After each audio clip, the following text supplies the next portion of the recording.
Okay. I'm back. I know I shouldn't be. We just streamed last night.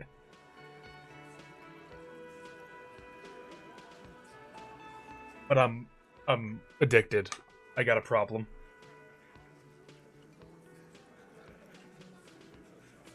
We have a problem here. It's too good.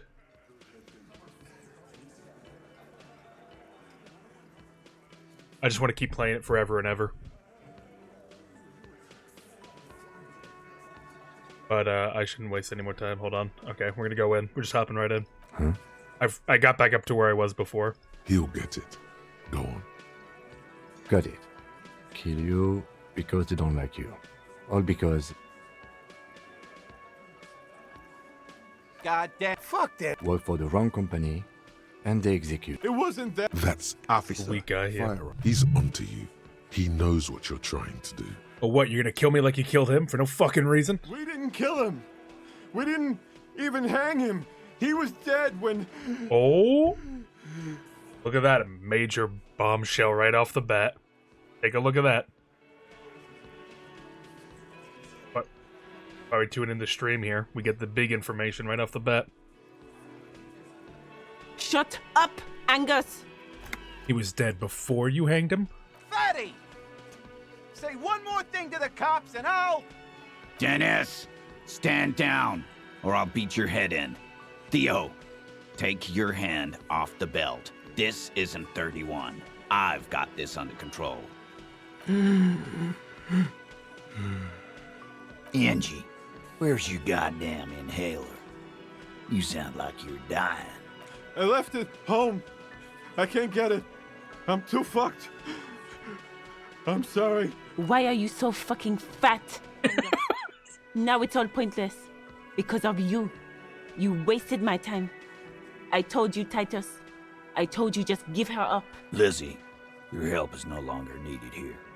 Go tell Everard. Fine. I'll tell him. After a long walk along the coast. But the truth comes out. You're in. He's all yours. Question. Kim, we did it. The lieutenant gives a smile only you can see. Sorry I made you guys fight. Me too. You didn't kill him, he was already dead. He nods. You hanged the corpse to cover up the real cause of death. What was it? We're not sure. Probably a bullet. The wound was difficult to see. The coroner and his assistant are wrapped in blue. Hands covered in blue gloves. Mouths covered by blue masks. Bodies by blue aprons. The coroner wipes his brow, scalpel still in his hand. Get the light. Shine it in his mouth. He tells his assistant. The coroner squats to better see the light illumines the darkness inside. Well, shit. Can't blame them for missing that. Get the saw, Alan. This just got fun. Why? Because the girls asked us to. They were in some shit. Look, Eddie, you've missed quite a bit since the last couple streams. We're delving into some... We met the 8th Hardy. Well, actually, no, we haven't met the 8th Hardy yet, no. We met the woman that the victim supposedly raped, but it turns out that was a lie that Titus cooked up. They didn't even kill the guy, apparently. That he was dead before, and they just strung him up to make it look that way. And the remaining platoon of the victim are planning a tribunal to execute the entire union. So we got a bit of a time crunch here. Girls plural. There's another girl. That's probably the 8th Hardy. Take note of this. They'll probably say more about her later. Did she kill him? Cop, I have no idea. The girl says she didn't. He doesn't think she did. Or at least he hopes she didn't. What happened Sunday night? Class J came down. She seemed really out of it. Drugged up, even more than usual. Bug-eyed and gurning, you know? Not in a fun way. Oh, and you know the lady I bullied about the cockatoo thing? Well, turns out I found her dead husband on a boardwalk, and when I went to go, like, report the body, I went to her house and I saw her, and she's like, oh, you're here to talk about the cockatoo again? And it was the most heartbreaking scene I've ever had in my life. It was fucked up. This lady I harassed, I had to go and tell her husband died. It was fucked.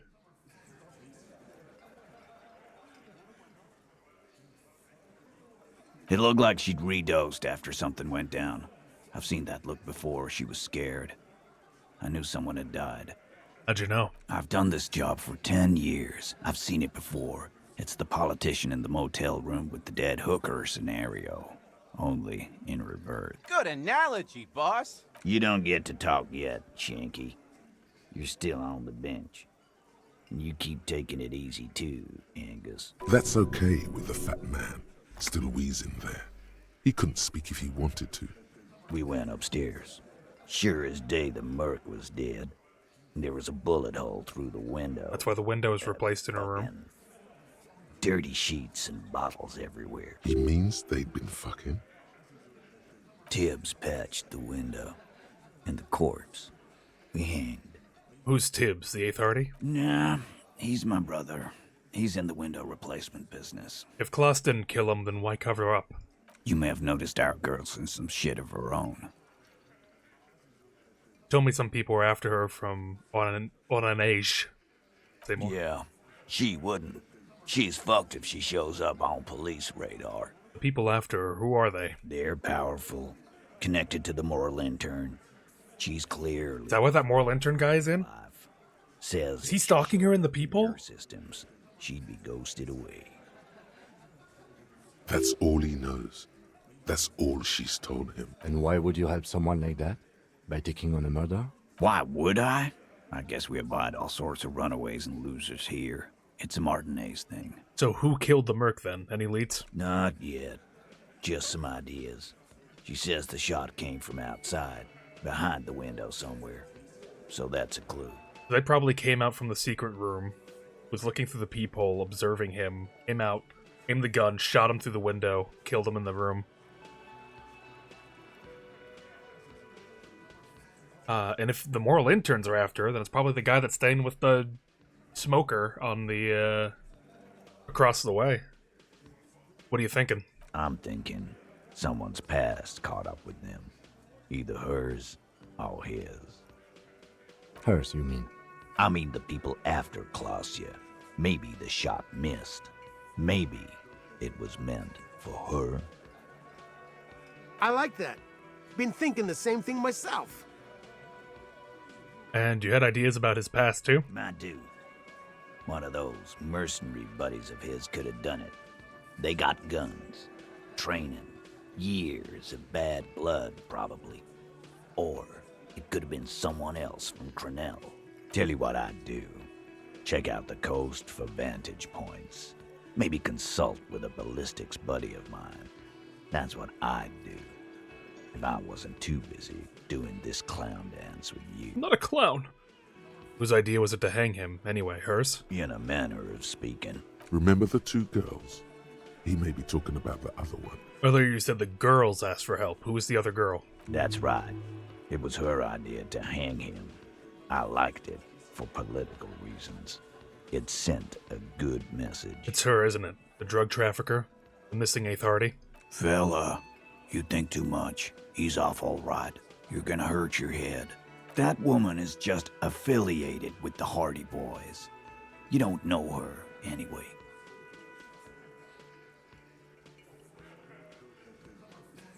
No, it's okay for there to be a Hardy girl, Titus. We're Hardy Boys. And that's it. Yeah, but can you tell me anything about her? Nope. You're not getting to her. It's Klausya you want to talk to. Yeah, I'll go do that. Thanks, Titus. Do that. Hey, cop. Before you go, Suddenly, the wind picks up outside. You hear it. Oh, we got a target on our back. large windows, We're not useful anymore. frames. It carries newspapers, circles the whirling in rags in a warm column. Klausya, came to Martinez to hide. Many of us did. This is where you wash up when there's nowhere left to go. The Union takes you in. Now, she refused that protection. But you would prefer if we didn't take her away. That's right. If we didn't take care of the people who end up here, this place would just be a couple of ruins and some cargo containers. We'll take that into account.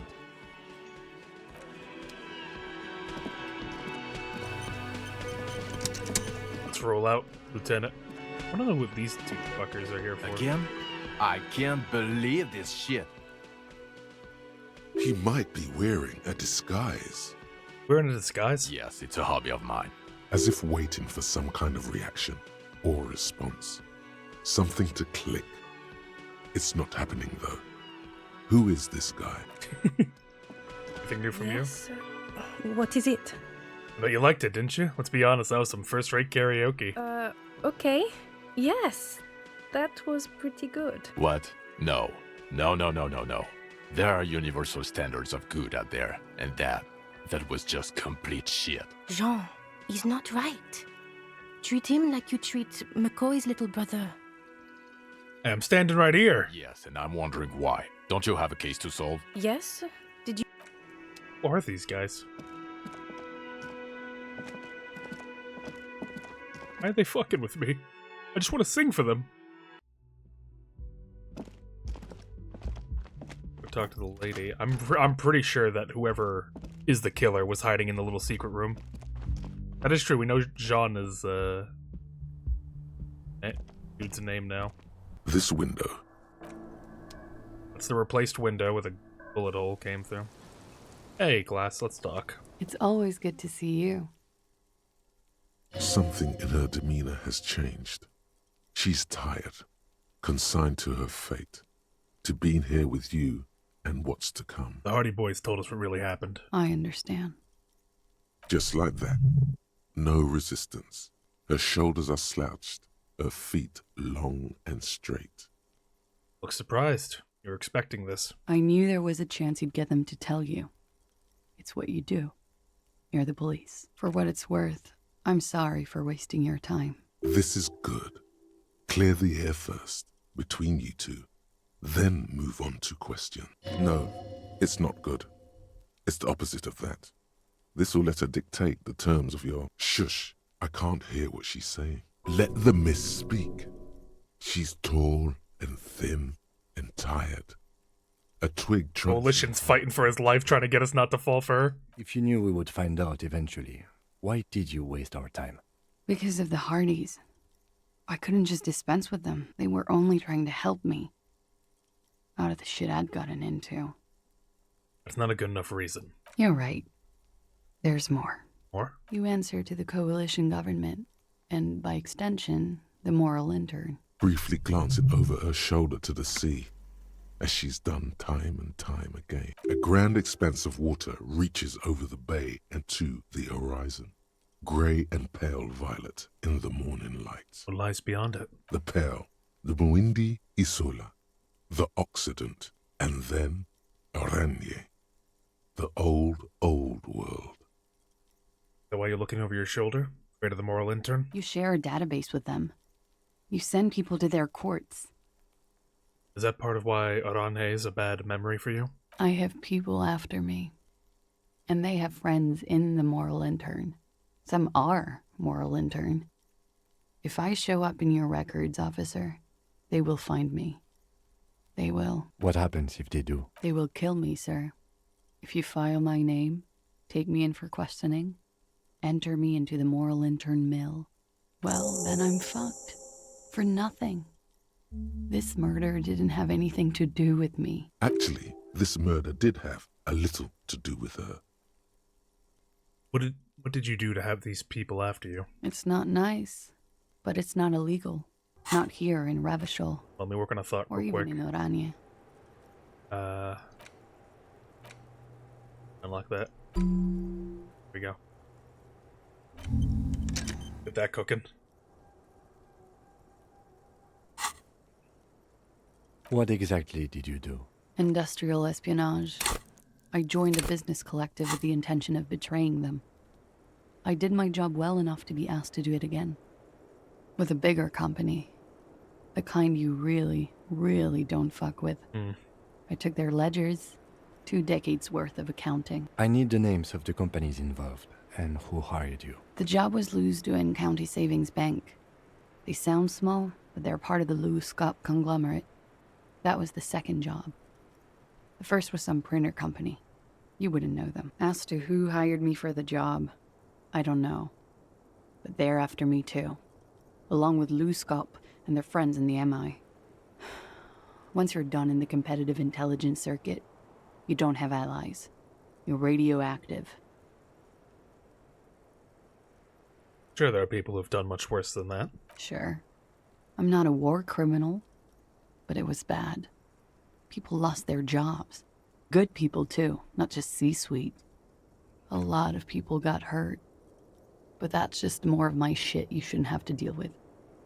You're solving a murder. What happened to you the night he died? We were there. Together.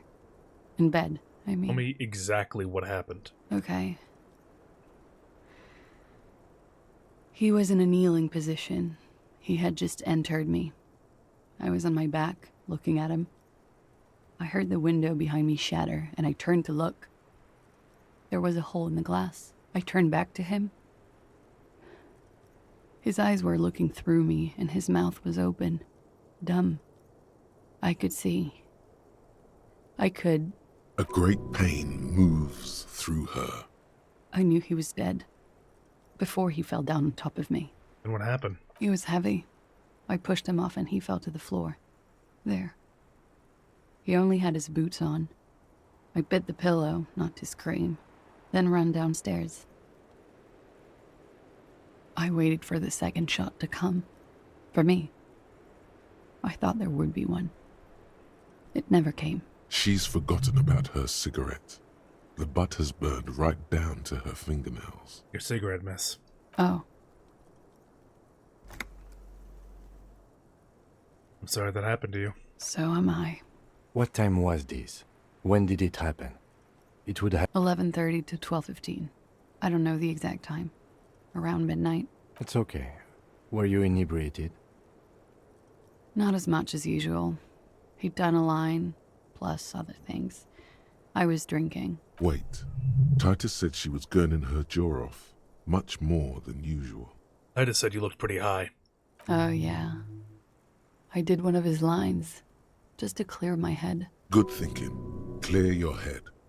You should clear your head. Get into his mindset. Did you hear or see the shooter in the course of this? No. What did you do then? Nothing. I was trapped. I was stuck in my room downstairs. I got some clothes on and crawled back up, drew the blinds. Blood was coming from his mouth. Not a lot. Just a little. He was still on the floor, slouched. I couldn't be there with him anymore. So I ran down and out of my room, into the hallway, down the stairs. I knew there would be people there. What happened after you ran downstairs? Sylvie was tending the bar. A lot of people were there. We talked to Sylvie. That's the girl I hit on in the beginning. The other woman I hit on in the beginning. Ruby was there too. They were having such a good time. I sat down and they all welcomed me. I didn't even have to say anything. Ruby knew something was wrong. Is that the Hardy Boys? The 8th Hardy Boys name? Ruby? Wait, who's Ruby? Ruby. You know, the leader. The leader? Of what? The Hardy Boys. The leader of Hardy Boys is... Oh, the fuck? Titus is the second in command. It's Ruby. She's running the show.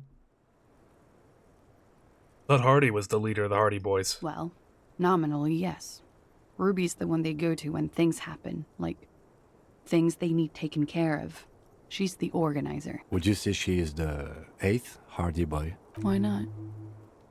Oh, let's go on then. What then? Well, Ruby said let's talk upstairs. I showed her the room. I've known these people since December. They know my situation, that I can't leave a paper trail. Ruby was the first one I told. She said she'd take care of this. It's what she does, you know, take care of things. I helped her get the body to the bathroom. We used a belt to pull him up under the shower. To produce lividity, matching a hanging? Yes. We completely missed the tampering. Looks like you got there in time. What was this, 20 minutes after death? Oops. About 20, yes. Ruby explained it would make the blood... You know what he does. What did you do? Ruby went outside to talk to Titus and the boys. I was just looking at Lely in the bathroom. I had to put his clothes back on. His armor, too. It was tough, but I've seen him take it off and put it on many times. It took Ruby maybe half an hour to come back with Titus. I'd gotten him ready by then. They carried him out. I knew what they were going to do. Make it look like a hanging. Ruby said they would. What did you do while they were hanging him? Ruby said to wait here. She also said I wouldn't see her for a while. That we should lay low or something. So I did. This Ruby, where's Ruby now? I don't know. I haven't seen her since. We will need to take this question to the Hardy Boys. Interesting. Why did this Ruby go through so much trouble to hide something someone else did? Look into this later. When it happened, did you hear a gunshot? When he was shot? I may have. I don't know. I couldn't hear anything over the glass exploding. Did you kill Lily? What? Why would I put myself through this? Insanity. Get myself cornered like this. He wouldn't have died if it weren't for me. I know that. But I would never hurt him. Rage? Who knows the dark currents where lovers go? All kinds of crazy things happen when drugs are involved. Sweet, sweet drugs. He was a serviceman. He must have had a gun. Somewhere, lying around, close to her hand.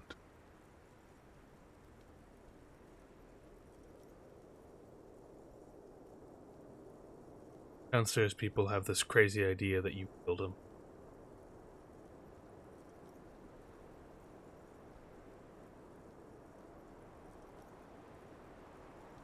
Drugs were an integral part of your relationship. Perhaps they contributed to its end. What does that mean? Do drugs make you aggressive? No. People don't take drugs to kill each other. They take them to feel okay with each other. I thought you Ravishol people would be more enlightened on this. I'm sorry, officer. I'm under some stress here. He must have had a weapon nearby. Did you use that? No. I specifically asked him not to carry firearms when he was with me. He only had his stupid armor. Downstairs, people are talking some crazy idea that you killed him. I'm sad to hear that. They must have said it in some fit of frustration or under pressure. They couldn't have meant it. I've talked to them after it happened. No one has implicated me. She's getting scared now. Of you. The downstairs people. All of it. Okay, if you did it in self-defense. I don't know, I don't want to push her too far. Like what? Could the people after you have killed him? That's the first thing that went through my head when I heard the glass break. And? I thought they'd found me. They've killed him to punish me. All last week, I've tried not to talk to anyone or be seen with anyone so they wouldn't be hurt. I've come to understand, however, this is paranoia. What happened didn't have anything to do with me. But it probably didn't. Or I don't know anything anymore. All I do is wait here. We can't go after Loose Cap. Not yet. There are other, saner lead. I don't ask you to, Lieutenant. If there's one thing I know, it's that you'll get nothing from there. Why did you call the cops if you're hiding? Because I'm an idiot. Which is an indicator of truth, idiot. She's nothing of the sort. So you would have us believe, but you're not. You have to understand, the people around here, no one was making the call, and he kept rotting. And then they picked his clothes off, and that little fucker threw stones at him. Her jaw is clenched. Her throat moves. Okay, well, it's just Kuno, don't worry. Not to cave in and sob. Once. Just one time. He kept throwing stones at him for 3 days. I could hear the thud. Thud. So I called you. I hope with all my heart it's not the last thing I do in Ravishol. She definitely called the cops. That was task complete. It could not have been a lie. That is impossible. She did, of course. When was the window changed? Last week. Angus and Titus's brother, I think he's called Tibbs, took care of it. Oh, Angus is Titus's brother. I must have missed that. You should have another look at that window after this. Reconstruct the scene. It's right there. In the bedroom, right? Yes. You see the glass sparkling out of the corner of your eye. Think we're done here for now? She nods, silently. She doesn't even smoke. Just picks up the cold coffee and holds it in her hand. He's thinking, are we done here? Or should we arrest her? She's a flight risk and she lied to you. She should be taken into custody. No, that won't be necessary. Just leave her alone. She's been through enough. She doesn't need this police brutality. This guy won't budge.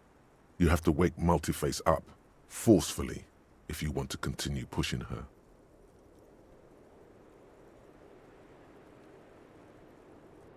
Keep it in mind for now. I have a save here in case she disappears once I check out the window. This window is pristine on the inside. We put on some visual calculus clothing.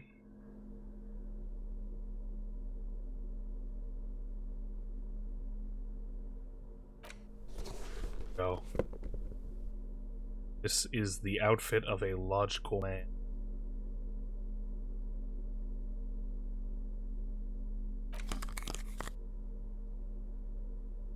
Look at me go.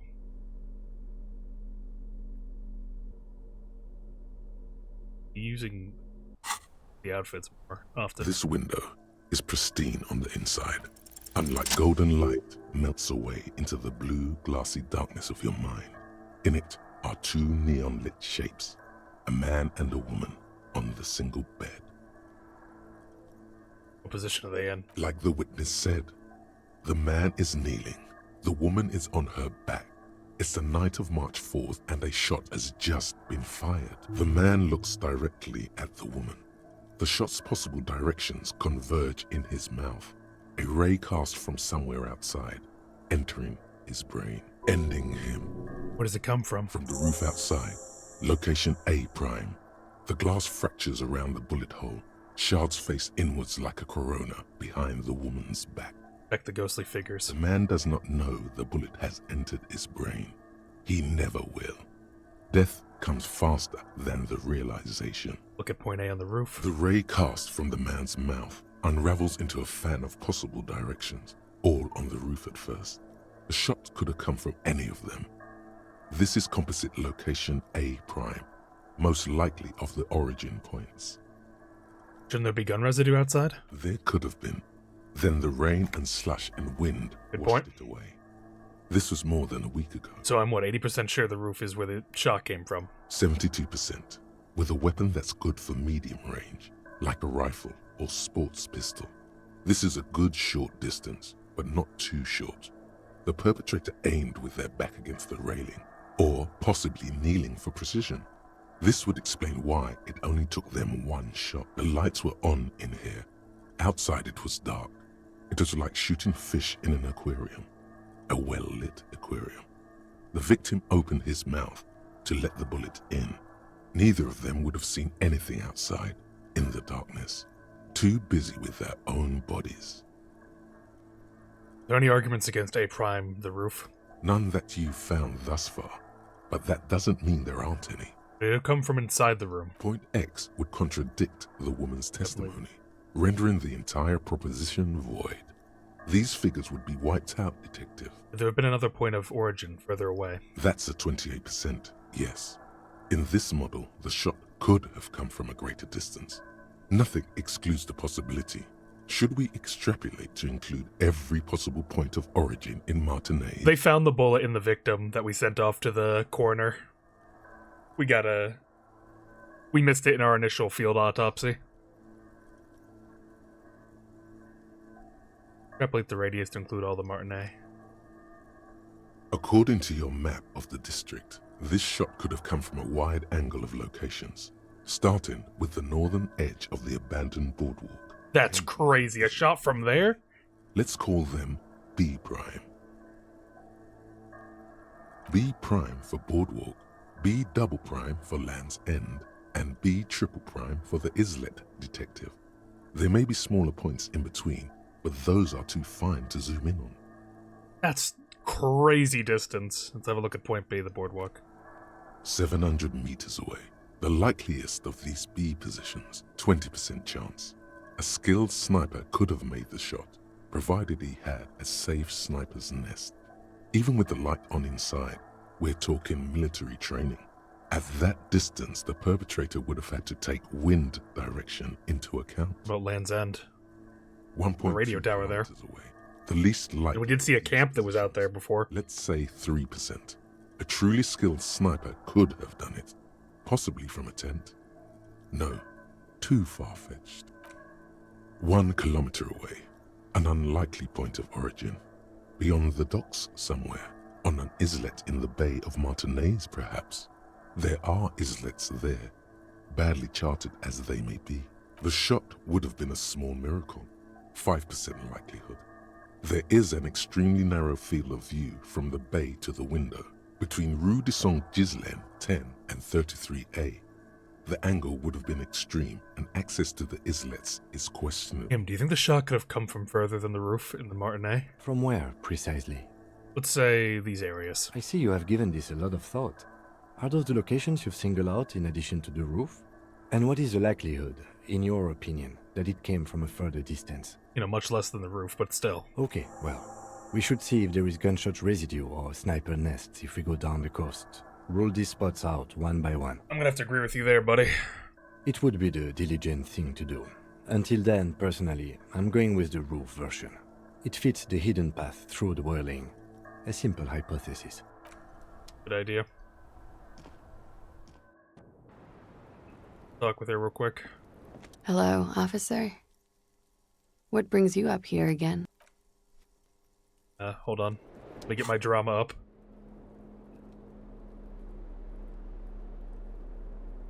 Give me 1 second. Oh yeah, I'm gonna be so dramaful.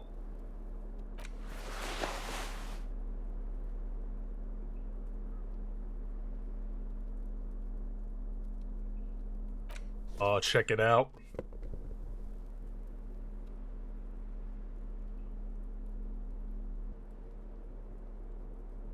What's my thought doing in here? It's getting there.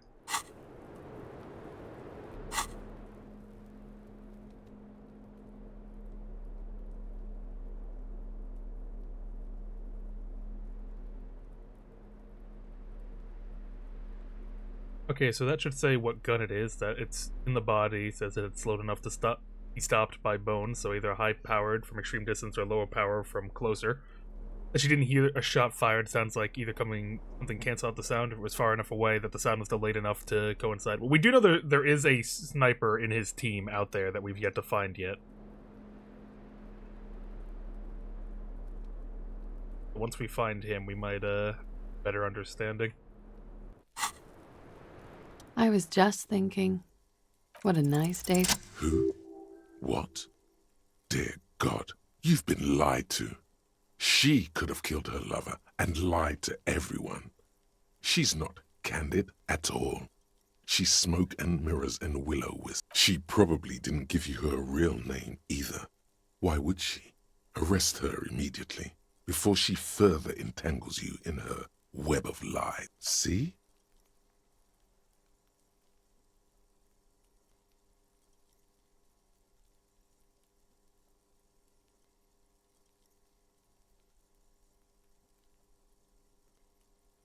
Should I arrest her? Am I getting played by her? Is the question.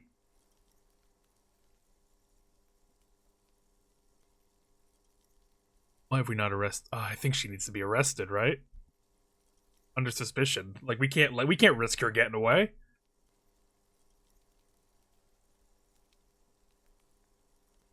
I know there's definitely a risk if she is actually being hunted.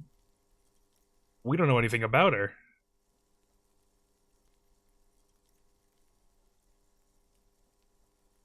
We don't know anything about the bullet hole. We only know what we were told her. We know the window's been replaced, so at the very least,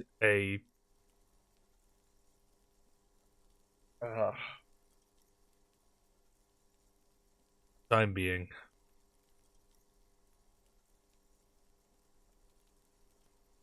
No, I think you didn't make that call to the station. I did.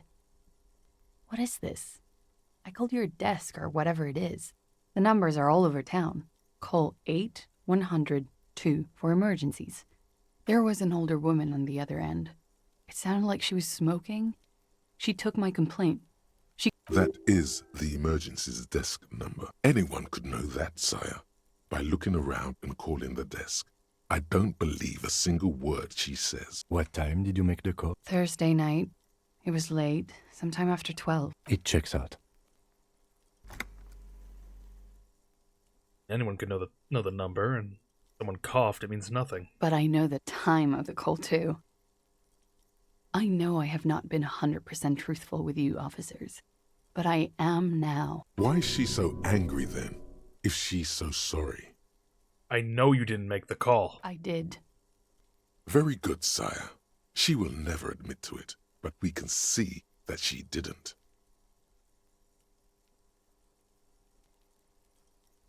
And why have we not arrested her yet? There may be grounds here, at least for an extended detention. A little whimper. The young woman hears you. She's looking around.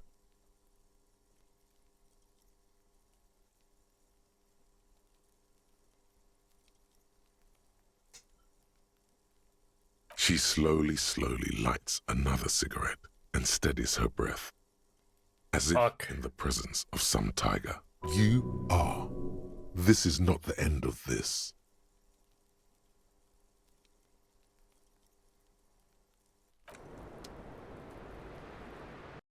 I don't like it.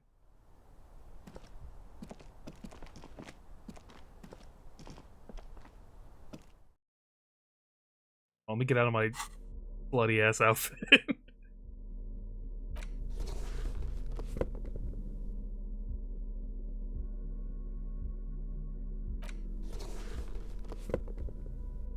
Want my frog hat.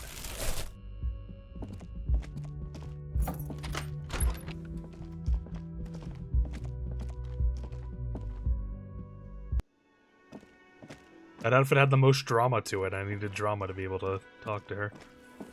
Alright, Titus. It's you again. What is it? Shut up, Titus.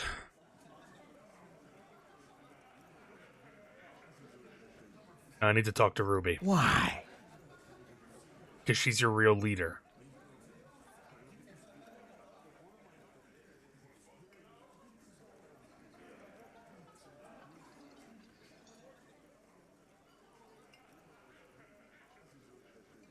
Civil War is brewing, and the only way to prevent it is to solve the murder. That means talking to Ruby.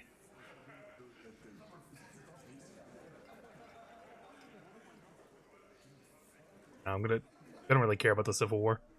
Sounds like you're making her a suspect in this. Not on my watch, you're not. Ruby's one of us. We're not gonna throw her under your moral intern steamroller. Fuck that shit. And fuck you too, moral Whoa! Ruby is missing. If you hide from the police in a murder investigation, you become a suspect. You know how it works, guys. That's nothing. That's just legalese. You don't even have a sound theory. I don't want to be rude, but we're trying to get some R&R here. Think you could fuck We can find that lawyer lady. I think we'll keep sticking around, Titus. You'll be surprised at how quickly a theory presents itself if you keep looking.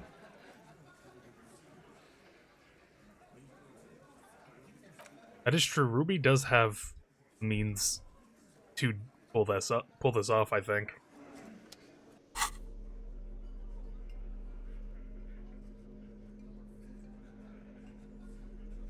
Need my logic up. I want to make sure I get this. Oh, wait, hold on. Better.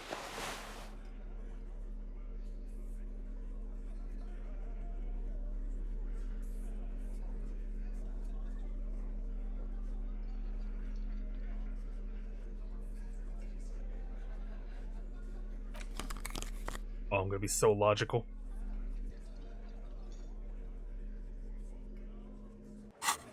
Alright, talk to me, Titus. Again.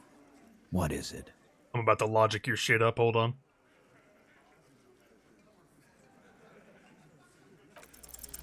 A sudden flash of lightning in your neocortex.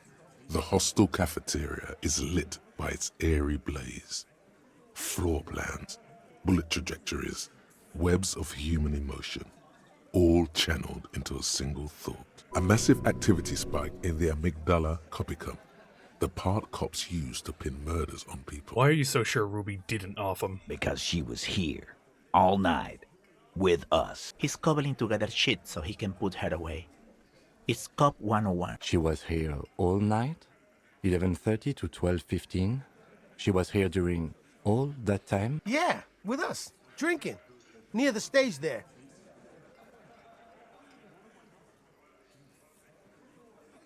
She didn't go to the bar for a drink? No. That's a lie. You know that's not the case. All right. She took a fucking leak, okay? For one moment. Maybe went out too. She has an operation to run from her lorry. We're not getting into what that operation is again, Cop. And just 'cause she was gone for 5 minutes doesn't mean she magically Yes, it does. got to the roof and shot him. The elevator in the back with the pinball machines. It's not plausible. He's been through it. That means he's suspected her too. All right, we're in. We got Ruby unaccounted for sometime during the window. This was crucial. Now let's place her on that roof. You notice that winch out back on the outer wall of the whirling? I've seen the winch. I'm not blind. You saying she reeled herself up by her collar. Like some kind of... Kidding? Let's go with that. Point is, it's just a rusty winch. Get that one out of the way. Doesn't put her on the roof. You do agree the shot came from the roof, right? Why not? You can't draw a straight line into Clausia's window from any of the surrounding buildings. Not from what I know about Martinez. Maybe from the coast. But like I said, I've been too busy dealing with you idiots. So no, I don't think it was a sniper. It was close up. There's a 72% chance that the bullet came from the roof. 72%. There's a percentage and all. Where'd you get it from? Your guys in the lab? Definitely lie.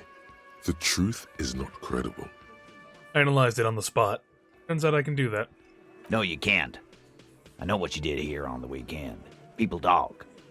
And what they say doesn't sound like a science column. You're a madman. Those numbers were an asshole, man. Yeah, and they don't put her on the roof either. It's just mambo jumbo. He hasn't got shit. There's a secret route in the kitchen that leads straight to the roof. Oh. There's what looks like an abandoned pinball workshop. People say there was a pinball arcade here. Sometime before the hostel. What was it called, Theo? East Delta Pinball Arcade. Weird place. Went bankrupt. Okay, but how'd you get up? There's no room for a staircase in this building.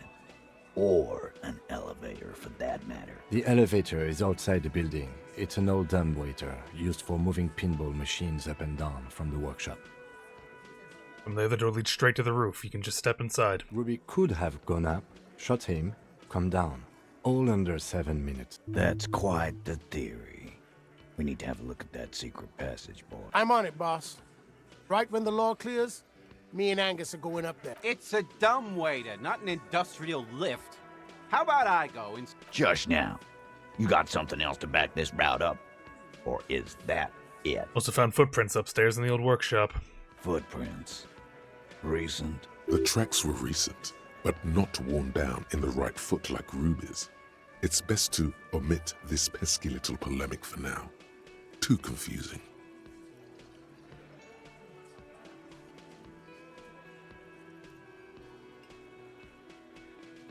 Recent, a week or two. That close, huh? How fortunate. I'll take a thorough look at those prints myself before I believe that call. Good news is, I'm still listening. Guess what? Remember that key I found? I don't like guessing, Cole. No one. It opens the steel door in the kitchen, the one that leads upstairs to the roof. This key was right here, with you, all the time. You didn't find it, but Ruby did. That's how she got up there. Quit jumping to conclusions, Theo. You took that key. Did it look like it was recently put there? No, the ribbon was old, faded. It had been there for 20 years at least. Could have just put it back there when she was done. Why? This doesn't make sense. It's damn interesting, but it doesn't fit well, and you know it. It doesn't fit well, but it fits, and he knows it. There were pinball machines in the workshop, still operational. Right. What the fuck does that got to do with Ruby?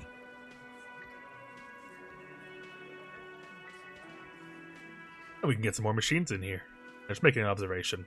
He makes a gruff gesture for you to continue. He gestures with his bear can.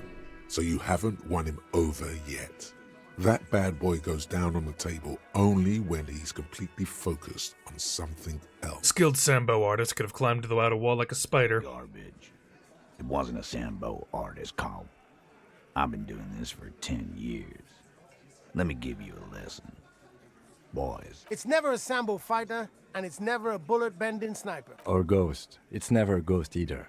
Don't worry, we've got better than that. We firmly established Ruby could have had access to the roof where the man was shot. Firmly doesn't go well with could've. There's a route to the roof. Me and the boys need to check it out. That's what we've established. But a route does not put that bullet in his head. A gun does that, and Ruby doesn't carry one. Phase 2. Murder weapon. Get a gun in her hand. If not that, then at least a shadow of a doubt. In the shape of a gun. Local pawn shop sold my lost gun to a woman. Maybe it was her. You lost your gun? What an idiot! Tell me, did you lose it before the murder? Yes. No, you didn't. And Ruby didn't use your lost gun to kill. This was merely a thought exercise. He did not lose his gun. Then why the fuck was he asking you for your gun, huh? When he tried shooting himself or some shit. Because he doesn't... Now they think it... Well, I did get my gun back last episode, so that's... That's a solid logic structure. Do something. This is bad. I've established Ruby's running drugs. She could have smuggled guns, too. God damn. That's just about your favorite topic, isn't it? Every fucking 5 seconds. He's about to blow his fuse. Who had it? Some psycho lady that was offered dementia pills that was collecting police memorabilia. Luckily, her gun was not loaded when she had it in her hands.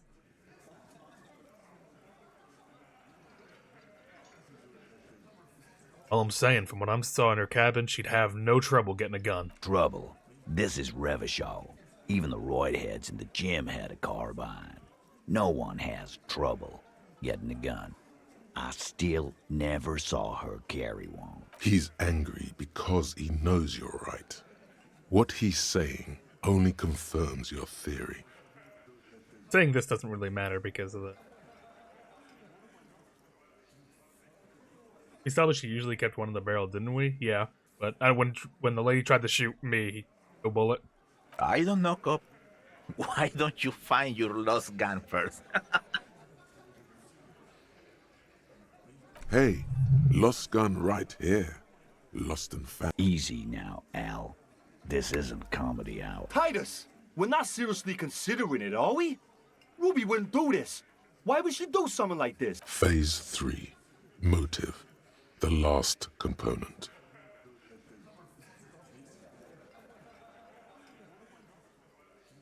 Not why did she kill him, it's why did she organize the cover-up. And I suppose you have a theory on that. You could have just been covering up for herself, Titus. Think about it. Why go through all that effort? It was her idea, wasn't it? The hanging. You went along, but she suggested it. She had, like, a fully formed plan and shit. Right when she came back downstairs. Really, Shanks? Claudia wanted to talk to another girl, that's all. She was just the first one up there. I could have come up with that plan if I'd have been first. Time for a logics demonstration.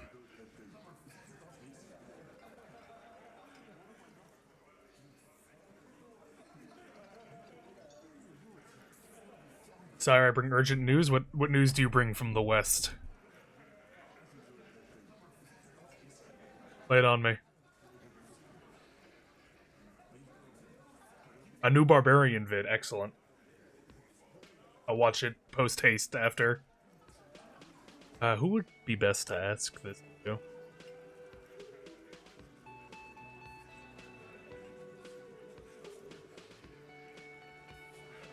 I guess Titus is the leader here. It'd be best to get it. No, he's...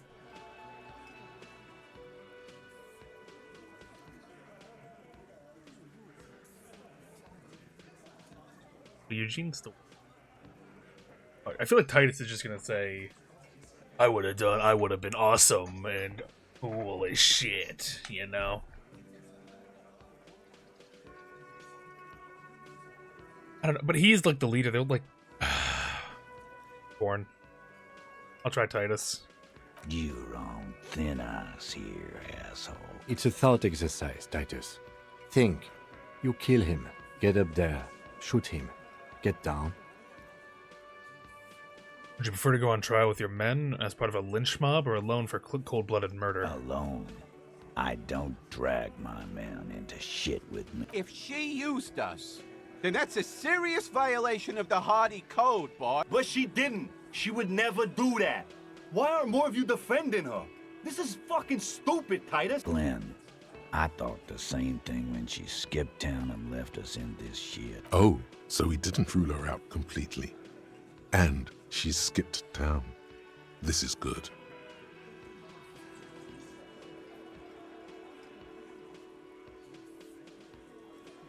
I don't think I need to say these other two. I think that just settled it right there. Silence. He looks around the room. The old man in the corner nods. A very small nod. And a trickle of tobacco spit on his... Yeah, I see it. There's one more thing I've been wondering about. Ever since you asked me where she is. Add it to your list of suspicions, if you want. I don't know where she went. She just got up and left. Got real scared, too. Wouldn't tell me where.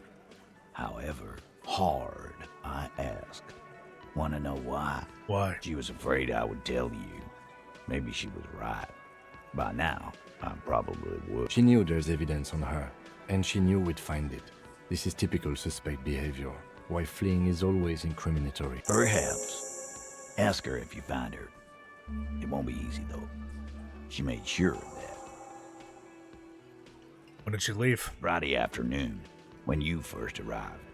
I got word the RCM was in town. Then she came in to see me. Told me she was leaving.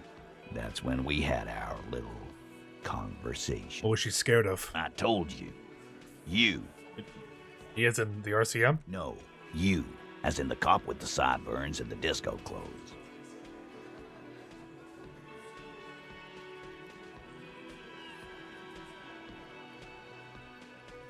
Probably knew me from my singing days. Yeah, that's real funny. She wasn't laughing, though. You know, when I first saw you limping here, I thought she was paranoid or sniffing her. Apparently we really are a good guy. She saw us and she panicked? I'm not so sure. What else did Ruby tell you about me? She said you have a funny taste in clothes and that you won't stop. Won't stop? Until you have something on her. She said she's heard of you from Jamrock, that you're a human can opener, that you play suspects against each other, open them up like cans. Fucking hell. Titus, did he just open Angus up like a can? Yes, he did. Now, we can whine about it, whack him, or we can go on with our lives. I'm having a go on with our lives kind of day, Al. How about you? Silence. He nods. That true, Kim? Am I a can opener? You are insistent. Anything else? Yeah, there was something else. She wouldn't tell me, though. I could see she wanted to. It was burning on her lips. This caught Titus. This caught me. Scared. You should be, too. A strange fear creeps over you. A metallic taste in your mouth. Change the subject. You have any clues on where Ruby went? She's not far. We know that much. She didn't take her lorry, so she's on foot. Good fucking luck, man. Yeah, Al. And we won't either.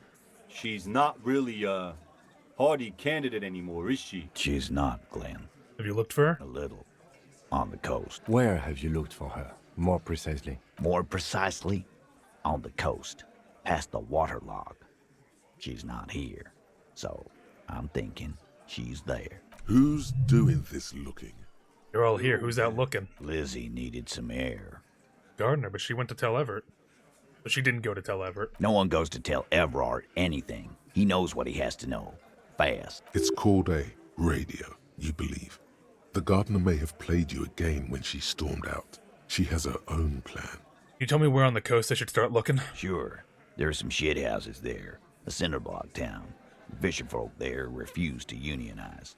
So, That's one place we haven't looked. I hear they have a shack where junkies sometimes crash. Time for you to step up. We will start there. One more question. What does Ruby look like? Boyish. Hair's red. Dyed. She looks like a Lowry man. Like Kuno? Do you know what she's doing with the Yulin frequencies? The what now? I have no idea. Boys? She said she's building a pale emitter. What? We were talking about radio equipment. She said she's doing Yulon frequencies and a pale something. I don't know more. This guy barely understands what he's talking about. There you have it. Pale something. Not much, but it'll do. Have to.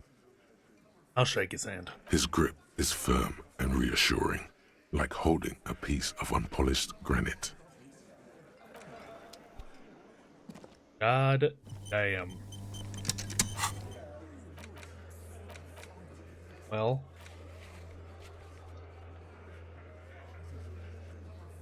Oh, I can go see the mirror in my room. Hold on. This is a fun little side activity I can do while I'm here. Be right back, Kim. Hold on. I know you're following me anyway. A mirror hangs on the bathroom wall. It's barely covered in steam anymore. What about the band? You see your face, such as it is without the expression. Get my encyclopedia up. I don't think it'll be enough, but help.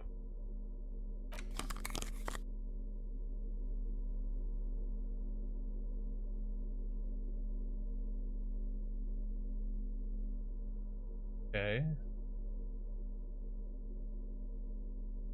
As good as we're gonna get here. Let's give it a shot. A mirror hangs on the bathroom wall. Got a 28% It's barely covered in chance. steam anymore. You see your face, such as it's like the rest of you. What else is on the... Oh, I can go convince child of something. Interesting. Oh, I need to talk to Renee, yeah. Talk to Suna, Excel. I can't talk to Excel, actually.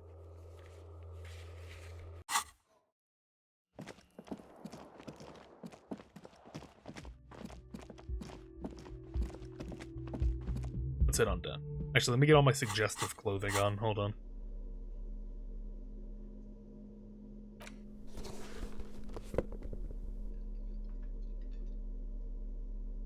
Suggestion. I think that could be it for suggestion. Recall. Might just be the 1+.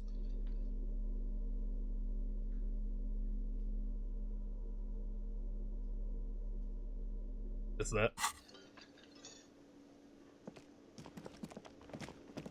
I need to save that level up for upgrading my intelligence once my thought clears up.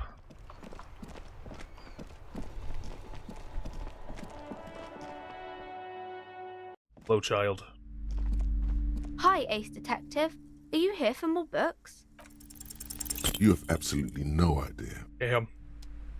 Well, goodbye, child.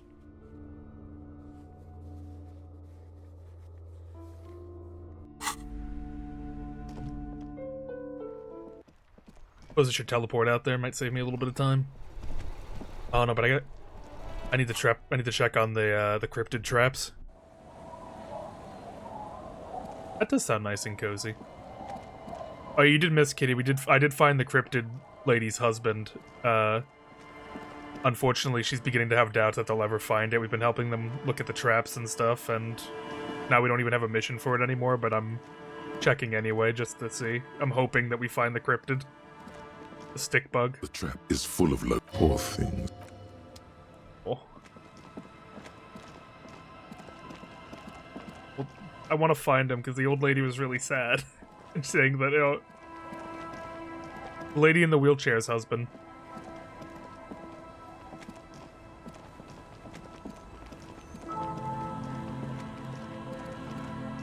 I'm out here, might as well ask. A policeman. What can our village do for you? Have you seen a red-haired woman named Ruby around the coast? Nay, I haven't seen anyone lately. Because she's blind, which you seem to have forgotten. Okay, but do you know who I'm talking about? This is my little cinder block town. I know what goes on around. She's being evasive. She knows something. There was a murder in Martinez. She might be a suspect. We would appreciate your help. Would you now? I know how this world works, and it doesn't work when people tell on each other.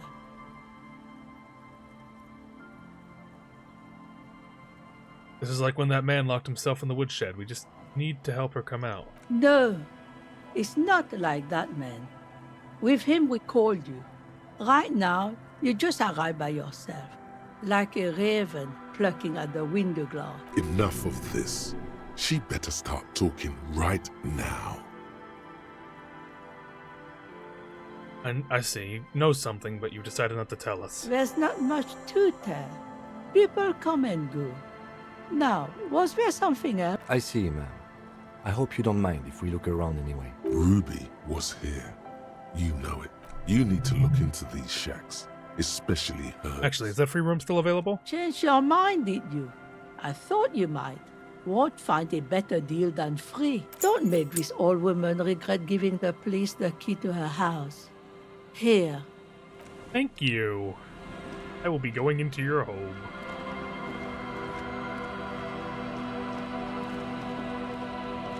Oh, hey, how you doing?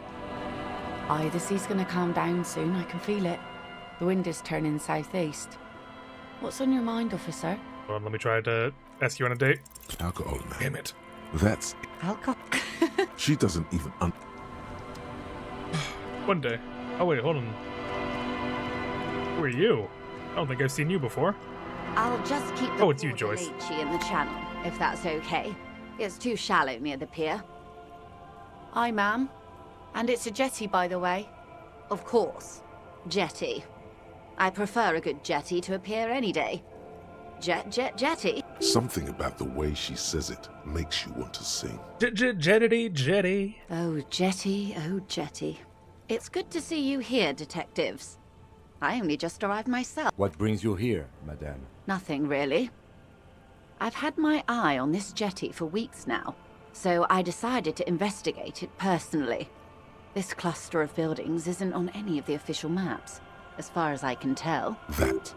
And she's also keeping an eye on you. How do you like it here? How do I like it? Water drips down eaves of Eternite. The jetty below her feet creaks to the tune. It's pornographically poor. The street has no name. All the men are dead or missing. This area is not sexy enough for her. Of a motor carriage over there. I'm surprised that woman hasn't put me to the sword yet. Maybe she will. You should ask your questions while you can. Dark eyes survey the coast leading up to Martinez. Dull grey metal rests in her. Oh, she has a sword. I forgot about that. A sword. The wind is too loud for her to hear. Fortunately for you, madame, the RCM is on the scene.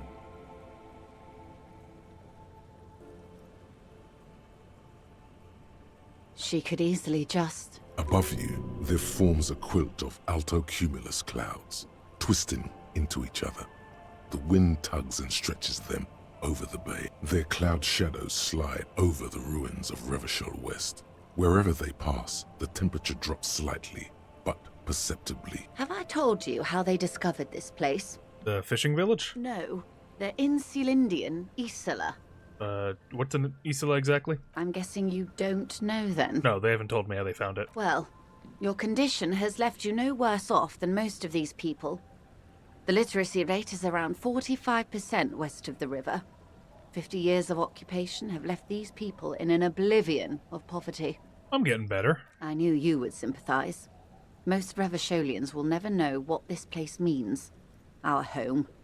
This island of matter. Or why they were ferried over in the first place. Remind me to tell you one day. For now, how can I assist you in this new location? Tell me now, we have time. Do we? I hear you have singled out a suspect and are in pursuit. This is cause for cautious optimism. I would not want to delay you. Maybe there is something else I can assist you with while you're hot. Yeah. I don't want to tell you things. Let's check out this little secret room. Actually, we can talk to the children, too. If they've seen the lady. The scruffy-haired little boy. You guys see any bad people around? What bad people? I don't think questioning 4-year-olds with a... The scruffy-haired... What about little Lily? I know something. Little Lily? Is that the phasmid? It looks like the phasmid, leaning against the wall. It's not the phasmid. Oh. It's not even organic. It's a fire iron. How disappointing. Yeah, it was too big. Don't be too hard on yourself. You couldn't have known that for sure. And, besides, finding this phasmid is your special destiny. You can feel... I'll give it a rest for now. Mister, what were you doing in my fireplace? There was a phasmid in. I was trying to get... Oh, no, I don't want to tell her to go in the fireplace. Nothing. Oh, okay. You know anyone named Ruby? Ruby. Ruby. My mom tells me I'm a big girl, but she doesn't know that I can't say Earl. Or sometimes I can, but then Uller. Kids. Bye! See you, little Lily. Cam, you gotta like kids more. They're innocent, beautiful creatures. The door has seen better days. The layer of paint has started to peel off due to the salt and wind from the sea. Even the lock looks slightly rusted. I'll wait outside to give you some time and privacy to check out your new living arrangements and look for any signs of Ruby. But just so you know, after we are done with the day, I'll still be staying in the Whirling in Rags for the night. We'll meet in front of the shack in the morning. The key turns with a satisfying click. You can enter the shack now. Sign of her.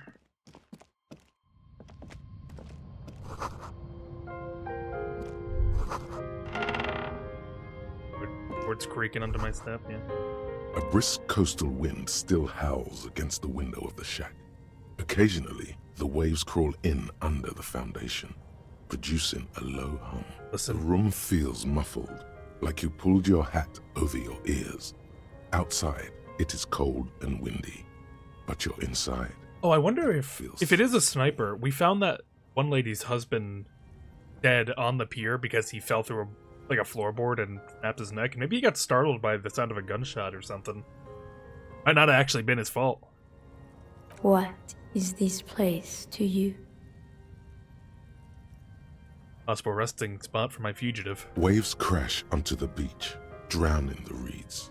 Far to the south, a congregation gathers to a soup kitchen in a shelter for the homeless. An old woman gives out knitted scarves for free. Far to the southeast, 2 men and a woman dress themselves in ceramic armor. A shortwave radio hisses on the windowsill. One makes a salute, the other downs a drink. Weapons under the bed. A middle-aged man stands in a rundown shack on the edge of a fishing village. Nothing nods. No one salutes him. No sight of the fugitive. Thanks for the strange sensation for a fair assessment of the current situation. Outside, the howl of the wind has picked up. The waves crash against the stilts again. It's as if you think the thought, but in someone else's voice. Look under the floorboard. Planned on it, but getting there. On the table, you see a bowl of water, a rough soap, and next to it, a small hand mirror. A straight razor soaks inside the wash basin. Shaving the right call? The water reflects back a vague image of your face. Nose bulbous and red, hair unkempt, wrinkles lining the eyes and forehead. The stash is gigantic. You'll be looking like a pansy without the chops. A fucking pansy. A fresh start looms ahead. Clean yourself up and be born anew. I think I will. Hold on, let me get my hand-dye clothing out.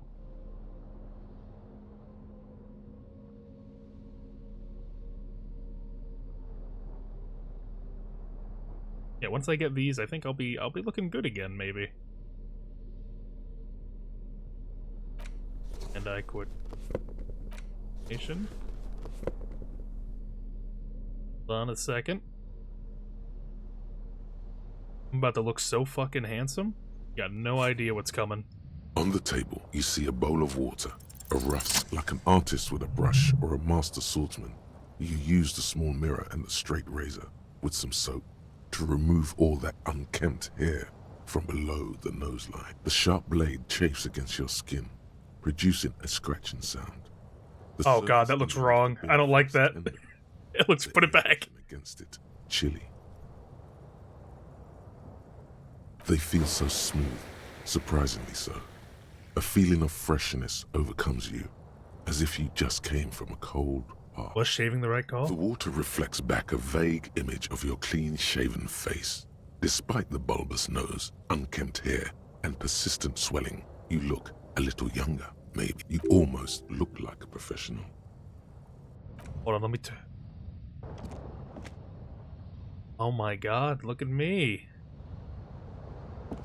An old mirror hangs on the wall. You see the reflection of... I can look at the expression in there. Huh? A logic jacket. You. Try this on. Let's check under the floorboard first. As you look at the floorboards in this corner of the shack, it's clear one of them isn't quite level with the others. The edge of a floorboard next to it looks scratched. Hollow space underneath the floorboards is dark and damp.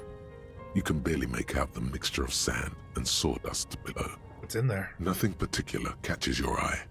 Looks like more reeds. There might be something hidden inside the sand though. Around? You stick your hand in and start combing through the sand. Dry, not like outside. Fine dust. And then something hard wrapped. Something wrapped in paper, you say? A small cylindrical object. You pull it out. A bullet. A 9mm bullet, to be exact. Fit for all muzzle loaders of that caliber. Well, now I got one bullet. Villiers pistol, for example. Bullet, interesting. The floorboard doesn't care. But maybe the washerwoman does. You have enough to confront her with. It's extra ammunition. She's locked and loaded, ready to fight some cops. On.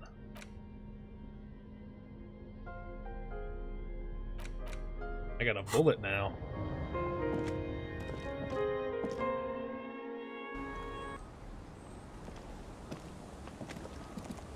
Our tenant, the policeman. Why was there a bullet under the floorboards in your shack? Damn that girl. And without anger, a long and harsh life has taught her not to buckle under pressure. But you didn't put it there, did you? Gone and hid things in there? She's usually a good tenant, and not a stupid one either. You rented a room to her? Yes. I let my room to that Ruby girl. As I've done before when she's been in trouble or just looking for solitude. I've made it clear. We welcome all kinds of people here. She came last Friday, left on Monday in a hurry. What has she gotten herself into, that girl? That's for the police to find out. Right there. Please answer each question to the best of your ability. You said she left on Monday. Yes, early with the dogs, around 8 o'clock. She probably heard the lieutenant's Kanema drive by, and it woke her up, just like it did you. You must have heard your Kanema. Yes. That is a downside of having a 130 kilowatt engine. It lets the bad guys know when you are coming. Is the room exactly as she left it? I cleaned it, like I always do. Anything else in there? No. The truth, sire. What is she like, Ruby? She's good company. Knows how to talk to an old woman. At my age, you don't get a lot of quality conversation. So I really appreciate that about her. Did she talk to you much during her last stay? No, she was mostly silent this time. Kept to herself. What do you mean? She tried not to let it show, but I could tell she hadn't come to fish. Usually she likes to cast a few lines, but this time she mostly stayed in her room. Why do you think she left the bullet there? How would I know? She's a gruff one, but not violent. She doesn't go around toting a gun. She planned on fucking shooting herself in the goddamned head. And I have an explanation in my mind. Aye. Do tell. An exit plan. Exit from what? Life. The lieutenant stops writing for a moment. He looks at you, then at the old woman. No, she's a fighter. Not a quitter. Like you sometimes get, son. She really believes that. Did she have any technical equipment with her, like radio stuff? Not that I know of, though she was into nice music. She once showed me a few mixtape millions she'd made. Although I guess she was pretty handy with the mechanical and technical stuff. Even fixed the heater in the shack. You should be thankful for that. She may simply have kept the equipment elsewhere.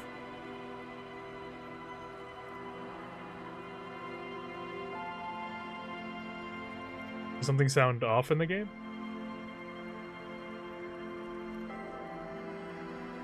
I think that's just the background ambiance.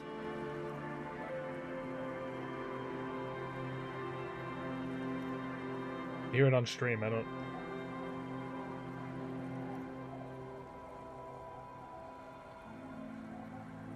Yeah, I think that's just the background ambiance. Where'd she go? I don't know. Further up the coast, she tried to leave quietly, but the hinges on that door screeched like a cat in heat. Woke me up. I heard her rushing in those heavy boots, heading up north. It's a peninsula. She might be trapped. You'll never find her, you know. She knows the coast like the back of her hand. You only just arrived. I wouldn't worry about that, ma'am. We are persistent. Further up the coast we go, then. Are you sure you would rather stay here? Get a nice cozy fire going in the heater? Seems like a better idea to me. The failed electric mural. You feel like you should go look at it again. Step closer this time. I had a few more questions about Ruby. What more? Nothing else. Yes. Goodbye. One thing, officer. If you do find her, please go easy on her. She's a good girl. Whatever she's gotten That's what everyone keeps saying.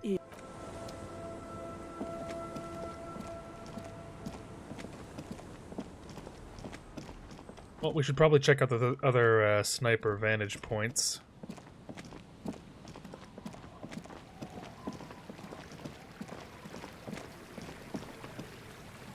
Oh, that's water.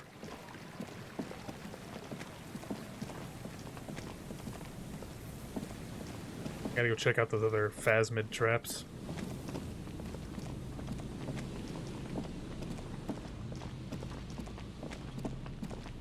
Pray to God that we find something. For the old couple's sake. Please. A few locusts trudge along the wall of the trap.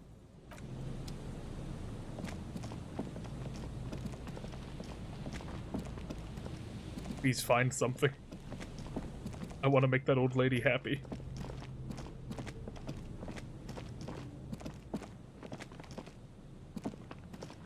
The trap is filled. Oh. Only one more left to check. By the boardwalk. We'll go see it eventually. Game wanted me to check up here for something.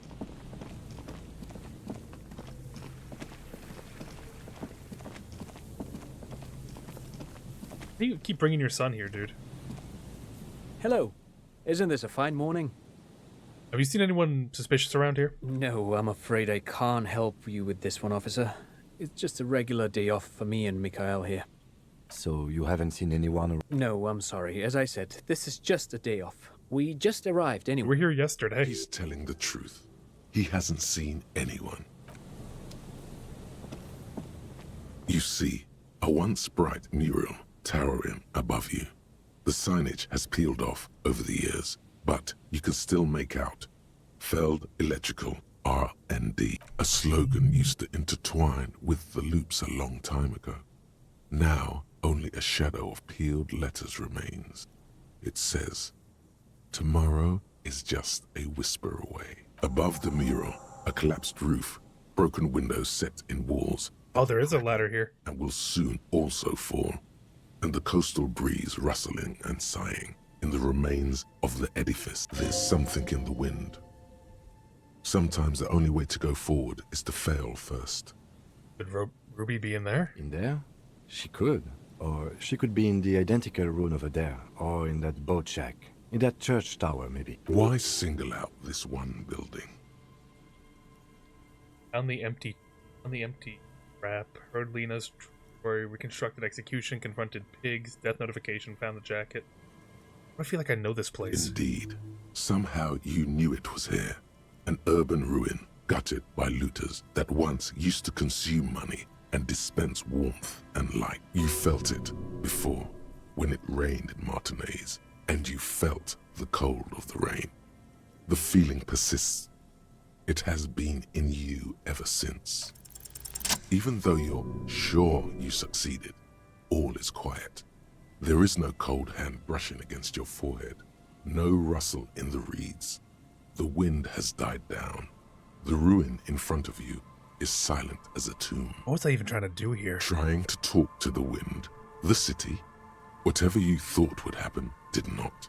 And now you're just standing there in the pale of the morning, with your hands fallen to your side. Is trying to talk to the city something you've done before? Is it in your secret repertoire? A trick for when you're out of ideas? She could be anywhere. How do we find her? How do we? I was really hoping she'd be in the village. Okay. She's probably north of the village, and this place is a peninsula. We already scanned most of the outdoor areas on our wild cryptid hunt, so we have an understanding of the geography, at least. And then there's the church. We've already searched that and can rule it out. I know it doesn't feel like progress, but exclusion is a step too. Anyway, we do it the old-fashioned way, sector by sector. Go over the whole peninsula, ask the locals, enter the places where we can enter first, like we did in the village. If that fails? Then, if we're desperate, we can look where we can't enter. Bunkers, storm drainage, displays... That's true, we have to look at the bunker. Come to that. Walk the coast, the old boardwalk, the reeds. You can always come back here and talk to the wind again. Look where it already got you. An adventure awaits. An adventure on the windswept urban coast. Buckle up and raise your collar. This search is going to be wet and cold. Let's hear the winds again. Suddenly, there's a sigh, carried on the molecules around you, moving, flowing from high pressure to low pressure, like that of a woman emptying her lungs. She wraps the collapsing stone box in front of you in her breath, flowing through it. Where does it go? In through the collapsed roof, flowing down a concrete staircase to the basement, sweeping away footprints in the dust on the stairs, and then the beach below the boardwalk, its winding tunnels, a whisper away. That's right, she does know of all, like, the secret tunnels underneath Martinet. What's happening? She's down there. I think she's down there, below this building. Okay. Why? The wind told me. So, how do we get in there? The doors were on the collapsed side of this building. They're gone, basically. Finally, my time to shine. The ladder next to the sign. Perhaps you can climb them. We are not climbing anything. I'm 43 years old, and I plan to live to see 70. There has to be a way to use brute force. Climbing sounds unsafe. Brute force is safe. Look around and find something to break if the ladder fell.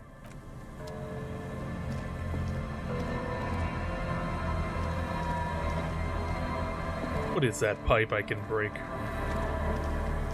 Before we delve in there, there's a couple things I do want to do. I don't want to just immediately just hop in, because that feels like endgame shit. I want to get some other, get some stuff off the bucket list. An old pipe peeks out from beneath the rotting boards of the boardwalk. Could this be an alternative path into the fell building? A building like this must have multiple doors serving various functions. Perhaps a basement access. Your eyes slowly begin to adjust to the darkness inside the drainage pipe. The lieutenant looks over your shoulder. What's in there? A thin layer of snow gleams inside the pipe. Okay, what else? As your eyes adjust, you see some trash. Crumpled up newspapers, cigarette butts. Someone has half-heartedly spray-painted skulls on the right side. And nothing. Broken glass from bottles thrown against the walls of the pipe. A syringe. Should we get into the Feld building through the pipe? Given that this isn't a martial arts thriller, it's highly unlikely, and not without risk to our health either. However, The pipe suggests there may be an entrance to the basement around.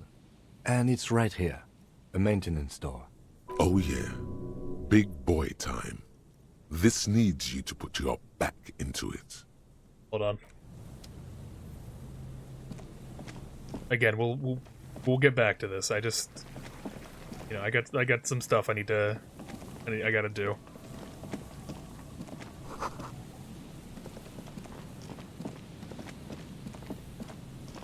Gotta look around for that sniper vantage point.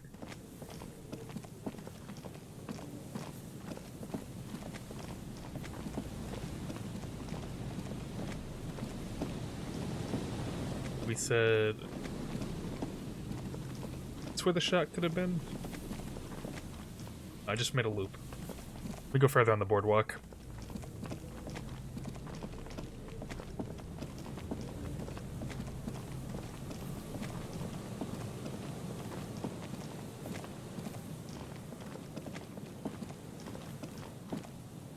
Take it back there. Oh, thank you, autosave. Just scare the shit out of me, why don't you?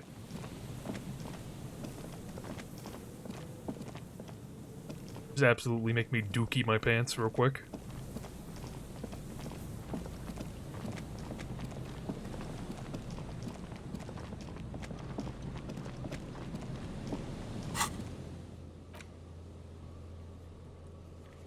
Check the island trace.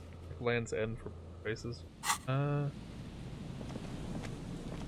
see any bullet traces here. There's some tear. An empty cigarette package. No. There's a tragedy.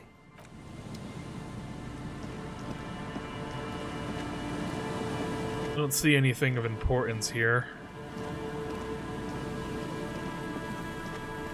Everything appears to be chill right now.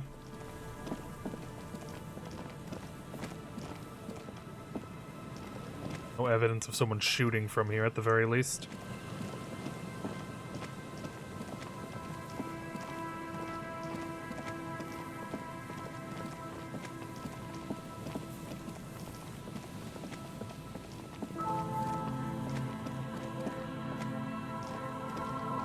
Yeah, not much can be done here then. Head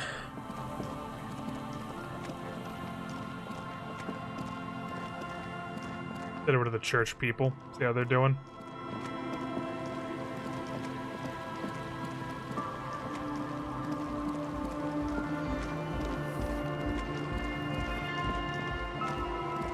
What do I need for you? I need... Hello again. Oh, I need empathy, I can't do that.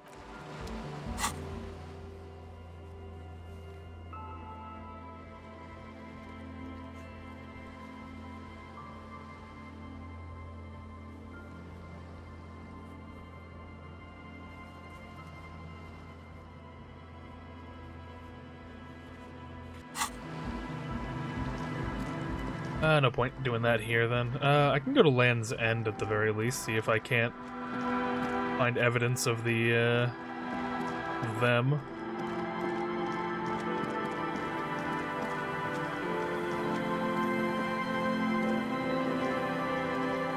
Can I not go in the reeds? I guess not.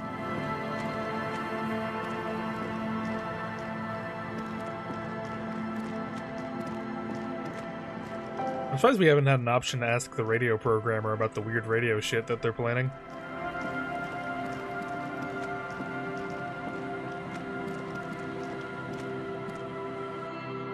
See if I can gesture to be happy. the mother of humanism stands above you. Yes, what is it? Have you seen anyone suspicious, say a woman named Ruby? What? No, no one's suspicious around. She has not seen her, sire. Thank you. Well, let me get on my suggestion clothing. I know this is one. And work with the druggies. Let them have a little bit of fun.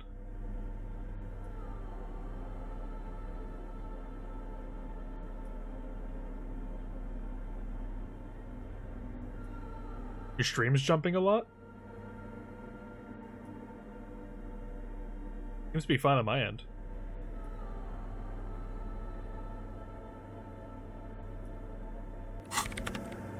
Yes, what is it? Hey. What? What makes the world go round? That's a bad idea, don't say She it. stares at the terminal. God damn it.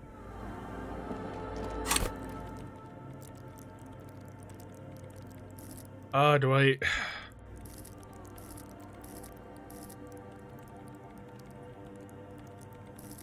Do I dare? I should.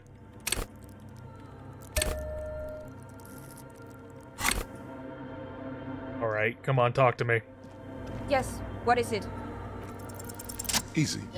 When her research is done, she can move out. Listen, about your research, you mentioned earlier that it's not going very well. Maybe I can help with it? What?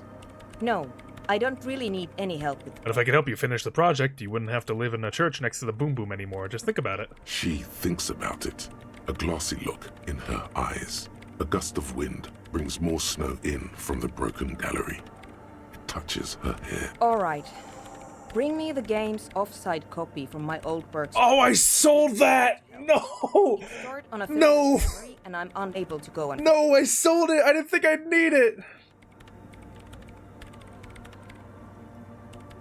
Oh, fuck me! No, I sold it for like $50! Wait, no, there's one more! There's one more in the freezer! I need to break it out of that freezer! What's an off-site coffee? Why do you need it? It's a backup of my former employer's project, the radio game we were working on. It's stored on a filament memory, just like the one inside this radio computer. She's making it extra simple for you. The backup itself is destroyed now, but I'm hoping to use what's left of it to pinpoint the exact location of the anomaly. You just have to go to my old workspace and get the filament. You mean the one in the doomed commercial area? Yeah, that's the one. You can get in through the bookshop. You just have to do some explaining to the bookstore lady. You mean Pleasance? That's her name, I believe. I've been in there already. Good. Then you might know the giant ice bear fridge in the building cellar. The filament is inside the fridge. Just go and get it. And where exactly is it? In the giant ice bear fridge. I just told you. It has red glowing eyes. It's impossible to miss. You just need to get the offside copy from the ice. But you've been to the fridge and it wasn't there. There was a note saying... I found a note from the Ice Bear fridge. It said the offsite copy had been moved to a safer place. Wait. A note from whom?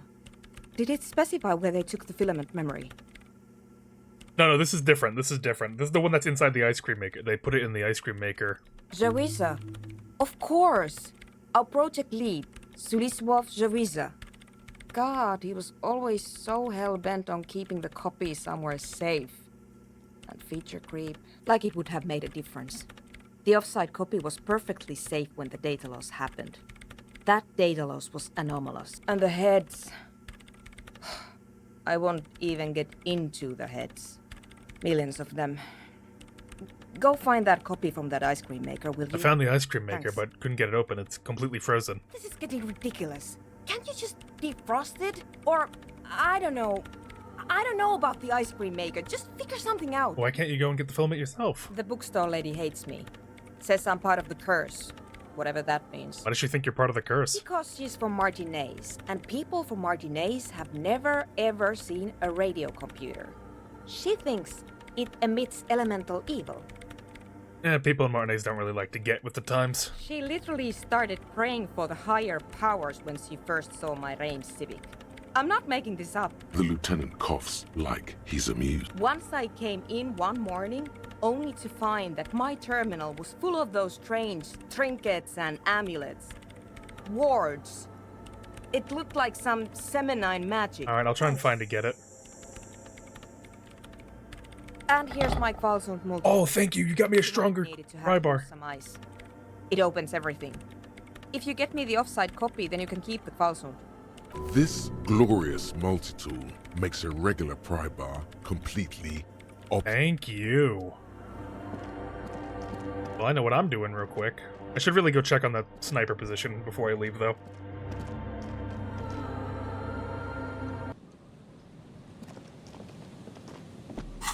Hold on, let me see. How cool does this look?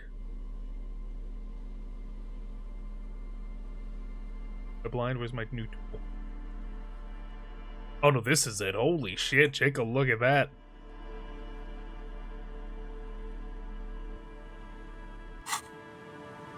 that'll do nicely.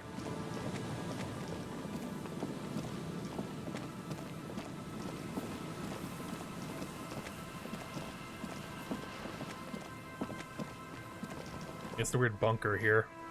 An old door, worn by elements, guards the depot. The wind has blown a sand dune in front of it. The door hasn't been opened in a long while.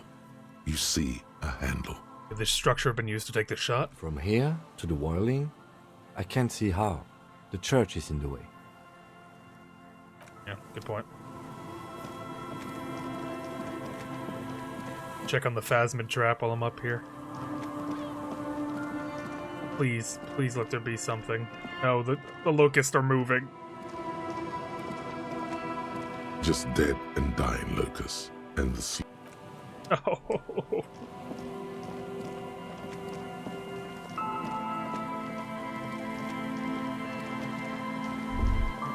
Is there something here that would indicate a sniper used this place as a nest for taking the shot?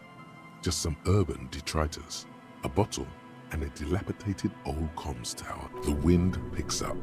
Fine sea foam lashes your face. It feels like needles. You can take it. Just raise your collar, detective. I don't see it, Lieutenant W. Freighter. I don't see a person take a shot here and hit something there. In the whirling in rags. Maybe the campfire was used by the perpetrator? To warm his hands before pulling the trigger? Perhaps. But anyone could have made this. The coast is specked with fires this time of year. Truthfully, this seems like a very poor choice to take a 1.2 kilometer rifle shot from. Visibility is awful. There's water vapor everywhere. I think we can rule out biddable prime, was it? But maybe the assailant climbed the comms tower, took the shot there? It's not possible to climb that ladder. And even if it were, why? There's no platform up there to aim from. He looks like he's cold out here at the tip of the coast. The jacket is warm, but not for this weather. They need a thicker coat? I'm okay. You, on the other hand, ye freighter, you look like you're about to turn into a popsicle. And superstar cops don't wear parkas, they rock out. Absolute idiocy. What about the cigarette butts? Those? A smoking assailant who favors Tumutiri to Astra or Joan? Cigarette butts are everywhere. This is a common brand for all men. There, 1.2 kilometers over the cold water of the bay, blue from the distance and the air, you see the smallest rectangle, barely visible, a glowing light on the third floor of the whirling in rags.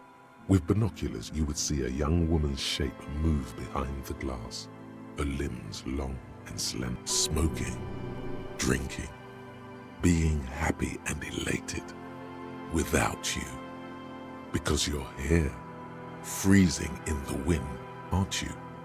Doing your detective work. It was a long shot anyway.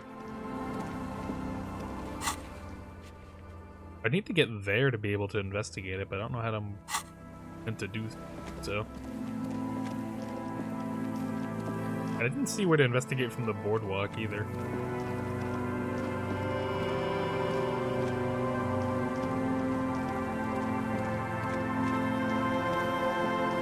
Well, there's no time for that now. I have a pry bar.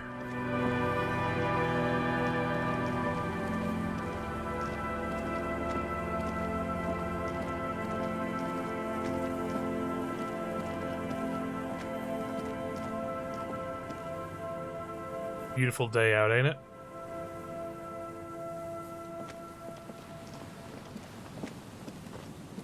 An absolute beautiful day for it.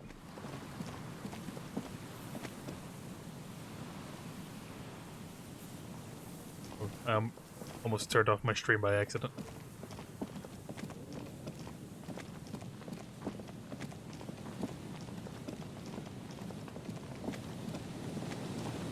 So, wait, where's the... You pick up the handset. There's a tone. The machine is operable.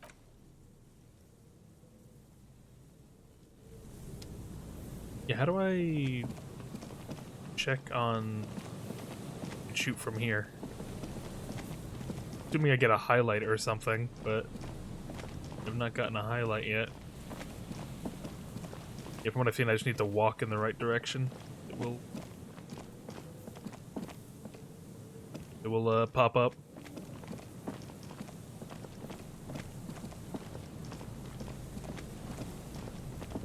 I gotta go all the way down the boardwalk and it'll...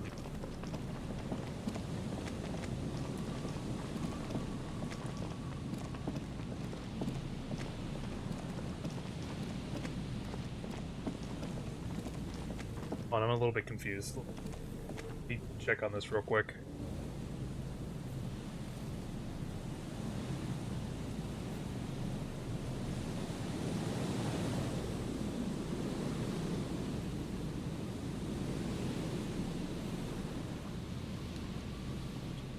Oh, okay, I see. I made a mistake. Kind of a little bit misleading.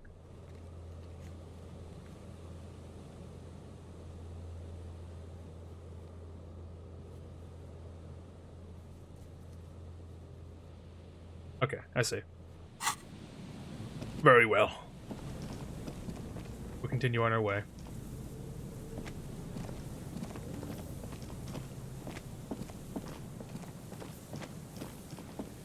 I'll be sure to look out for you. That's very sweet of you. You don't have to do that. But thank you. I appreciate that.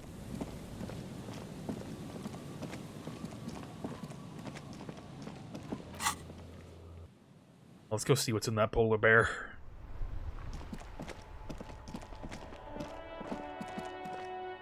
Good thing we didn't defrost it at all, or the thing would have been ruined. But now we got the super pry bar. Check that shit out. Look at that thing. Need to have my physical instrument up, so let's make sure that I'm doing the best I can for this.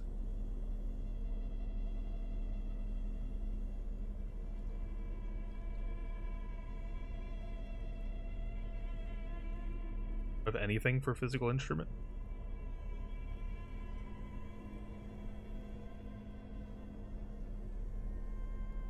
There we go. Only found something. This orange machine is buzzing like an old submarine.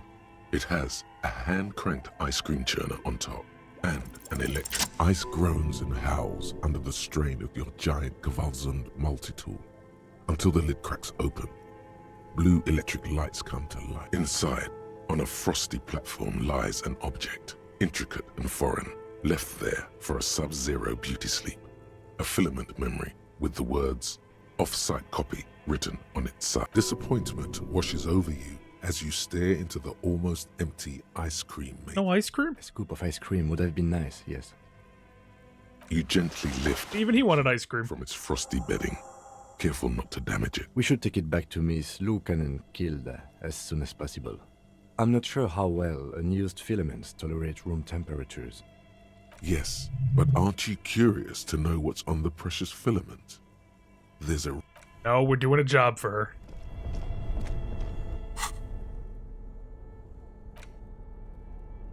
We're gonna get this to her. We're gonna mind our business for once.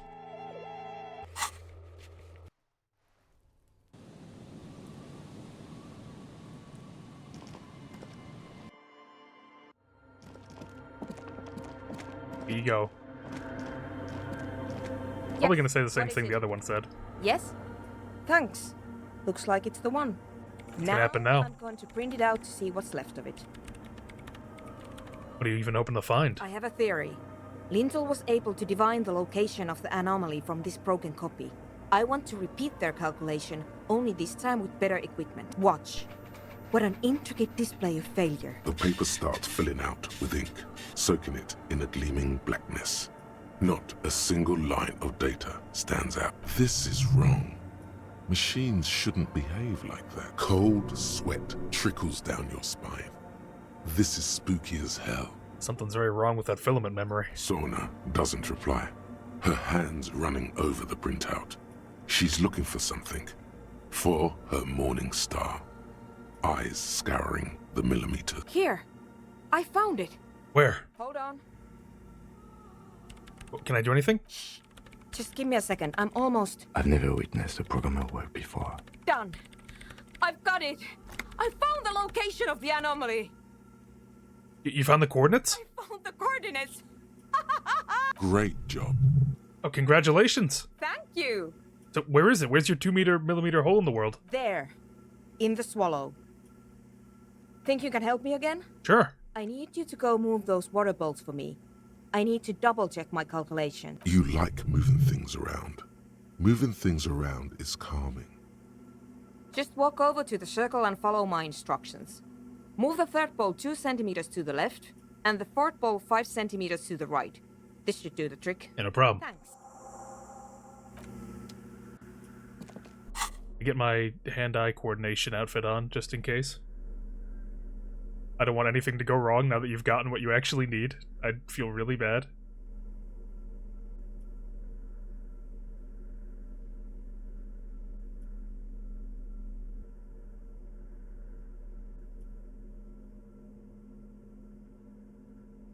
I think I have all the hand-eye coordination stuff. I'm gonna... Oh. There it is.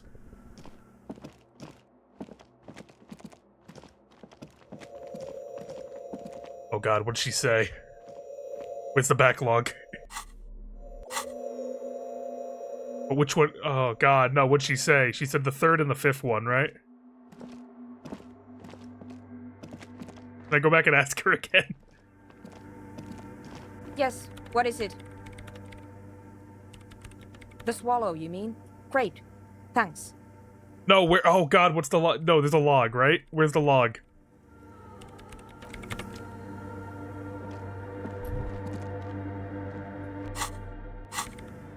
There's gotta be a fucking... Please.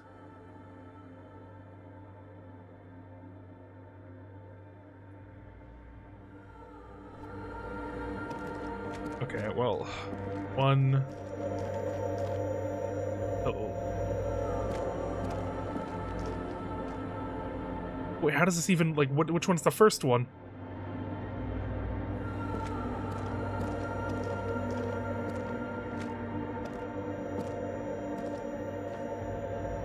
This one goes out this way, so I'm assuming that's the second.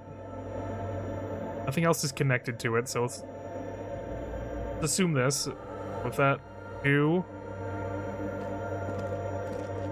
So this would be the third one. No, but wait, these are like separate things, though.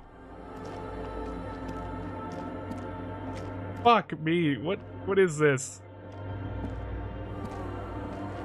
It's awfully silent again. As if someone turned off the entire world outside those walls. Water inside the bowls stands. Measurements have been marked down around the bowls. Each chalk-drawn line representing a centimeter on the floor. Oh boy, this is going to be good. Okay, no, it just tells me to do it, okay. It moves like a ghost without creating a single trace of sound. Some water spills out of the bowl, wetting the floor. The lead programmer sends you an encouraging thumbs up from across the hall. Time to run back, or maybe walk. This is a sacred place, after all. Okay, thank God.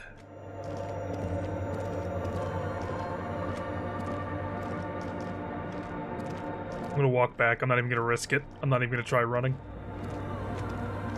Yes, what is it? Okay, move the bowls. Great. Everything should be aligned now. What's wrong? Yeah. Nothing. Now the only thing left to do is to unmute the headphone. If we got the location right, we should then be able to hear whatever sound this anomaly makes. Wait, why did you have your headphones on mute in the first place? Honestly, I'm a little scared. Could it just be silence and nothing else? I don't know. That's what I'm scared of. I don't know. It could be anything. I mean, what sound does the nothing make? How can you even listen to something that doesn't exist? What if silence is only what surrounds it, but the swallow itself is... What? I don't know. I'm just scared. Maybe it's going to be something terrifying. Maybe it's going to tear the world apart. No, maybe we're overthinking this. Maybe. Maybe I'm just tired. Scary, but we have to face it. Yeah. You're right. Let's do it. The lieutenant takes a step back, and then nothing happens. As Sona, Loken, and Kilda presses unmute on her keyboard. Nothing but silence. You can hear some small animal cross the floor in the chancel. It's that quiet in the sanctuary. Can you hear anything? She doesn't answer. Her eyes closed and brows knitted together in a state of deep focus. One hand cupping the headphone. Oh? Damn it. Well, come on, did you hear anything? No, of course not. Nothing happened. Let's move on. Despite her fear, she was hoping for something extraordinary to take place. Did you find the swallow? No. No. My hypothesis was wrong. According to this, I should have heard something, if I got the coordinates right. Like I said, silence is only what surrounds it. But this is just another failure. Silence sounds like silence. That's all it is. You can try on the headphones. See if you can hear anything. But don't get your hope. This can't be it. You should have a listen. Let me get on my perception clothes, hold on.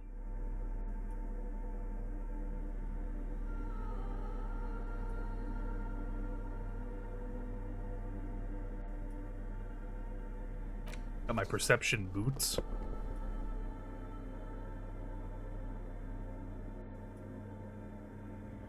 My perception froggy hat.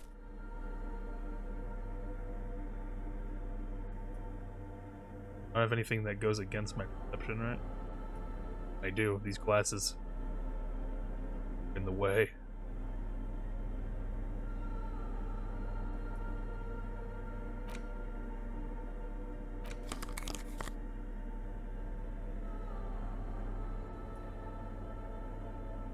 It's up to you to find a way to get that to Shaylee. Now I'm fairly perceptible. Yes. What is it?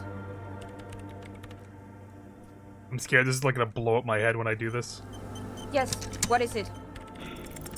All you hear is your own breathing. Heavy, hoarse from all the nights spent drinking. It's the breath of an old man. But there's something else. There has to be. Something big. Something unexpected. Something new, yet to be discovered. When was the last time this world had anything new to say? Well, did you hear anything? Just silence. Yeah. The lieutenant looks down at the floor, as if to say, you're wasting time here. Maybe the speed freaks can help you with this. Go talk with Gundren. Maybe they can. Good idea, voice in my head. Wait, what is that?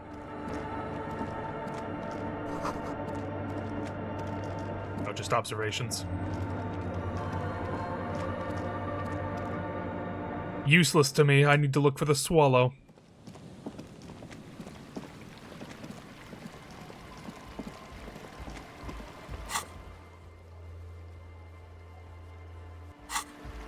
You know, before I forget with... Hold on, before I forget, with, like, everything that I've been doing here.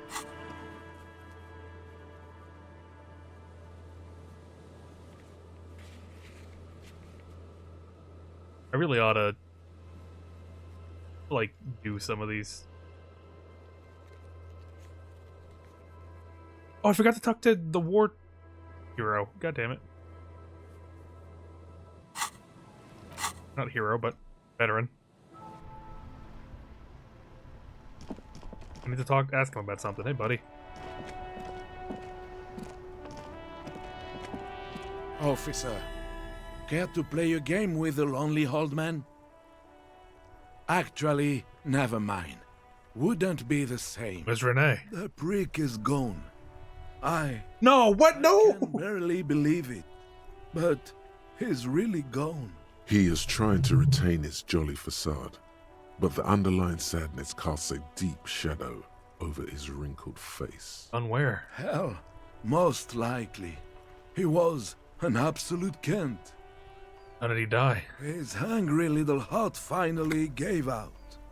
The dock workers found him in the guard booth this morning. Wasn't even supposed to be working for another week, but he just had to prove how tough he is. Wait, did he push himself to prove he can pull his weight and doesn't need handouts? Yes, he was about to head home. 'Cause when the dock workers found him, he was wearing civilian clothes and not the coquette uniform I saw him in all the time. Sometimes I thought he was wearing it just to piss me off.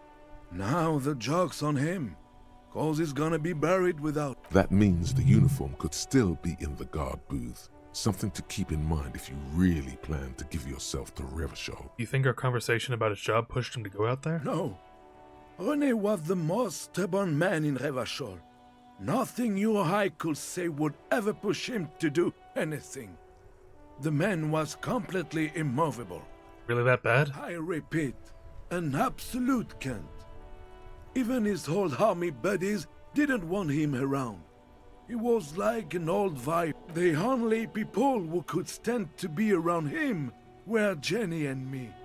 She saw something in him when we were just kids, and she never lost sight of it. And I thought if the most beautiful being in the world can love him, then there must be something worth holding on to. Did you love him? We've hated each other our entire lives. So much, in fact, that... Yes, I loved that angry prick. He didn't deserve it, but I did. You know what his last words to me were? Tell me. In Guillaume's time, you'd have been shot without trial. That's what he said to me. He lived a cunt, and he died a cunt. Here's something Let's leave it at that. Here's something to remember your friend by. Let me see.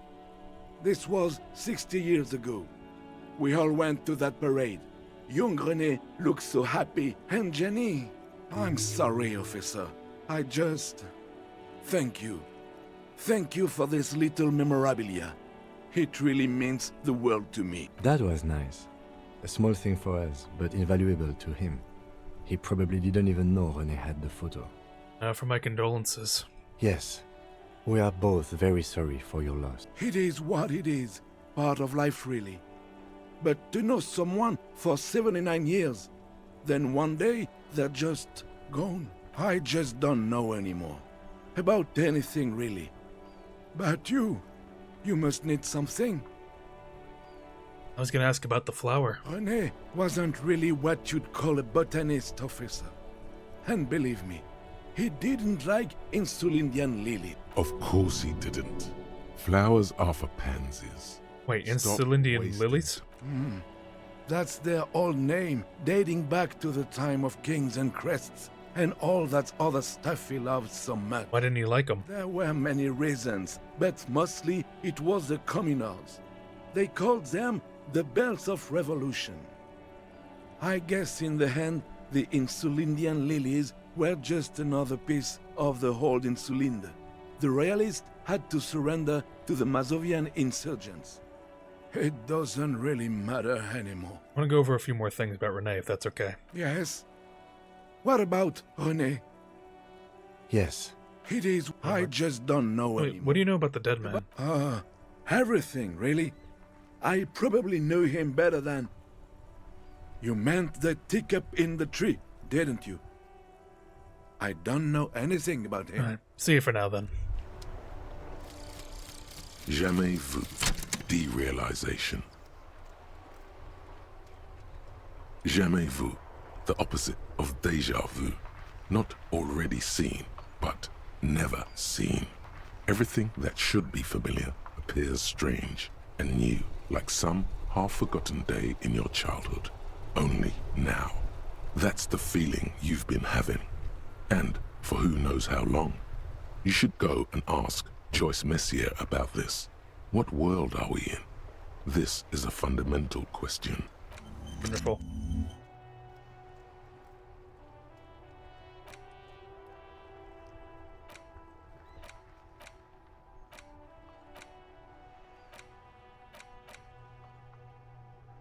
What's at the top here?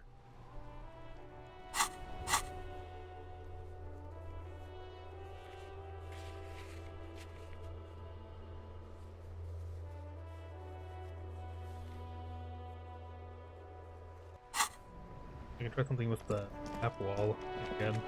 I kinda want to get that dude's outfit. I know it's kind of fucked up to rob him, but I want those bonuses. I don't know what to say. Shit. Several maps. The maps look old. This large ozone disintegrate, radiate. You can. The ocean you have lit. Perhaps they. The north to the east. Hudon. It's so. No. Coal City is worse. I'm sorry, they're quite valuable, though they might not look it.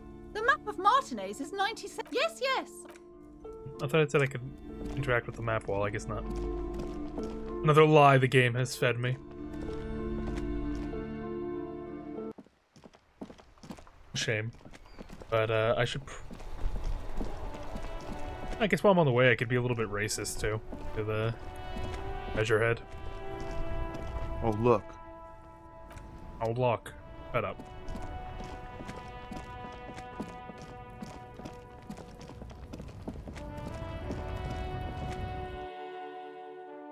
Knick-knack.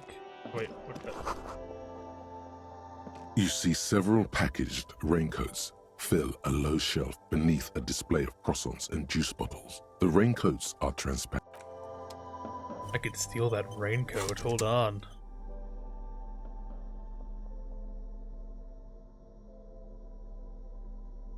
Give me that.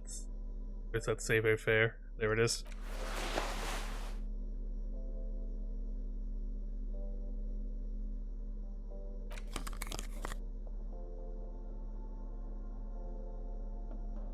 Haven't really tried to steal anything before, but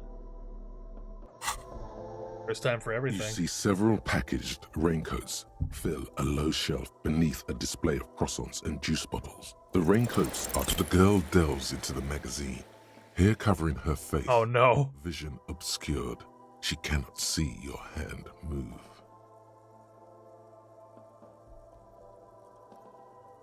Oh no. I said don't let it fall out with a thump. What did you do? Did you? I mean, I didn't just see a middle-aged man try to steal a Fort Real raincoat. I need it for the police investigation. Really? A plastic poncho? The clerk stares at you, but doesn't say a thing for a moment or two. She's like 14. You're humiliated in front of a minor. What's wrong with you, son? I mean, it doesn't even cost that much. Like, why would you want to fuck with Frit over something like this? Fucking with Frit is dangerous, you know. Just leave it there. I'll put it away later. Oh no. We gotta go. I gotta go rob that old man's clothes.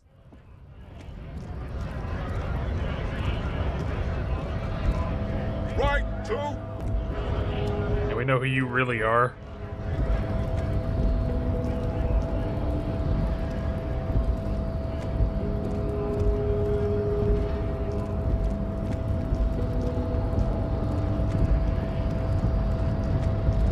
Hey, Measurehead.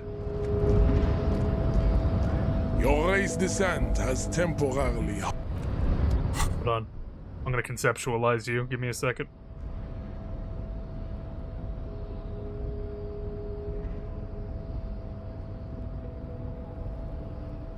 I'm sure there's like a quick way to sort all these.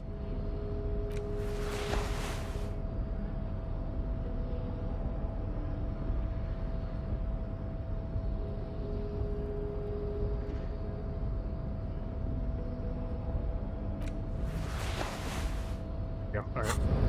Let's talk to you. Your race descent has temporarily halted. Ask what kind of races there are first.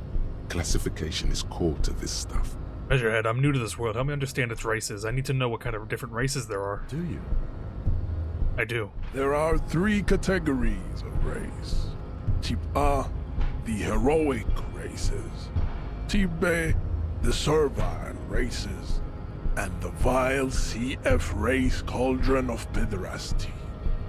Which one do you need education on? Type A. Those are the Simonese, the Areopagite, and the Occidentals, excluding the Maun, of course. The Maun are riddled with eczema to the point where they find it impossible to smile. They are all lactose intolerant, a common result of inbreeding A receding genetic pool has led the Mound on reprehensible street parades. In Mound cities like Stadskanal and Vredefort, wearing wooden clogs on their feet and little green... He's got a point. I mean, he's making a lot of sense. Wait, who are the Mon? You know them by the names of their nation-states. The Oranese, the Gotwaldians, and the Königsteiners. My people simply call them Maun. The Maun are proof that you can have too much Occidental racial purity and Tasso-centric culture. Inbreeding has led to a lactose-intolerant subrace whom no one can take seriously. Colorful tassels are, let's be honest, not a good sartorial choice for this century. You might want to avoid wooden clogs. Okay, got it. Who are Type A then, in your view? The Vespertines and Messenians of Vesper and Messina, the ancient Meteorans of Meteo by the golden Pisantic Sea, the Suren of Sur-la-Clé, and even the North Königsteiners, all have Type A race propensity. The other large Mondial civilization, the Mesk, are too yellow and oleaginous to count as a heroic race. True, they are violent and expansionist, but they have a glandular problem. Overproduction of sebum. Sebum is leaking into their brains, making them listen to El Mariachi music and eat toxic minced meat-based food, which in turn only produces more sebum. Who are the Simonese and Bajits in this? As proven Agaits. by the Maun and the Mesk, Occidental Type A is in retrograde. The Simonese and the Areopagite are on the... Oh, it is Bajit, okay. And the Simonese are? The indigenous people of this, the Insulindian archipelago. The Simonese inhabit the southern islands. I am Simonese, from the stock of Ulumbuir on Ile de Fantôme. And the Areopagites? The Areopagites are the master race of the Ile Maran deserts. The Simonese are descendants of the Areopagites. We came here during a heroic migration from Ile Maran to Ansuland, thousands of years before the lactose-intolerant Maun Occidentals discovered this. What's the difference between the Simonese and the Areopagites? The Areopagites are sleek, long-headed. The Simonese are powerful, mesomorphic.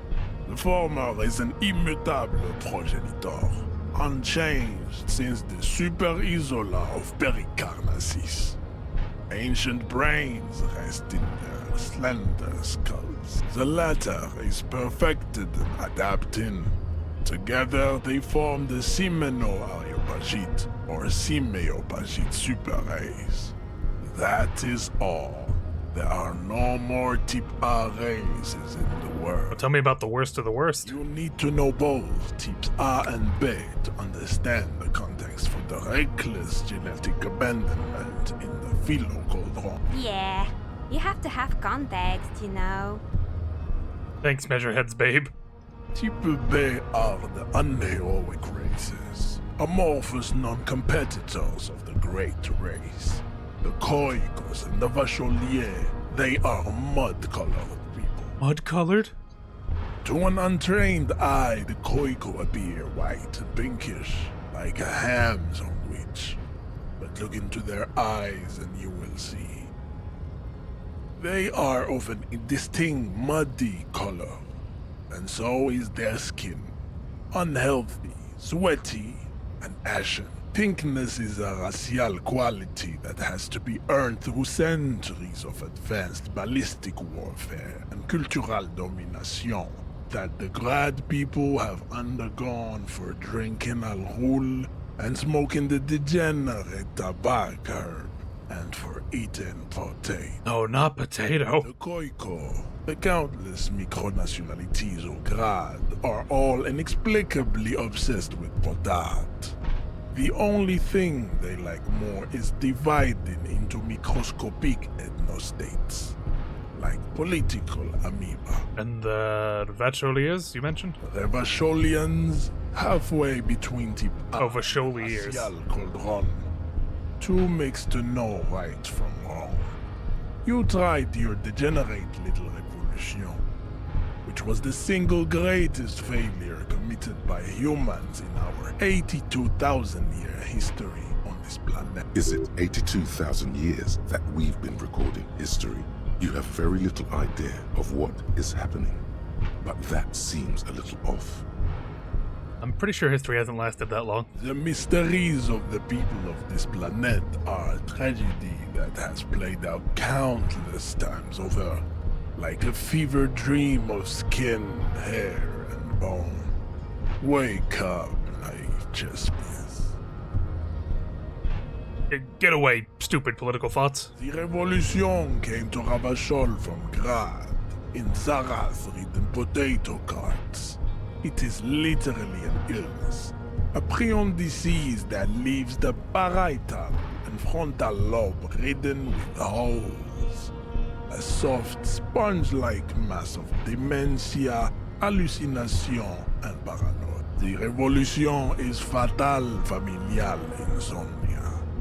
A hereditary prion condition passed from the Khoico to the Occidentals.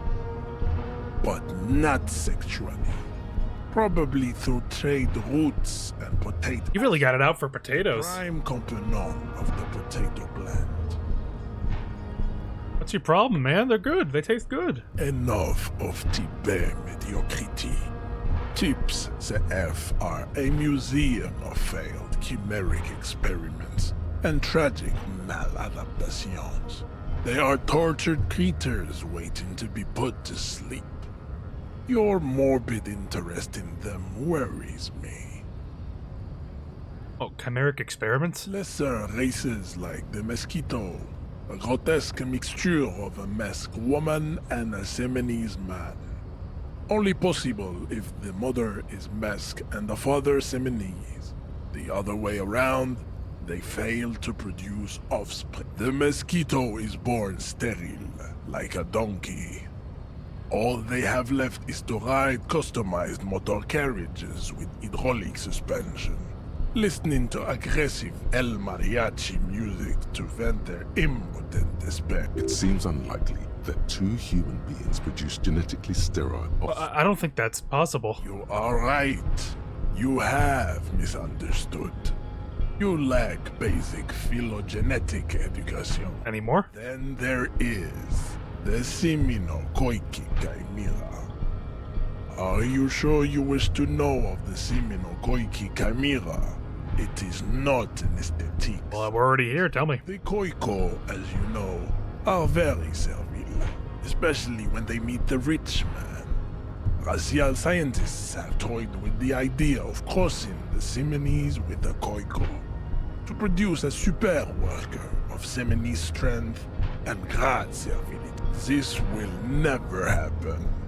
The Seminese and the Khoico may have similar interbreeding problems as the mosquito. We will never know precisely.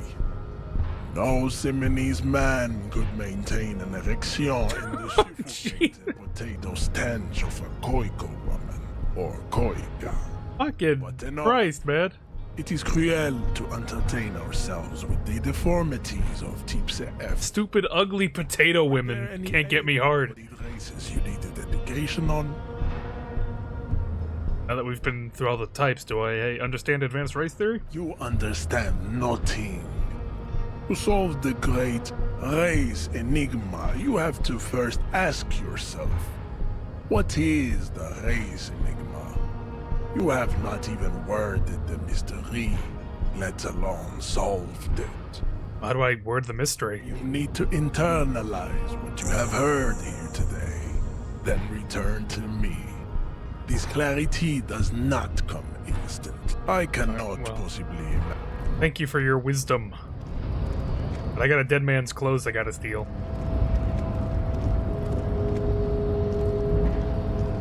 Maybe show to his friend just to see what he'll do.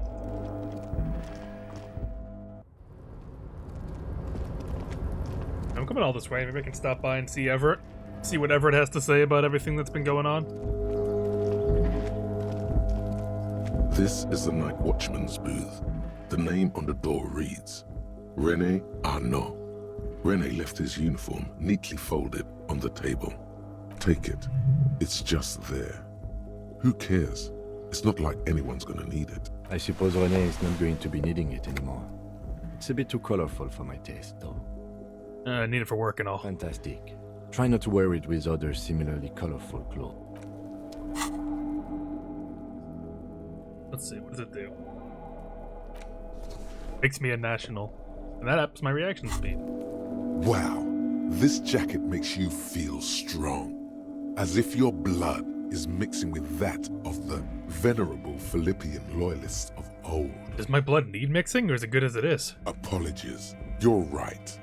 The need for a strong central government has always been clear to you.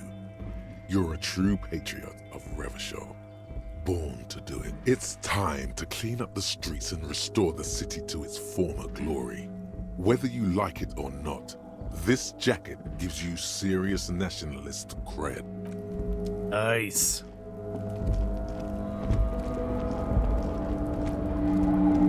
Let's go see how my good friend Everett's doing.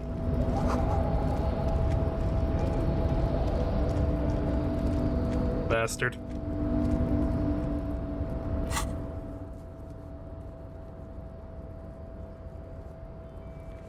Shame I can't talk to René anymore.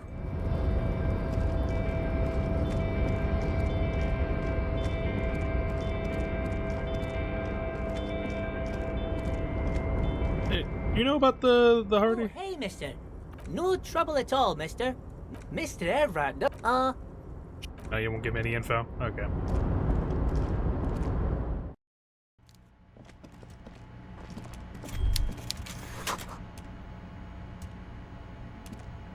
Not a fishing rod, is it? Over there? Big one.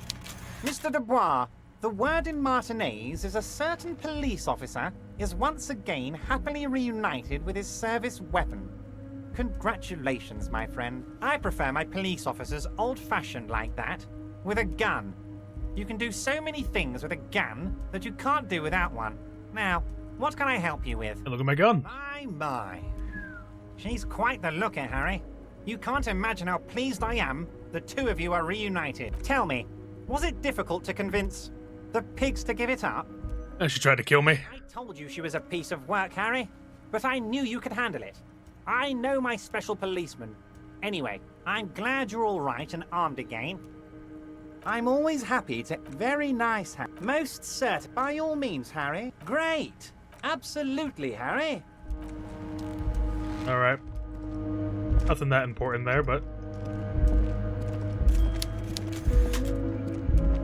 I got the outfit. I'm happy.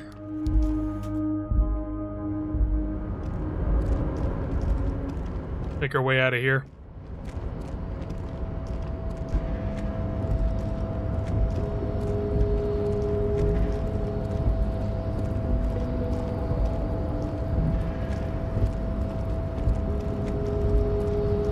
We got a case to solve.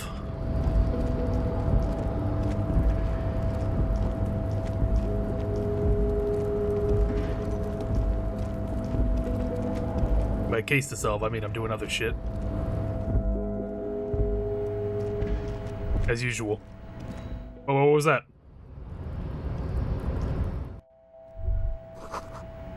Oh. Boring is what it was.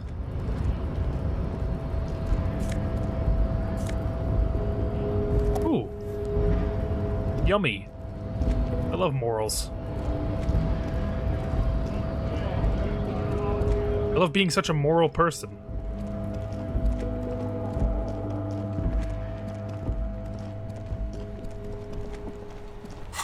Now then, let's travel to Fisherman's Shack.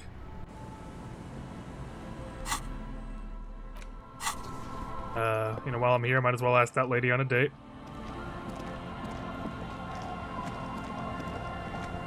Aye, the sea's gonna calm down soon, I can feel it. The wind is turning southeast. What's on your mind, officer?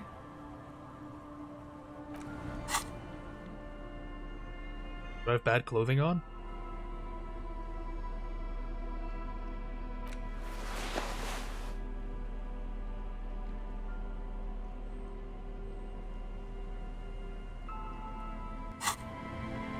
Aye, the sea's gonna calm down soon. Oh, what's wrong with my attire?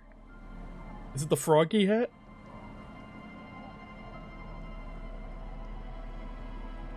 I like the froggy hat though. Aye, the sea's gonna calm down soon, I can feel it. Alcohol, man. That's I'm afraid to be around women. Okay. Where's this going? I need to be drunk, you do too. Please get drunk with me on a drunk date. Absurdly and pointedly phrased. You can be quite funny, officer. Anyway, what did you want? She doesn't even understand. I ruined it again.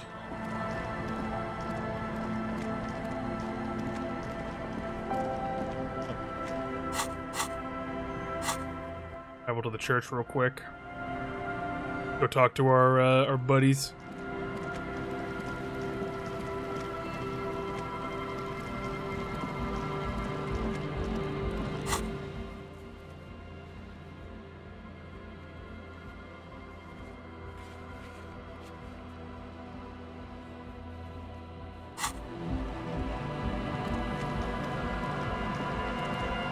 Hello again.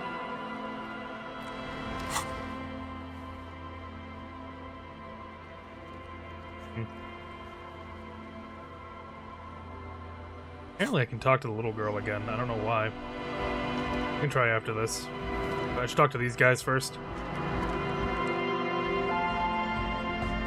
Hi again. So, how are things going? Yes? What's the deal? There's a hitch in Suna's research. What kind of a hitch? She's trying to catch the anomaly using a special microphone setup, but she can't hear the audio coming through her headphones. An audio shortfall, you say? Guess what? We got speakers with massive low end. There's a good chance it can do it. They've got one speaker. One. Uno. Oh no, I got those speakers and I sold them too. Those could have been used. I think we fit. I'll see what Suna thinks. We've got some serious range on this baby. It'll goodbye, officer. Fuck. They were worth so much money though.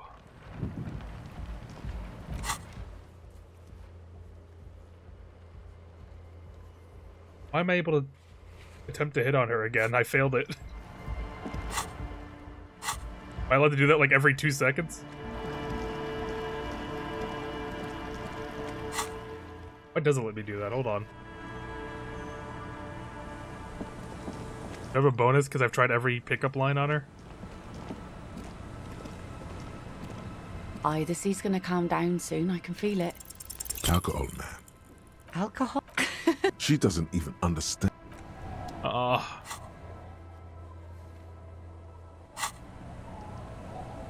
such a failure. Oh, let me see if I can talk to the girl now.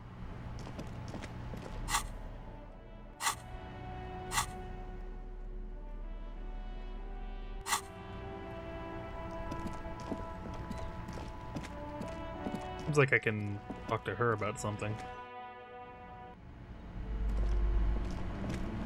Hi, Ace Detective. Are you here for more book? You have absolutely... God damn it. Why are you wasting my time?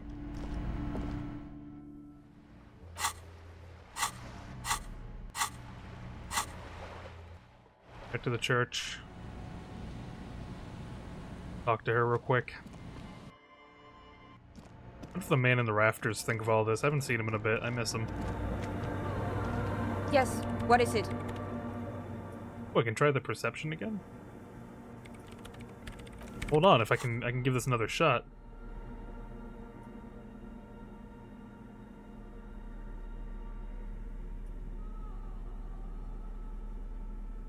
Where's my perception outfit? Put on the froggy hat.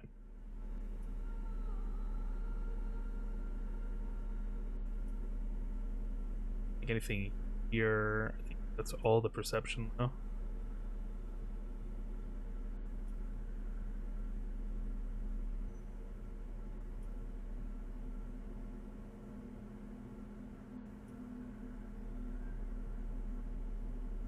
Let's see, let me try it again. Yes, what is it? No, it didn't work again. Oh, I gotta heal. Still nothing. Sauna isn't even looking at you this time.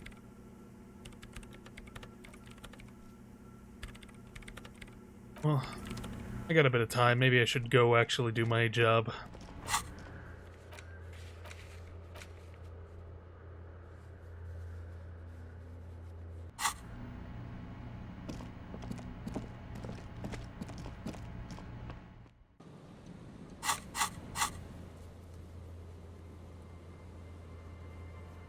We head over back here and go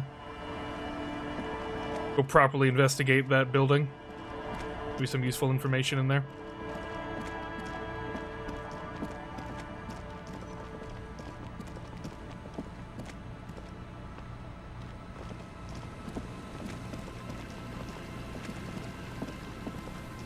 That.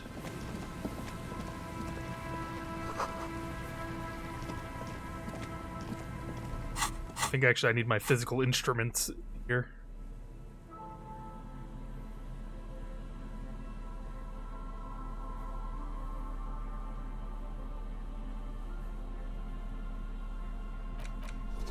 That on.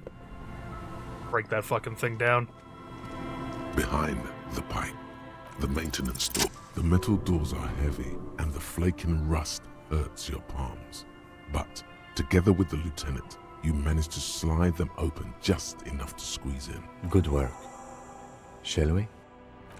Let's see what we have inside.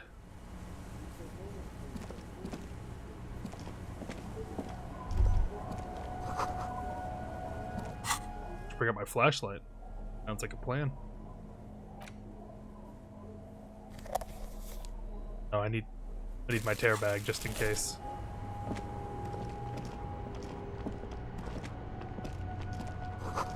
Return table. Orange mildew crawling with something.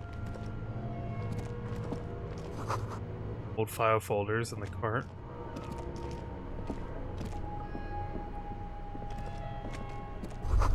Series of thick, dusty glass. This isn't just glass. These are old computation components. These are computer components? Yes, filament memories. From the time when wires were cast in glass, slides with an inlaid nervous system. How do they do that and why? The how was a closely guarded secret.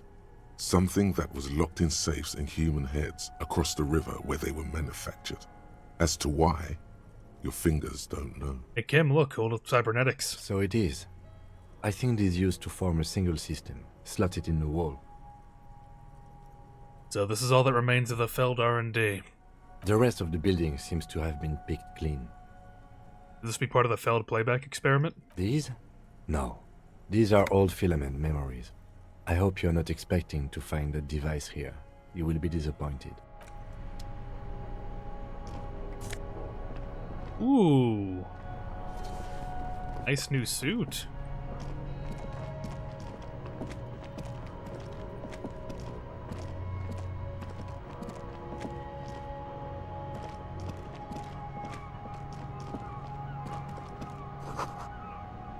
Beam of light in the crevice, and we'll get back to that. Maybe we'll get to it now.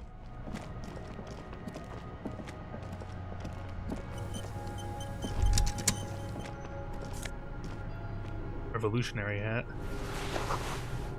No one slept here in months, maybe years. Revolutionary propaganda. A mustachioed and mutton-chopped man, amateurishly depicted, gazes at you with sad eyes. The plaque reads, K. Mazov. There's the man There is himself. a spiderweb in the lower left corner of the portrait.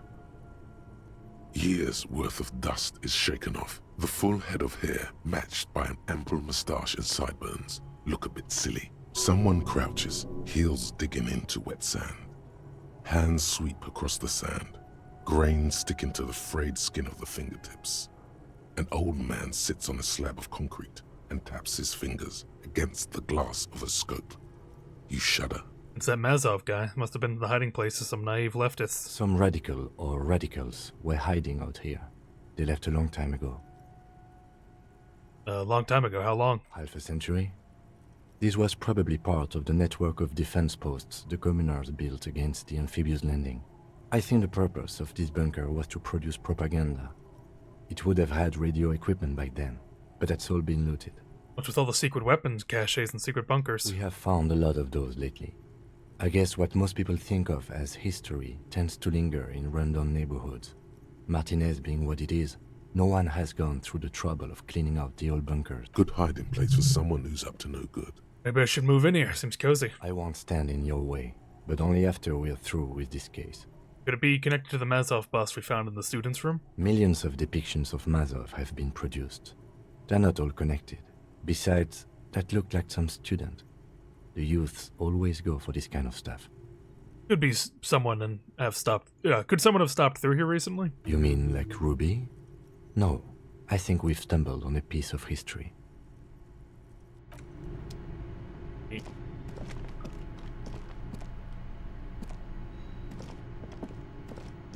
Get out of here. Useless to me. I think going that way is the way to go, so... The opposite way.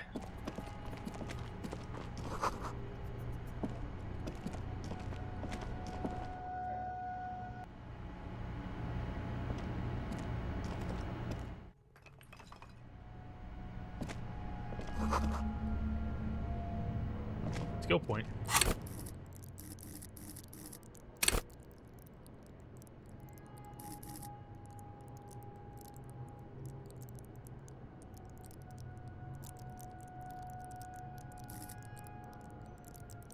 To put it in though. I thought I was gonna be able to upgrade my. Hold on. Is that not the case?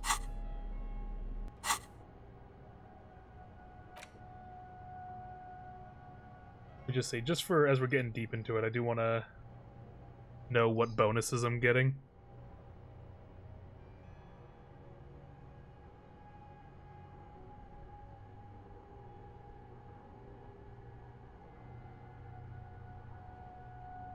There.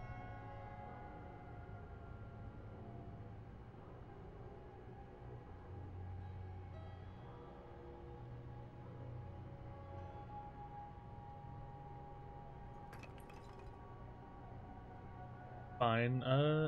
I'll do the date of birth generator. That's 7 hours to internalize? Jesus.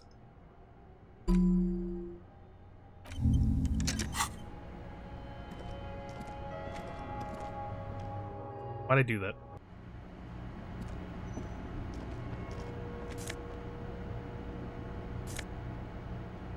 A postcard. Neat.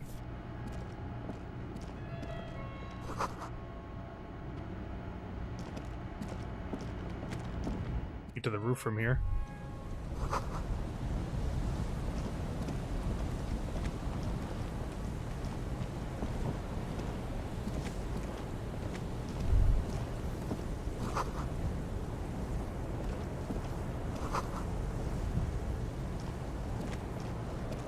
What a view. Killers down here. No killers up here, but downstairs is a different story.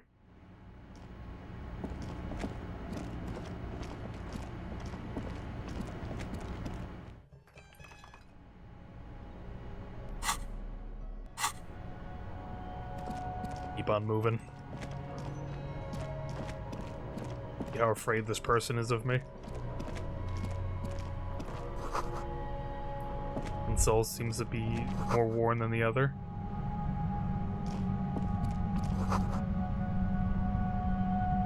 Save real quick in case I just get fucking beamed down here.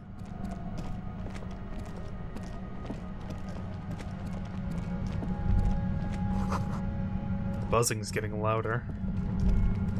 There it is again, like a swarm of hornets buzzing under your scalp. A strange tingling you can almost smell. Lieutenant, you feel something? No. What do you mean? Pain, a strange tingling. I don't feel it, but we should still be careful. There were footprints back there, and I'm pretty sure they were fresh. Yeah, right soul's worn too. Looks like our suspect. If she's in here, we need to plan our next step carefully. What do you mean? Once we detain a credible suspect, who knows what the Union and the Wild Pines will do? will set in motion events we have no control over. You will upset the balance of power in Martinez. The deadlock between the company and the Union will destabilize. We found out Everett's plan to take the harbor. Maybe we should tell Joyce about it? I leave that to your judgment. You already know what I think about cross-pollinating information like this. It's dangerous. He just can't be sure. Maybe it will yield something useful. You know what Joyce knows about the murder, but I may have other things to discuss with her. Yes. There won't be time for that once things go down. Matter of fact, I don't think there's time for it now, but... How bad do you think things could get? Well, we are not responsible for what we can't predict, are we? I don't think the entire city will be razed to the ground. If you can't predict it, there's nothing you could have done. Anything's waiting for us. I think I see a cavern. Maybe more cellars? I think we've been careful enough. We still have the element of surprise. I wouldn't be so sure. You haven't exactly been sneaky. Or maybe not. Either way, once we go deeper, there will be no turning back. You can't tell me this shit, man. Now I gotta go do other stuff.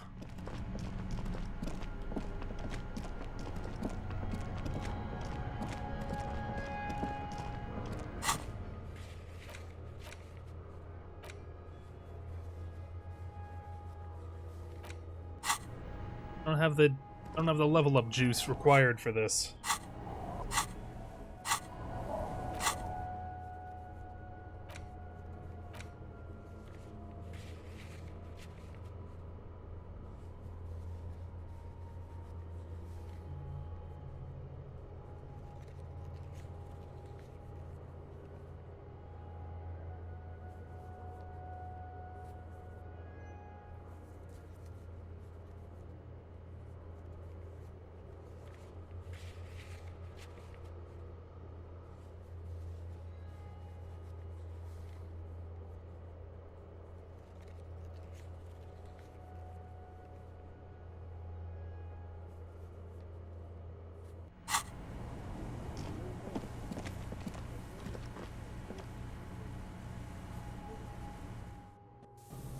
Let's head back out. We have a couple of quests we can do. At the very least.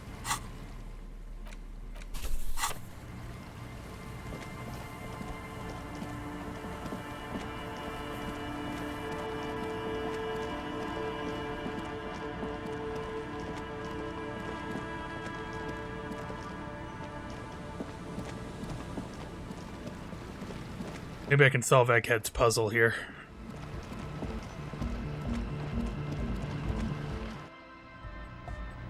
We're close. True, hard, full, car. Hardcore. Hardcore to the mega. Internally coherent. All car. All right. Yeah. He furrows his brow as his very... Hardcore. Ah. The question is, what is the question? It would have been good if I had asked you a question. I didn't. I was just idiotic. But there was a question? We're close. True, hard, full, car. Is it? It's hardcore. Skibber-dee, skibber danger. I am... Okay, I think I understand. Hardcore. Yeah! This young man adds a capital G before the H in his yegs and args. This produces a guttural, Gotwaldian accent and makes him sound more animal, more in it. Yeah, the no beard is definitely fucking him up. Or maybe it's not Gotwaldian. Maybe it's Oranese. Probably an homage to Oranje, where Arno van Eyck is from, judging by his name. Could you be listening to an Arno van Eyck creation right Mike, it's the famous Van Eyck I'm hearing. You know about him? You know Van Eyck? I'm a major Egghead. Wow. The skinny wraith looks at you with some disbelief. So am I! So am I! Oh, is that why they call you Egghead? Because Egghead was the mega, the K became the G, the boy became the man, the advent? We're close. True, hard, full, car. Hardcore. Hardcore to the mega. All right. Here comes the night. True. Hardcore. Hardcore to the internally coherent. I wonder if you knew who killed the mercenary hanging behind the whirling in rags. Good morning, yeah. 1, 2, 3. Yakokata, the place to be. You said that before. Why is the Yakuta the place to be? What does that mean? Yakokata is a hardcore play. The club, true, hard, full, it's hardcore. Skibberdis. The club, true, hardcore. Yeah! This young, or maybe it's not. Yeah! Y to the E to the A to the A to the A to the A to the A to the G to the H to the. Yeah! He missed one A. You missed an A there. I yelled mine with 6 A's, so you have to yell it with 6 too. I'm the hard rhymer, the track attacker, the mic enforcer, the sixth checker. I am the law. The true, hardcore, yeah! This young man, or maybe it's the what, yeah! He missed. It's nice to be important, but it's important to be nice. Oh. The cloud, true, hardcore to the mega. Here comes the. We're getting through. Hardcore, internally coherent. Good morning, yeah. It's the message, so listen. We're making our way through. True. Hardcore to internally coherent. All core, all right. What are you doing? Gotta get the people going. I see. Yeah. Request. I want everybody as close to the stage as possible. The cloud. True. Hardcore, internally. All core, all right. Yeah. Gotta get the people going. Why? I'm the party boy. It's my job. What is a party boy? Hardcore party 25/7 beyond the winter's orbit style. The club, true. You might be onto something here. Internally coherent. All car. Gotta get the people go. I'm the party boy. I think I'm also a party boy. 2 on a track. Watch your back. Watch out for the heart attack. No, never mind. The club, true. Hardcore, internal. All car. He furrows his brow as his very large head traces the sublime invisible movement of the music in the very real air of the stuffy tent. Hardcore! Ah! So hardcore. Is it though? I was just thinking that a moment ago. One mind, one spirit. There's no other the true. Hardcore to intern. All. He furrowed. Hardcore! Ah! The question is, what is the question? Just answer the question. But there was no question. Mother, it's a fucking scarecrow field puzzle we're dealing with here. Hardcore to the internal. All car. He furrowed. Is it though? It is. What is it? I mean, really? The question. What is the question? No, but seriously, I'm a bit worried it isn't. The skin on your back is crawling. For a second, you can't even hear the music anymore. There is a hawthorn tree on Rue de Saint-Ghislain, right next to the canal. Don't be alarmed. Everything is okay.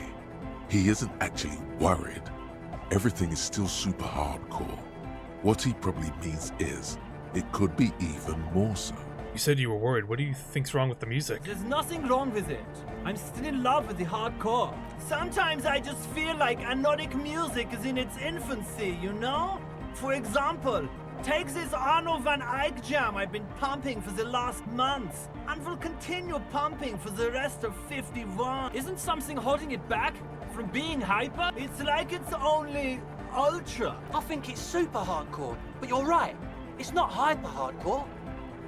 Yeah, it's only ultra hardcore. It is, isn't it? I knew it, but how could it become harder core? I know the answer in my heart, but cannot think it in my head. If this is not hyper, how could anything be? Sounds suspiciously like a question. The question was, what is the question? No! This is the answer! Try to think if anything could make it harder core. What? Guys, there's something happening in his head. As your mind works, the beat recedes from your ears. You hear your own blood pulsing through your head, nourishing your thoughts with oxygen. The rhythm is familiar. Think even harder. Oh yeah! He's doing it! But you're not. This is almost certainly a matter that surpasses the limits of reason. Feel the movement of blood through your head. The abstract shapes swelling in the foreground have done so in vain. This is a core matter. The answer in the double kick that moves the milliliters through your mind. The dark thud is the source of all rhythm. The inspiration behind mathematics. The hardcore. I know! So does mine! But there's something else that hasn't failed you. Wait, I'm the police! Uh-huh.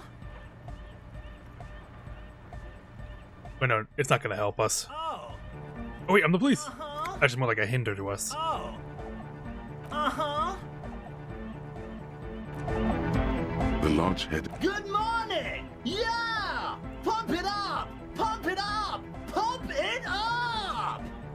Are you a thought reader? No nation, but transnation! No war, but class war!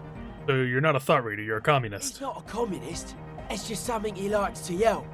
He picked it up from a tape jockey at the Elysium. Yeah! With the rebel yell! Does that mean you're a thought reader? Don't be a lunatic. Of course he isn't. Jermaine here just yells random things. Odds are, sooner or later one of them will come off as thought reading. Yeah! Reversion imperative! Unless you were thinking Reversion imperative right now. Anyway, I've had a similar thing happen with eggs yelling. I know what you mean.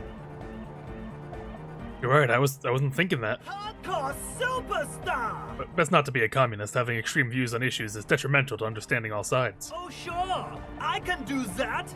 If you want that, I can avoid taking a stand. Please don't turn him into a moralist. I don't even know what to say to that.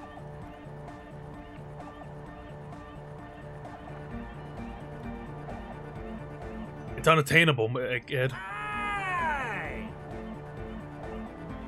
Tell me something else, Egghead. Yeah! Is your real name Jermaine? Dark hardcore! Jermaine Egghead! Basically, yes it is. Why are there lungs on your belt buckle? Lungs are for love! L'amour, la compassion, and la autodiscipline. Love! In a woman's lungs. Lonely as I am, I'm not afraid. This strange, damaged feeling grows on and on. Cause I've never loved someone like you before. A dopamine surge accompanies the words. It feels like electricity flowing down your scalp, dissipating into your neck. Thank you, Egghead. Good. Like a spark of life in that moribund sponge you call your body. Let's see if I can't make it real. You know it in your lungs where the pressure should vibrate, in your heart that's alone, and in your solar plexus where the hits should land. So does every chord and needs more bass. What? And a melody, and a good melody is what makes a song really stick so that you can't get it out of your head anymore. Wow, okay. We should start with the melody. But where would we get that stuff from? I don't know, I was thinking you would know. I'm sorry, I don't know anything about Nordic music. I'm just the party boy. I get the people going and say it's hardcore. I'll look into it. The young man falls silent with appreciation. He even tries to contain his smile, as if it could hinder your investigation. Basically, what you need to find here is a tape with some banging music on it, so that Egghead could use it to remix Van Eyck's jam. Yeah, maybe that street talker across the pawn shop has got some tapes to sell. That's just an idea. There is a hawthorn tree on Rue de Saint-Ghislain, right next to the canal. A reel of magnetic tape is caught in its branches, like bronze ribbons, blowing. I've been there. Oh, I know! I know this! I can tell you where it is! St. G is the boulevard before the canal bridge. The one that takes you to the whirling in rags and the industrial harbour. It's got the lanterns and the... I knew that! I could have said that! And the mosaic sidewalk. But it's all blocked with that stupid traffic jam right now. Feels cold. Does it? Take it off. Anyway, that's all yours to figure out, Copman. Copman! I have a tape with me. Maybe you can use it to improve Van Eyck's jam. Tape! Yeah! Spins the tape until the space escape! Yeah! The Great Door Gutter Mega Mix. Alright! No! No, no! This is gonna make people Oh, fair enough, fair enough. Keep it positive! Keep the love in the house! Okay, never mind. Yeah! Alright! Hi again. So, how are things going? Goodbye, officer. G'day again. So, how are things going? Yes? What's the deal? But goodbye, officer.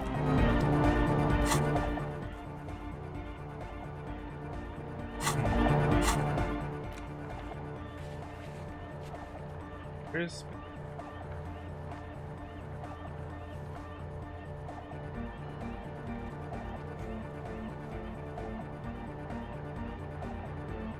I've solved quite a lot of cases.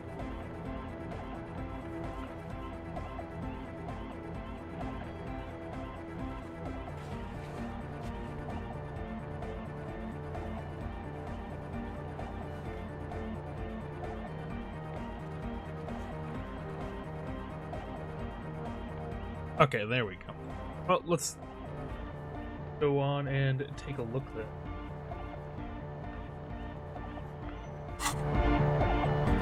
If I can't lend him a hand.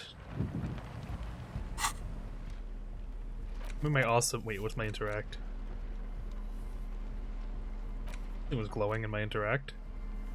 Is that just me getting that back?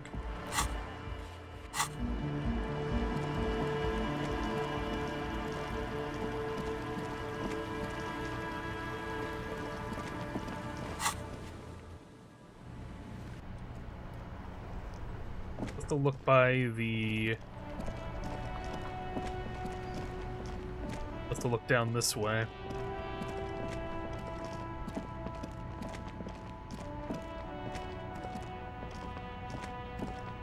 The hawthorn tree on Rue de Saint-Gisley. Yeah, here it was. Bronze-colored ribbons of magnetic tape are caught in its branches, fluttering in the breeze. Just like promised, you've stood here for what seems like eons, guzzling the sickly fumes of lorries and carriages. Good hawthorn. Patting the tree reveals a small sticker which has almost been worn to oblivion. It reads, RCM Emergencies Desk, number 8102.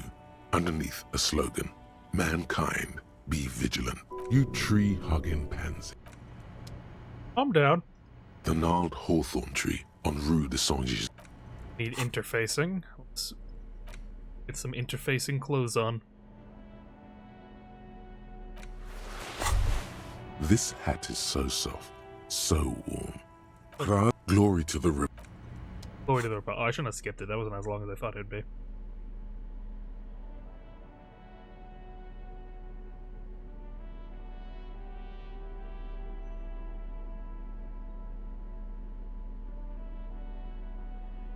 I have no interfacing outfits. I got nothing fucking with interfacing, at least, I hope.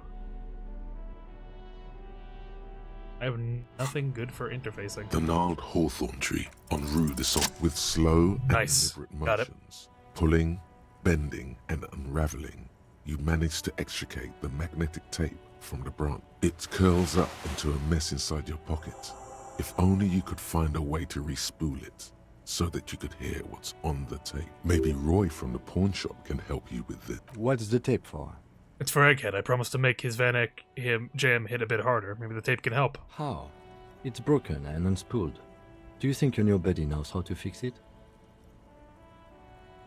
He has to. He's the master of ceremonies after all. Alright. You could also get it fixed at the pawn shop across the street. We shouldn't waste our time. You know, since tape spinning isn't really our day job, solving murder investigations is... Good idea. He might have the tools.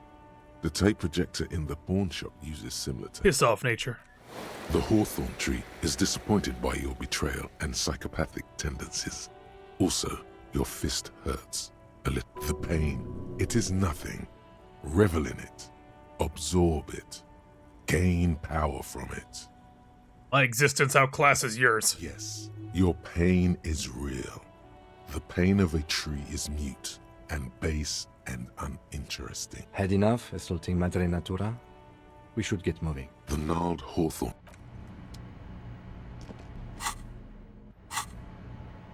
Let's get this to our good buddy at the pawn shop.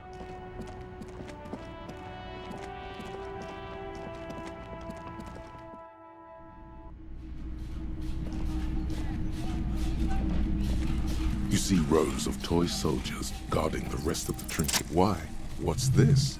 A headless man riding a horse. A headless man wearing futuristic tracksuit trousers that say foul. The headless fallen rider. Indeed.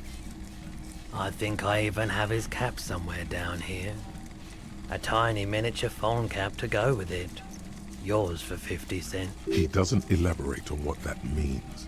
It's unlikely that he will. The lieutenant studies the figurine with amusement. Cool rider, right? I knew we'd find something worthwhile here. Give it a buy. Did I mention that this figurine is supposed to be lucky? Always carry it with you. That was a very smooth salesman's grin that almost comes off as earnest. You should learn from him. Oh yeah. The headless fallen rider.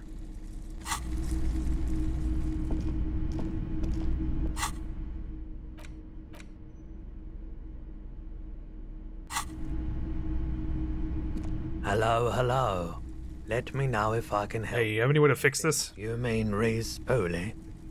Yeah, I do. Wait, could you do it, please? But I'm not some Mr. Fix-It. I'm a pawnbroker. If you want to pawn the tape, sure. Although it looks pretty worthless. Just explain why you need this so much. He's bound to understand. This could be the next big thing for the big local dance music scene. Huh? What do you mean? You know that old church down the way? Yes.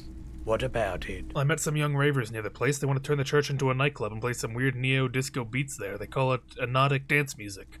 You know, I promised to help them with it. Is it any good? The music, I mean. No, that's the thing. You can't believe how unbelievably thin the beat is. There's nothing to it. No bass. It just goes... But the tape could make it hardcore. Man, you're really invested in this. Okay, I'll help you out. It's going to take a moment, though, so just sit back and relax. You take some time to look around the store. The play of visuals all around the pawn shop is mesmerizing. Suddenly, Roy turns back to you with a reel of tape in his hand and coughs. Thank you. Yeah, my pleasure. I do what I can for true passion projects. Just try not to use this tape for negative photon emissions. Take responsibility. Okay. You're a cool guy, man.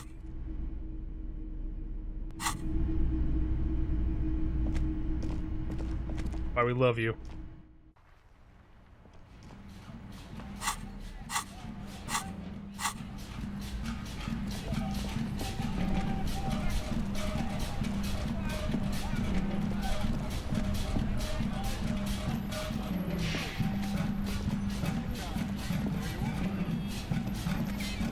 Always eager to help us out, that guy. I love you, Roy.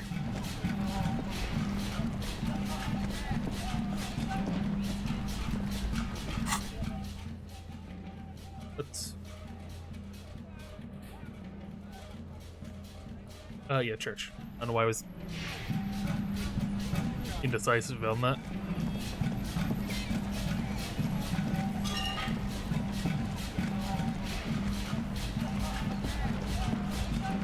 Alright, let's get in here. Here you go, buddy. Good morning! Here, I found a tape. Yeah! Remix time!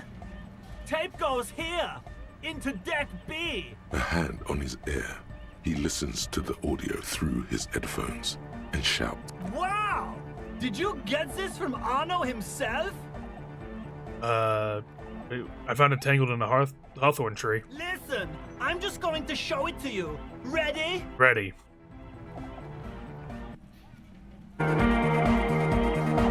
Ooh.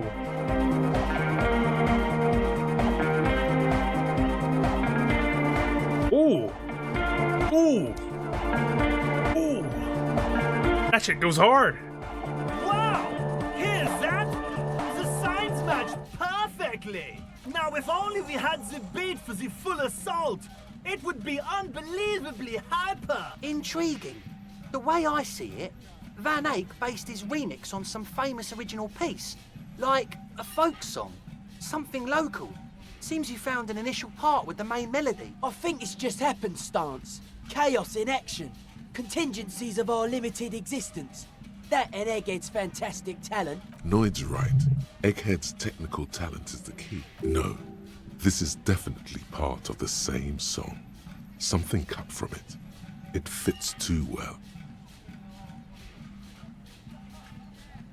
Maybe Arno van Eyck lives around here and just threw part of his song away because he thought it was shit. Be how it's made.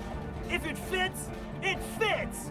Bring up the volume. What about the bass? Do you have any ideas for that? Yeah, I remember. You said it needs more bass. You can't just leave it without a bass track. I'll see if I can come up with a solution. Yo, the warrior! The warrior of dance music! Don't be too hard on yourself if you don't figure it out. I think the jam's already pretty ultra. But it could be hyper! Alright, see you, boys.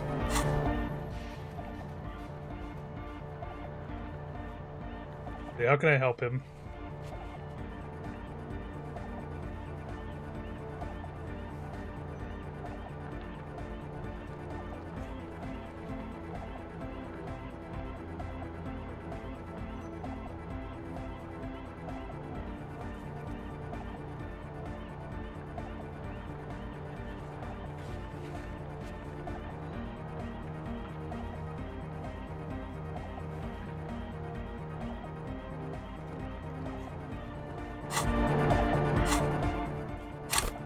Shit is going good in here. Hi again. So, how things going? Yes? What's the deal?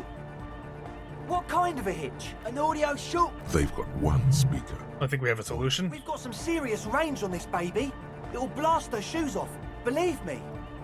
Goodbye, officer.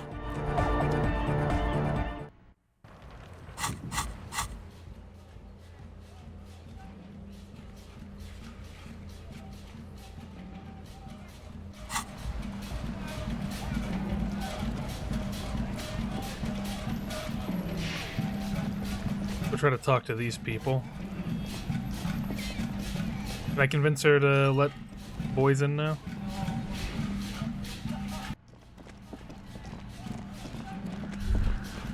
Hey, her Innocence Dolores Day liked little figurines, right? Liked holding little men between her fingers, remember? What? You have the Headless Fallen Rider figurine. You should give it to her. Win her back. Win who back? I can't win her back. She's long dead. Don't be so pessimistic. Love doesn't die that easily. Well, that's a good... So very, very, very nifty. Nifty and mysterious. This is surely what the figurines are for. The mother of humanism stands above. Why? She's a stained glass window. I can't give it to her. To be a problem. Maybe you meant something else? Well, is the test still on? I don't know. What are we thinking of? Part of your mind has gone on to other things already. The mother of humanism towers. That was interesting. Yes, what is it?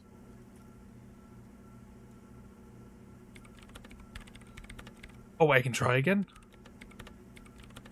Hold on, let me make sure my clothing can perceive correctly.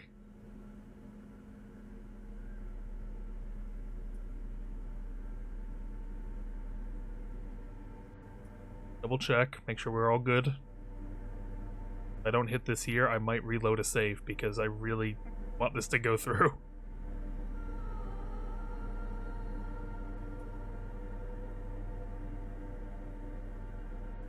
Please work.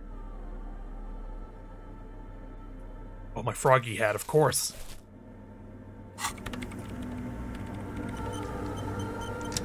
Yes, what is it? Everything. Yes! Yes! You are draped in silence like a drowning man staring into his puny little headspace. And then the pressure changes. What does that mean? It feels like flying on an aerostatic, or when your ears pop, or like a subtle difference in the atmosphere. A weather change hanging in the air. What if the sound you're looking for is too low for you to hear it? Tuna, what if we need a better sound system? A better sound system? Alright, but where would we get one? Suddenly, a rhythmic beat permeates the walls, causing a small patch of decorative stucco to crumble onto the wooden floor. They should really allocate some renovation funds to this place. No. What they really should do is shut down the disco men for disturbing neighborhood peace. Yes, but they could help with speakers. You mean the speed freaks? Of course. The speed freaks. They have a fantastic sound system. And you think they would help me? Well, if you let them move in with you. I guess I could live through a week or two of peaceful coexistence. Brilliant negotiating there, Detective. As always. I'll talk to them. Sure. Let me know how it goes. Yes, yes, yes, yes, yes. We're in. Shit's happening.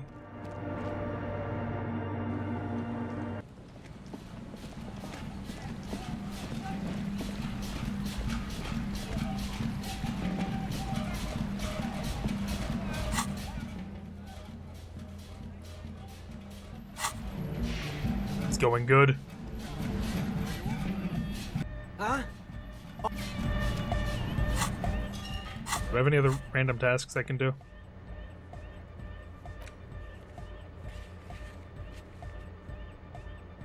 How do I sync signs? Let me check that quest real quick.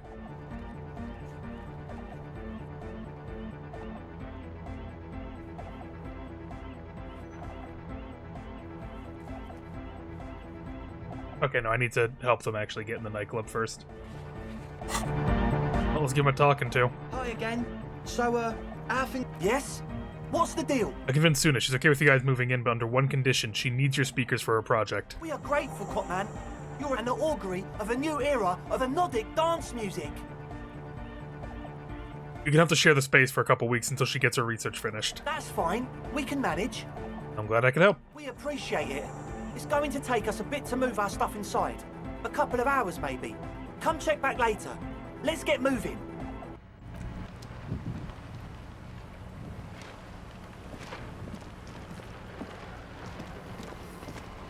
Well, it's good to do good, I guess.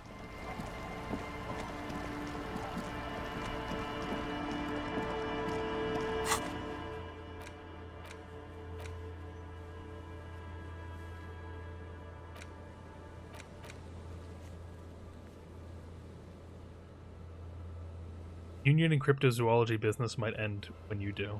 Okay. Well, while they're busy doing that, I think it's time that we get ready for the main event here.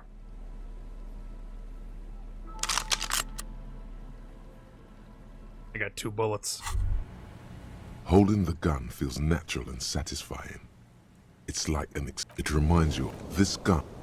I already saw that dialogue before.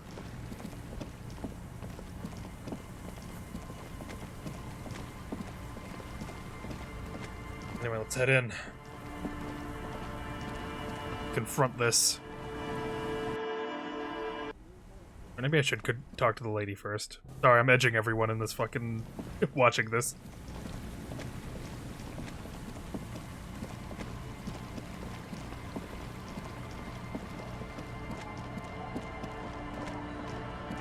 Let's go in.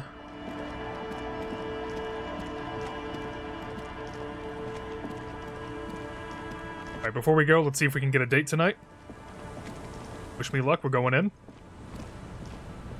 Aye, the sea's gonna calm down soon, I can feel it. Alcohol, man. Fuck. Alcohol? She doesn't even... Again, she rejects me. She will know my wrath.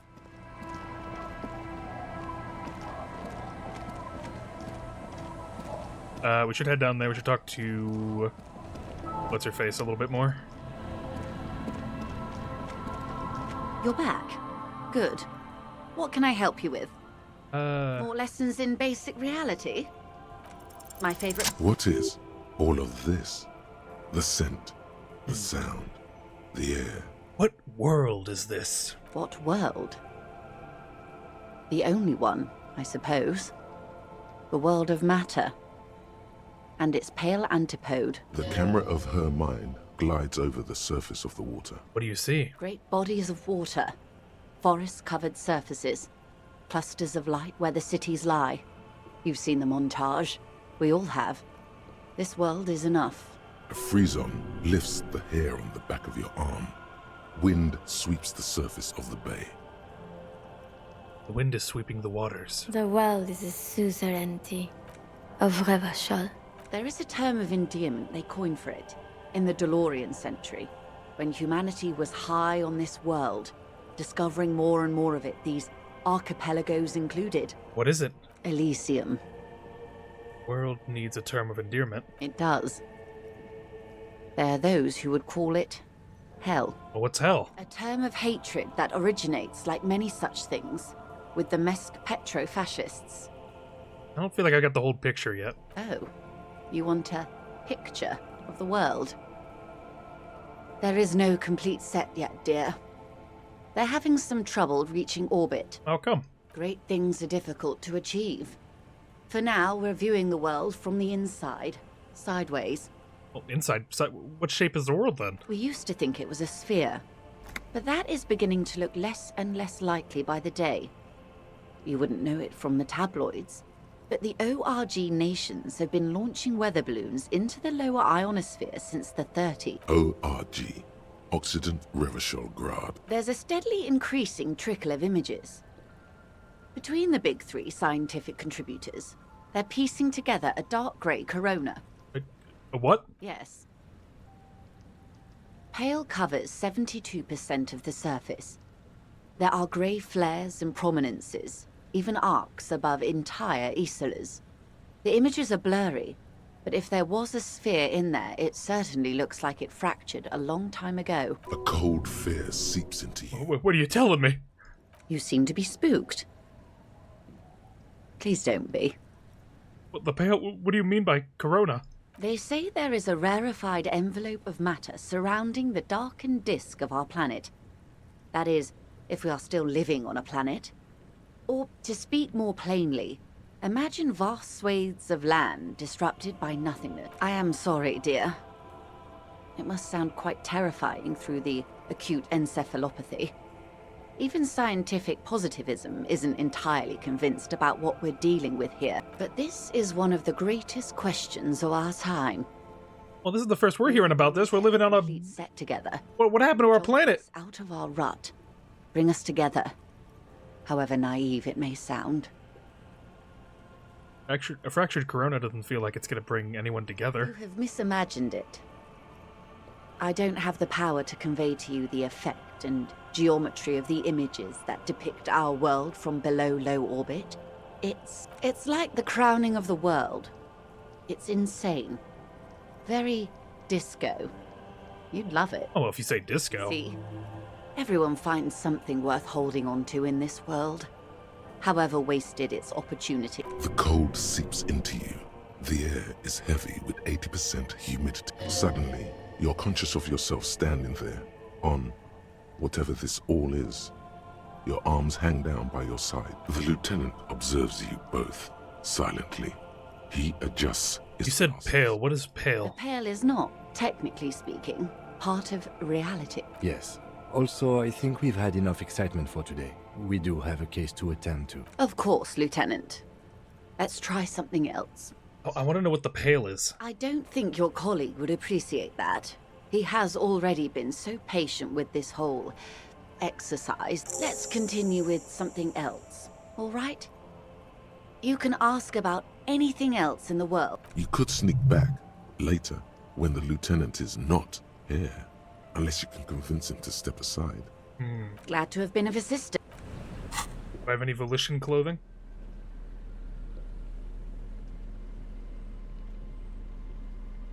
I do have a volition tie.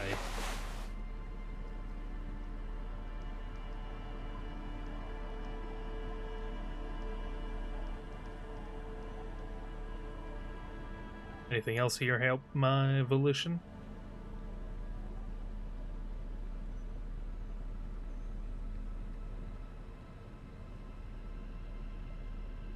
Let's give it a shot. You're back. Good. More lessons in basic reality? Good idea. Nice. Just ask him. He won't make a scene. Kim, can I talk to the ma'am alone for a second? Fine. See? What can he do? You're a grown man. Now, what is the pale? Are you sure you're sure? Your colleague seemed adamant. Yeah, tell me about the pale. Okay. The pale is the most dominant geological feature of the world, Detective. The separative tissue between the islas. It is the interinsulary mass. What's an isla? Isla is a Messinian word for a continent of matter, enveloped on all sides by the pale. Also, isolation, or landmass. We used to believe there was only one. In the last 4 centuries, we have discovered 7. Muindi, Seol, Samara, Ilmara, Grad, Katla, and this, Insulinde. And Insulinde is... An oceanic isla. It comprises mostly of water. Muindi is the largest, Katla the coldest, Insulinde the bluest. What can I say? Each is perishing and dear. Okay, but what is the Pale like? Achromatic, odorless, featureless. The Pale is the enemy of matter and life. It is not like any other, or anything in the world. It is the transition state of being into nothingness. Is it here? No, detective. We're safe. It begins there, 6,000 kilometers to the north, and even more to the south, east, and west. You are in the middle of the Isla. And there? An uproar of matter, darling. Rising into the Pale. Rolling. Evaporating even. A great vision. The area of transition between the world and the Pale is called Porch Collapse. Imagine a grey coronal mist. Cold vapor, marked by spores of an opportunistic microorganism. A mold that's adapted to grow at the edge of the unrest. It's the most disco thing you will ever see. Oh, okay, disco. Just like Elysium. You hear your pulse rise. The air feels caustic and cold suddenly. Well, what are its physical qualities? It's difficult to describe, or even measure. Something whose fundamental property is the suspension of properties. Physical, epistemological, linguistic. The further into Pale you travel, the steeper the degree of suspension. Right down to the mathematical. Numbers stop working. No one has yet passed the number barrier. It may be impossible. But we're surrounded by Pale. How do we get from Isla to Isla? Oh, it is so difficult for us. A squall of birds. Hardware operating in the harbor. Firm. Self-evident. It is possible to force dimensions on the Pale. In modern times, we can even compress its latitude, bouncing radio waves from one end to the other, shortening the path. But it is still hard for humans to navigate the Pale without getting lost.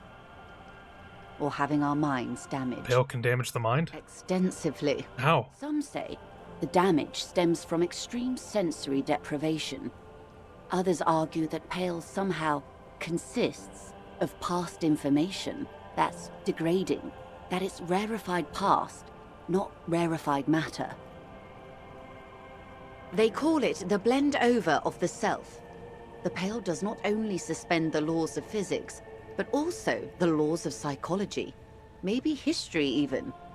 The human mind becomes over-radiated by past. What does this over-radiation feel like? It feels terrible. Absolutely terrible. International standards strictly limit civilian travelers to 6 days of Pale exposure per year. It's more for her. Way more. You're not a civilian passenger? No, Lieutenant Dubois. I'm entreprenetic business class. I'm cleared and trained for 22 days of Pale transit annually. Someone else you've met may have been exposed as well. The strange grey-haired woman in her lorry. Do lorry drivers pass the Pale? Yes. Carried in the hulls of airships. It's a horrific job. Automation will abolish it soon. You should ask the Pale driver about this. See what she says. Are you over-radiated? Up to my gills, officer. An acidic smile on her lips. It's getting worse every year. What is anthroponetic? Anthroponetics is the scientific study of the Pale, or a recent iteration of it by way of Grad. Why are we just hearing about this now? This is like a horrific... We got an irradiated zone on our planet, and it's the first time we're hearing about it? Narcians called it the Western Plain. Did they cross it, the Western Plain? There are signs of pre-modern crossings. Successful navigation of the Pale relies not just on technical know-how, but intensive psychological preparation. Some of these tactics have been known for thousands of years. What does anthroponetics change then? Nothing. We remain powerless before the Pale. The only real advance in Pale transit is the speed with which an aerostatic craft can pierce it. Less exposure leads to less effects later. Aerostatic craft? Hybrid airships, Detective. Conventional rotors or jet engines no longer add velocity after the point of reference for motion is suspended, once you've crossed from near pale to far pale. In essence, we throw them in and they come out the other end. If we throw them precisely. If we don't? Then they don't. Gone, like a skipping stone beneath the surface. How much pale is there compared to the world? The pale outweighs reality 2 to 1. There is more pale than there is matter, and the ratio is slipping. Slipping how? To our detriment, or? What do you think, Detective? It's growing. There's more and more of the pale? Precisely. One of the few measurable effects of the pale is that it is expanding Wonderful. at an Wonderful. Love to hear it. Fantastic. An intuitive conclusion of that development is that one day the pale will cover everything. But this sort of talk is mostly left to extremists. Where would we go? Most people, and indeed most private and government sector organizations, entire civilizations and religions even, find handy ways to ignore or downplay that knowledge. I suggest you do the same. Okay. Yes, sweet reality. But before we do, tell me, Detective, is this the first time you're hearing this? Do you really not remember anything? No, I didn't know this. Beyond curious. Tell me, what do you think of the Pale? I think it's terrifying. Your ailing constitution, sweaty forehead, the beads there, and your heavy breathing. You really didn't know. This does not spell good for the investigation, Detective. If you don't know even this, then...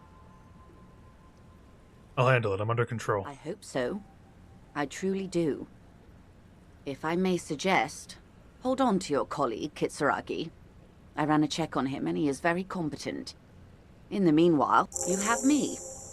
I will assist you in any way I can, even if we have to do it one basic term at a time. Good. You have not passed out from it. Perhaps I worried for nothing. Are we still on the reality lowdown, or should we do actual police work now? You needn't have worried. But I did. Anyway. Damn it, you're a grown man, the lieutenant thinks. Shouldn't have gotten protective hair. Let's get to work, Lieutenant. Good luck, Detective. Well, we have a little interesting thing. We can go talk to the Pale Rider. Can I hit on you real quick? Hold on. Aye, the sea's gonna calm down soon. Damn.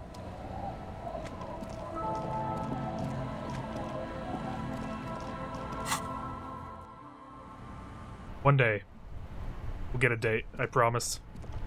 Hey, brother, how you doing? Oh, look. Oh, look, you gave me a bad meal. Shut up.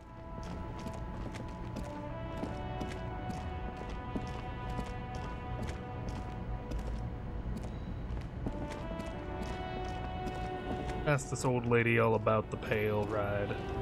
Lowman, you caught me at an opportune moment. I think I know what's going on with you. And what is that? You're a Pale driver. You transport goods through the Pale. Great. He asked the Pines rep about the Pale, and now he's talking to everyone about it. Fine then.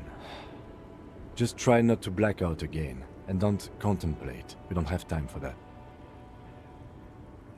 It's just for detective works. It's all fine. That is exactly what I didn't want you to do.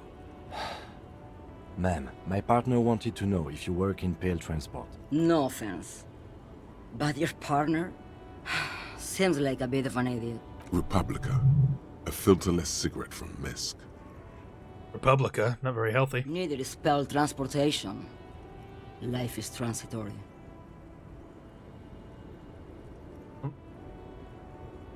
Lost all my memory of the world. Like Gabriel Buenguerro in Pergunte a Poeira. You're the opposite of me, then. I remember everything. Even things I never knew. The smell of liquor on Gabriel's lips after the shoot. In the motor park. The roses on the day of Franco Negro's coronation. On the grand stairs of Ryle. The smoke from the Fowling Peace when Dolores Day was shot. The look on her face, like an orgasm. The wound in her chest. My hand in my father's hand. Except I never had a father. And I never shot her Well, I hope not. Dolores Day. Radiation? Heroic doses, Harifia. Heroic. Is that dangerous? Thought insertion? Dithering? The Grad Catalan Magistral? It's more than dangerous. It's sad. But at first I had to make a living. Now, when you've seen it all go away like that, rolling off like the sea, and then come back to this? What are we doing here? For thousands of years, Gabriel. It doesn't have to be like this. We can just give up. We can just become a vapor. What does it look like, the Pale? Like looking into the ocean at night, in the dark. And? You cannot see it, but you know it's there. And it's big, bigger than anything. Bigger than all the other things combined. What does it feel like? Nothing. Until it starts. When you are deep enough. Then, for me, it's like autumn. Dark, grey and orange. The orange of street lights and the color of streets in the electric light. It smells like autumn too. It smells terrible. Nostalgia. Cooped up in the cabin, shaking. Terrible nostalgia. For yourself. For humans. It's too much to bear. She loves it. How do you pass through it? In the belly of an airship, behind the steel windows. So you don't look straight into it. It's not advised to look into it. Not on this lorry then? No, the same one, a roller. They all are nowadays. Special wheels for connecting to the floor of the hold. The wheels all small and round. Multi-axle trailers. You said you can just become vapor? Yes.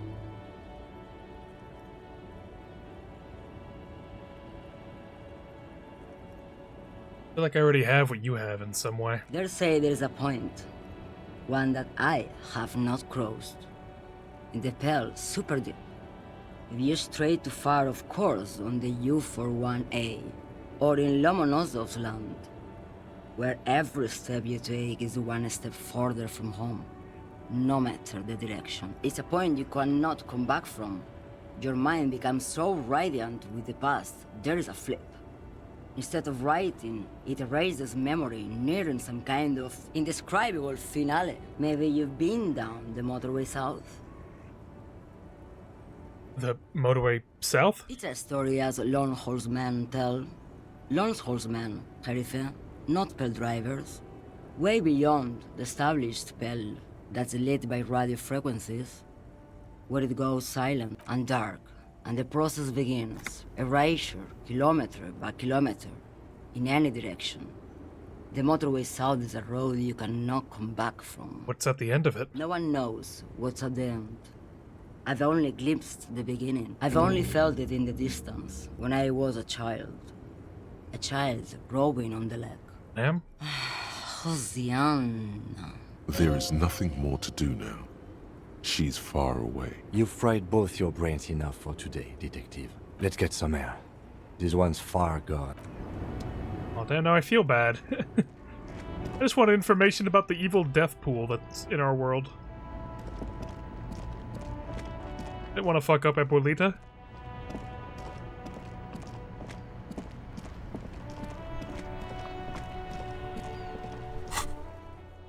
Into the church.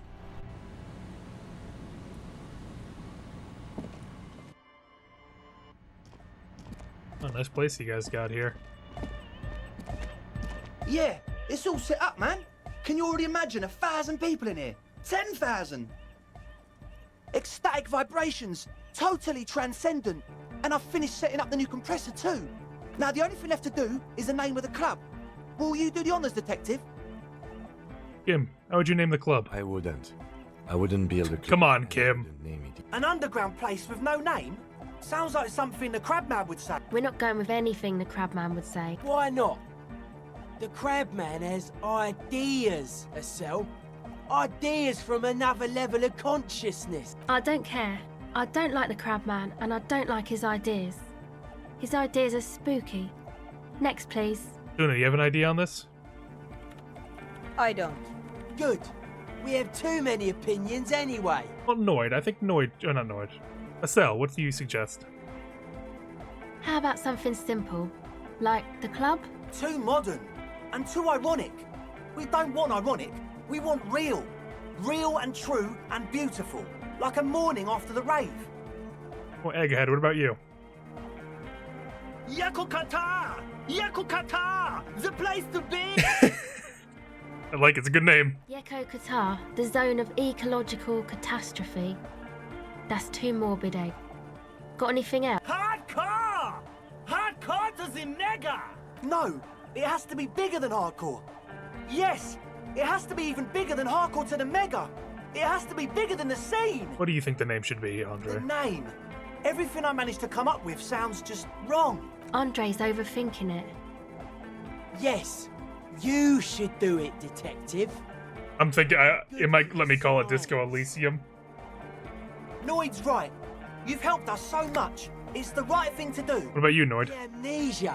Like I can't remember the name of the club, Amnesia. Amnesia! It's not amnesia, guys. You have? Well, Disco Elysium. Like that DeLorean word for the world, you mean? Elysium. But Disco Elysium? Isn't it wacky? Disco's kind of gone, isn't it? Forgotten. The past is the future, but the future is dead. No, it's beautiful. Beautiful and brave. There it is. We want it to be. We got our Disco Elysium too.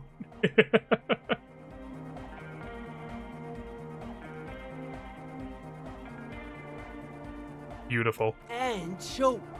And memorable. It's settled then. Everyone welcome to Disco Elysium. Andre breaks into Ooh, frenzied dance. ooh, Andre, ooh. Celebrate the name. Ooh, fuck it up. Someone turns up the beat. You should go with the flow. Join in on the experience. Yes. It feels good. It feels right. But what is this? What is this thing that Andre is doing with his limbs? Oh, wait, what are you doing there, Andre? What are those moves there? Dancing.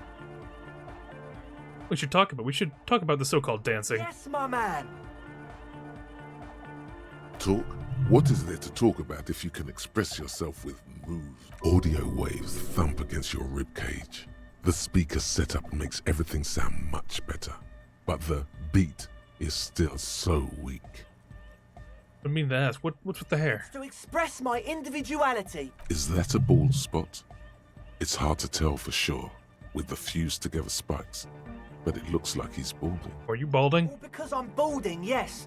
I want to fuse the remains of my hair together before it leaves me. I want to show my hair. I don't give a Oh, he's very honest about it. I'm 20. Oh, how old are you, Andre? Not 20. That's important for you to be an individual. Of course it is. Otherwise, I'd just be another poor guy with no education and no money. General issue, man. Now I'm all that, and I have radical spikes. Oh, fair enough. Maybe it was a bad idea. Anyway, goodbye. Hold on, let's talk to everyone. She's whistling a melody, her trusty contact mic attached to a wooden pulpit. At the sound of your footsteps, she stops what she was doing and turns to you. Hey there. I've been recording some new audio from all these beams and rafters. The sounds travelling through the wood are pretty cool. Creaks and stuff. Like you're underwater, you know? But like, underwater inside a tree. And yes, I'm being more like Contact Mike, alright? Don't even bring it up. It wasn't going to. No. I actually wanted to thank you for getting me and my friends in here. And we even found some new associates, such as they are. How's everyone doing? Good, I think. Noid is getting... I don't know why, I really like a seal. I think he finds He's a the sweetheart. carpentry very impressive. Andre's been setting up the compressor and dancing. Egghead's been keeping the party up. He's got the stage under control. Sauna, the programmer, she's doing whatever she does behind that radio computer of hers. She doesn't talk to us much. And the crab man hasn't shown himself, thank God. Now can you tell me about your associates? Sure. Yes. You helped us out. I can repay the favour. What do you want to know? Tell me about Suna. Oh, she's a bit odd, I have to say. Doesn't talk much. I'm not really sure how to vibe with her, you know? Seems like she's not in a very good mood most of the time. But earlier today, she told me about Welkins. And she seemed oddly happy, like she had some idea with those little creatures.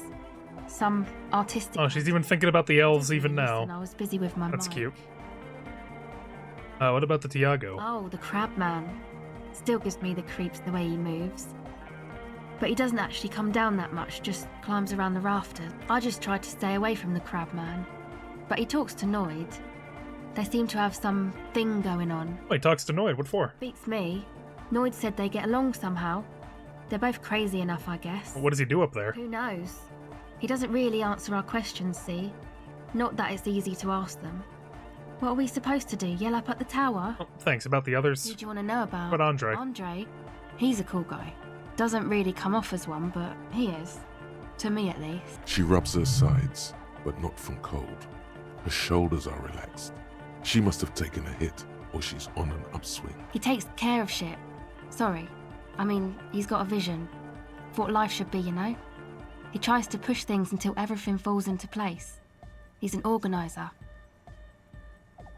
What is he organized? Nothing. But then again, there's nothing to organise around here either. He really wants this church thing to work. Must have taken it as a sign when he found it abandoned like that. Said it was an augury. I don't know where he got that from. Andre's not super intelligent. I've never seen him so psyched about anything though. And he's often psyched. Looks sort of desperate, like it's his last chance or something. Or maybe he was just high. I mean, not that he does drugs, just high, you know? On life? Yes. Anyway. Could be that he's balding? Come to think of it, yes. He's in some kind of a self-destruction mode with that hair of his. Bleaching it like that. Probably wants to get rid of it altogether. Is Andre your boyfriend? Yes. What about the others? Who do you want to know about? What about Noid? He's a four-burger, I guess, like the rest of us. Okay, maybe not Egg, I don't know about him, but Noid and the rest are from Forburg, making the pilgrimage up north to visit the Elysium. He's real hardcore about the lifestyle. What does he do? What do you mean, do? Like, for a living? Yeah. He's a carpenter, trained and all. Really? He's very good, he just doesn't have the mindset to work like that. In a shop somewhere. What mindset is that? He abides by the hardcore, sir. You would have to ask him yourself. And you? Sir, I abide by the law. What is the pilgrimage you're talking about? It's just something poor Forburg kids do every spring. To pass the time, we walk the entire length of Boogie Street, up to Jamrock. Or as much as possible. Well, why wouldn't it be? I don't know, man. Have you been down Boogie Street? It's a little bewildering. Well, let's say I haven't been down Boogie Street. Okay. Then you should go and take a look, I guess. Boogie Street is cool. It's got a lot of immigrants and all kinds of different people. I might do that if I make it there. Yeah. Actually, tell me about the Who others. do you want to know about? What's the deal with Egghead? What do you mean? What does he think he's doing when he yells all that stuff? Oh, that. He's the party boy. Well, he told me as much, but what exactly is a party boy? And Nordic music doesn't really do vocals in the traditional sense. Vocals are thought of as rock. That's to say they're a bit backward. No offense if you like rock music though. Rock music's cool by me. Well, goddamn, rock music is the coolest. Rock music forever. Yes, forever. Anyway, even if you don't have vocals, you still need someone to say something every now and then, right? To urge things on. That's where the party boy comes in. He basically just stands on the stage and dances and yells how awesome everything is. It's very catchy. I understand. People are usually afraid to do things if others aren't already doing them. Dancing makes you dance, like sneezing makes you sneeze, or yawning makes you... Anyway. Where's he from? How long has he been with you guys? Actually, we don't know where he's from. Or who he is, really. One time we were out partying somewhere in backwater Forburg. Or maybe even Coal City. I can't remember. Maybe it was Coal City. Egg was yelling along to some jam someone was spinning. All night long. Just kept yelling until he didn't have a shred of voice left. When the sun came up over the mines... There were mines? Yeah. It was in Coal City. Egg came with us. He made this wheezing puppy dog sound all the way back. Couldn't even speak. Oh. It was definitely Coal City. Because it took us 2 days to walk back to the fort. He just wheezed the whole way. We never really asked why he came with us. Or who he was. I think his name is Jermaine. People are sweet. You can see it must have been a great night. The memory causes her to go silent for a moment or two. Well, tell me about the others. Who do you want to know about? Should tell me about yourself. Me? Again? Yeah, I forgot. Tell me about yourself. I told you, I'm a silver bird. There's that phrase again. Really reminds you of something. What does that mean? It means I don't answer questions about myself. No, but you have to. Is there a law that would stop me from lying, though? That would depend on the circumstances. Fair enough. Thank you. Sure.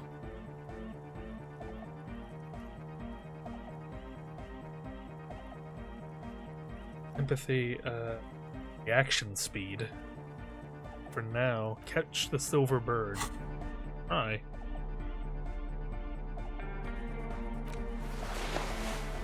I dress up in my reactions outfit. My reaction speed booty shorts.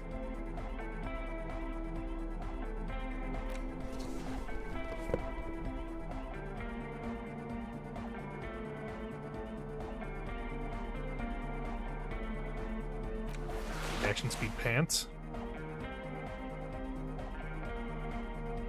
I gotta say, I'm looking pretty reaction speeded up right now.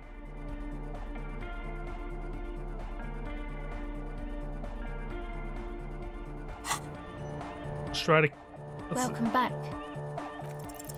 O pasaro di agint.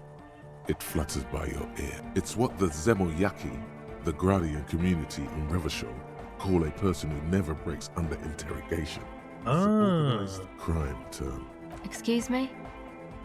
She's attempting to remain calm, but the phrase made her... I remember now, it's a Zemliaki term for someone who won't break under questioning. What do you mean? The silver bird. All right. My father was a Zemyaki. He died years ago. He was a bad man. Not a lot of good things to say about him and what he did. He bought the family a huge house, so we got to live, at least temporarily, in a giant castle in Jamrock. And then he died. And what happened next? What do you think? The competition came and took everything away. It was like in a war zone. So after his death, we had nothing left, and we were in danger. My mother had to change her name, mine too. We left it all behind. Don't call a sudden drug lab inside this church organized crime? Yeah. I was kinda hoping you'd end that mess before we got going. It feels like I've been slowly turning dad-wise into a corrupt business person. A shame you didn't. You seen a redhead woman around? No. Just no? It's pretty desolate here. I only hear the dogs bark at night and see the shadows move down the coast. Teenagers skulking around. Gang members looking for a hole in the Union's defenses. Maybe Ruby too.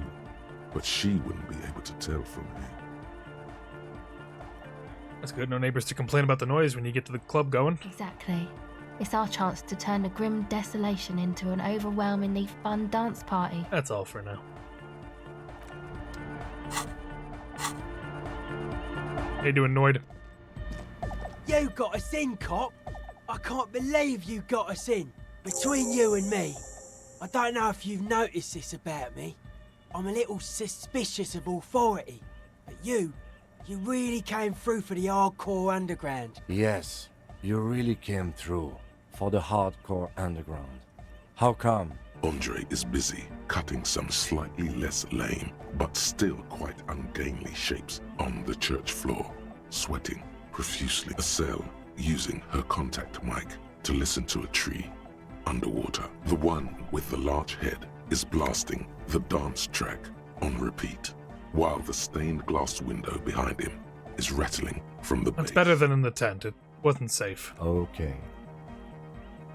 Good. What do you think about the church? It's a miracle of carpentry.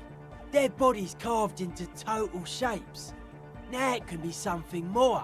You say that as a carpenter yourself? I don't say much anything as a carpenter anymore. They tried to make me into a reckoner and a leveller. Made me a bit manic, you know. I regret the time I dedicated to that profession and that worker collective. I say things more as a member of the hardcore side dance community these days. You're not going to ask me how I knew? Why? You're a cop. I carry carpentry tools. How old do you think this church is? That's right. The first settlers built it, plus 6 more like it, on the coast here. Was one of the first things they did. Must have been really scared of something, but I understand. Alone on an uninhabited archipelago, forced to face themselves and nature. Pre-industrial quantities of solitude, the sea, perhaps something more fundamental. I would want to build a safe place for myself and my own as well. What style is the church built in? A cop who's into building critique. Okay then, this is folk DeLoreanism, lawmonger, huh? It's a subset of early DeLorean art. Well, I'm not just a cop, I'm an art cop. Of course. Okay, what is the DeLorean architecture like? Total. Everything between an ancient concrete cathedral and a glass cube is DeLoreanism. This is just an homespun version of it. Folksy stuff. Early mass production. They made thousands like this. Does that help you? What would a DeLorean building look like? Like that woman there. Vertical, thin, white, a false image of grandeur. The source of the system is up there. You're at the bottom. They really dug that power vertical. Like to show off large and intricate structures. Arches, spires. Put you down with them. They were really into painting everything white too. Virginal shit, you know. Marriage shit. Virtue and tyranny. Hey, marriage is great. Marriage is sacred. You're entitled to your wrong opinion. Oh, well, this church isn't painted white as far as I can tell. Stands to reason it used to be white on the outside before the sea wind took all the paint off. Slowly, peeled by the wind, your skin crawls from the sensation as you look around. What do you mean by dead bodies? Dead bodies are perennial plants. Sigma functions have left this place. It's a good thing we came along. The spiritual collapse has been total. Spiritual collapse? I saw some piglets suckling their dead mother. Have you heard this one, cop man? After a short while, they shuddered and went away. They had sensed that she could no longer see them, and that she wasn't like them anymore. What they loved in their mother weren't her body, but whatever it was that made her body live. Damn, that's deep, man. End of quote. This is an high-quality carcass. The power of anodic beats and hard bass is needed to reanimate it. Where's the quote from? Sarai's man, who lived a long time ago. An ancient hardcore brother. Are you saying religion has stopped being hardcore? It never was. A 3,000-year-old regime of history, built by hundreds of generations of self-appointed intellectuals. It's false to the core. But you said that word were all about love and hardcore before, remember? I only said unity. One word. Figures of authority always misquote you. Andre doesn't care about the Ecclesiastes. He just wants the operation to run smoothly. And Egg is a demi-beast. You shouldn't listen to what people say. You should listen to what they are. I mean, I even agreed with you. But were you wrong? The founding party is okay with everything. Look around. They don't have enough love for the human crew to oppose anything anymore.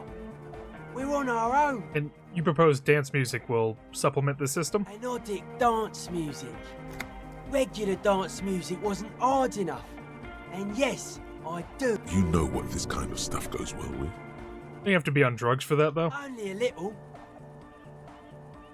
Not cool. All large human gatherings are narcotic. Ask any such undertaking in history, this included. Chemistry is true to its word. There is a difference between narcotics and group elation. One kills you, the other does not. The supercharged humanism that the innocentric system has been feeding us on giant city squares, that's not a drug. Forget it. It would become an imbecilic discussion. You two continue. It's more hardcore that way. How do you like the glasswork? I don't. Fuck her giving me the evil eye. That's her innocence, Dolores Day. Mind your words. You defend her, law minion. She was a mass murderer. What's up with that? Mellow, man, mellow. No one's a mass murderer. This is a house of love. Mass murder on the floor. But she's the innocence of humanism. Humanism seems to be a pretty big deal around here. Humanism leads to eating sugar and pigs. Humanism was invented to mass produce billions of humans. Billions of humans can mass produce hundreds of billions of pigs. And many, many more tons of sugar. She liked games. Her legacy, the thing we live in, isn't real life. It's a strategy for some kind of victory against a long dead opponent. But, yo, I'm only annoyed. What do I know? But she's pretty. She invented the beauty you're feeling. She and her glass cutters and iconographers. You set the standard, alright, then you meet it. It's effective like that, but it is also very soft of core. that so-called beauty of hers. Maybe I like the soft. You wouldn't be the first. Millions liked her. She's got those mass murdering lips. Well, who isn't accused of mass murder these days? No one says Arno van Eyck is a mass murderer. The Anodic pioneer Rietveld is not a mass murderer. He is not accused of mass murder. Likewise, no one says Jermaine Egghead or Andre are mass murderers. You can live entirely outside that suspicion. Billions of people go about not being guilty of mass murder. Just not her. I do feel like there's something kind of terrifying about her. There is. She is a party repellent and must be taken down before we can begin partying in here. No, that's not it. It's something more. Something closer to your skin. The speed freak looks the same way. It is dark there in the back of the church. For a moment, the music echoes strangely. Isn't she supposed to be the embodiment of the world spirit? The world spirit does not have a body. It has organs. Hardcore is an organ of the world spirit. This Arno van Eyck track is an organ. The carpentry and glass cutting that built this house are also organs. She's a thief, if you ask me. An organ thief. All innocences are. Would you say she was, human? I like this question, Cop Man. She did not live the life of a human. She lived like someone who's playing a game. The life of an operator. That's not the life that humans live. She was adored. Humans aren't. I don't know about you, but they hate me. And they do not think I'm innocent. Get my or some suggestion shit up. like that. Yeah, they hate this too. They loved her. They put all their love in her and forgot all about the rest of us. I'm talking here. I don't want to talk about her anymore. Strange choice of words. Caustic. Overflowing with negativity. That can't be healthy. What's happening here? Why do you keep coming back to this window? I don't know. Well, you shouldn't. You shouldn't come back to this anymore. Stop talking about it. The mass murderer? Okay. Are you settling in? To say, Cop Man, signs in here are distinctly wild. Gonna take a while before everything's properly. I did get to talk to the Crabman. You mean Tiago? Anyway, he's been giving me kind of a psychic rundown of this place. Dude's seen some crazy shit, but he's actually a lot like us. You mean the mother's love stuff? Have you been listening to what Egg's been saying? Love is hardcore, man. And the mother's love is the hardest core of all. The man picks up on stuff. And he knows a lot about the church. I got a lot to learn from him. Good thing you didn't squash him. I wanted to talk some more about this place. Dead body. It's odd to... I did get... Anyway, dude's seen some crazy shit. But talking, the man picked... Good thing you didn't squash him. What did Tiago tell you about the church? The Crabman's been lurking here for a while. He's experienced things. Things that give off bad signs. As far as we can tell, the Ubies built this place about 320 years ago as a sarcophagus. You mean there's dead bodies here? Not like a literal sarcophagus. I'm just being metaphorical. What's it for? Encasement, confinement of something they were afraid of. Something new and unheard of on the Isola. I think that's what the Crabman is experiencing when he climbs around upstairs. Like, this is some old world shit the Ubies had heard about. Is it about the Best swallow? way to deal with it was to build a church surrounding it to contain it. I don't get it. Contain what? I don't know. And it's not something they properly understood either, what it does. But it's what this Sona person is looking for and trying to measure. It is a very cozy game, weirdly enough. It'll be fruitless though. She won't be able to measure it. People like that always want to measure everything. All those things they really can't. The wood creaks as a gale blows by. Outside, dust particles fall through the darkness, settling down on the age-bleached floorboards. The structure does not feel particularly The building seems less than structurally sound. No. It's pretty fucking unsound if you ask me. They should have built a club for anodic music around it instead. Anodic music will definitely contain whatever we're dealing with. And if it can't, well... Why do you think she's gonna fail? Seems to be the trend around here, doesn't it? You can't measure shit like this. It's not like... substance. Well, I found a doomed commercial area in Martinez proper. Maybe it's the same thing the Oobs are trying to contain. Like a concentric ring spreading out. The struggling villages, and that is what caused the communards to fail in defending the beachhead. Yeah, a lot of failure has gone down around here. You think there's any merit to the theory? I don't know. Maybe, maybe not. It's not a thing we can answer, cop man. Even I have limits. I'm a limited psi person. Well, without substance, I guess there's nothing to worry about. Maybe you can figure things out, cop man. I think we got on a good level here. The signs are syncing up well. Why are you so suspicious about everything? Suspicious people are esoteric people. We don't go around spilling everything to Johnny Law. They don't call me Noid for nothing. It took us setting out for this whole enterprise to get our signs synced. Why are you called Noid anyway? It's short for paranoid. What's good is being suspicious? A reasonable question. Say I get hurt. I want to make sure it never happens again. So I analyse the situation. Exercise caution. Caution is suspicion. What are you suspicious of? It'd be easier to list stuff I'm not suspicious of. I'm not suspicious of sound and colour. Mechanics and chemistry also have a trueness about them. Most anything else deceives. Wants to steal your life away. And what are the most suspicious things? I don't have a top 10 list of things I'm most suspicious of, but if I had one, the left-right complex would be number 1.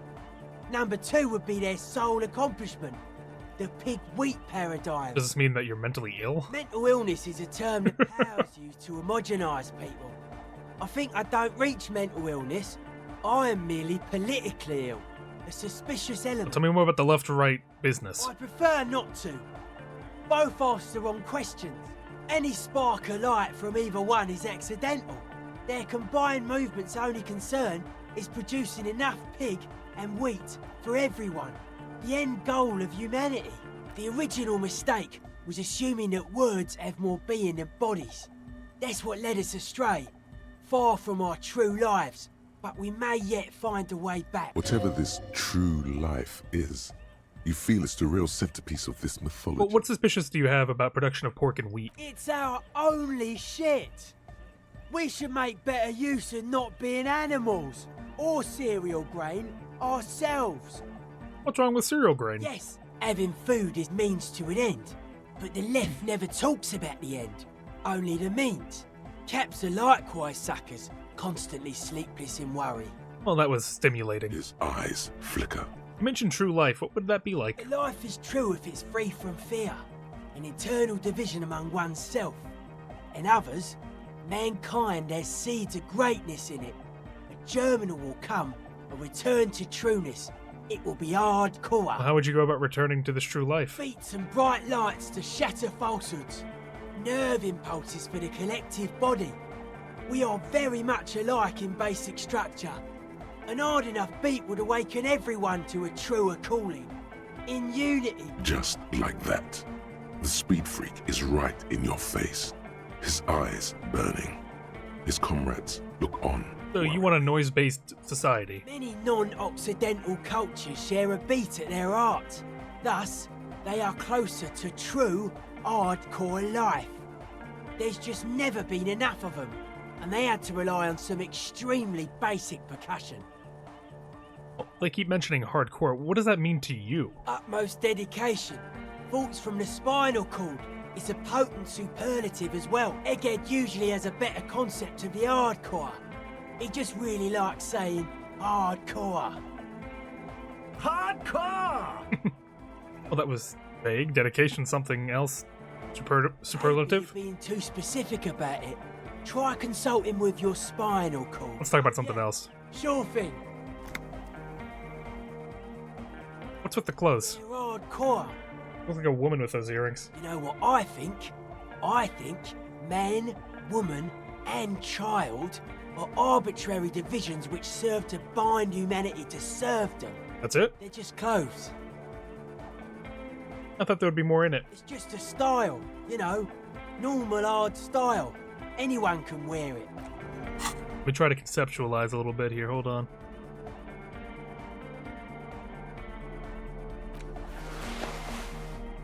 See if I can see where he's coming from.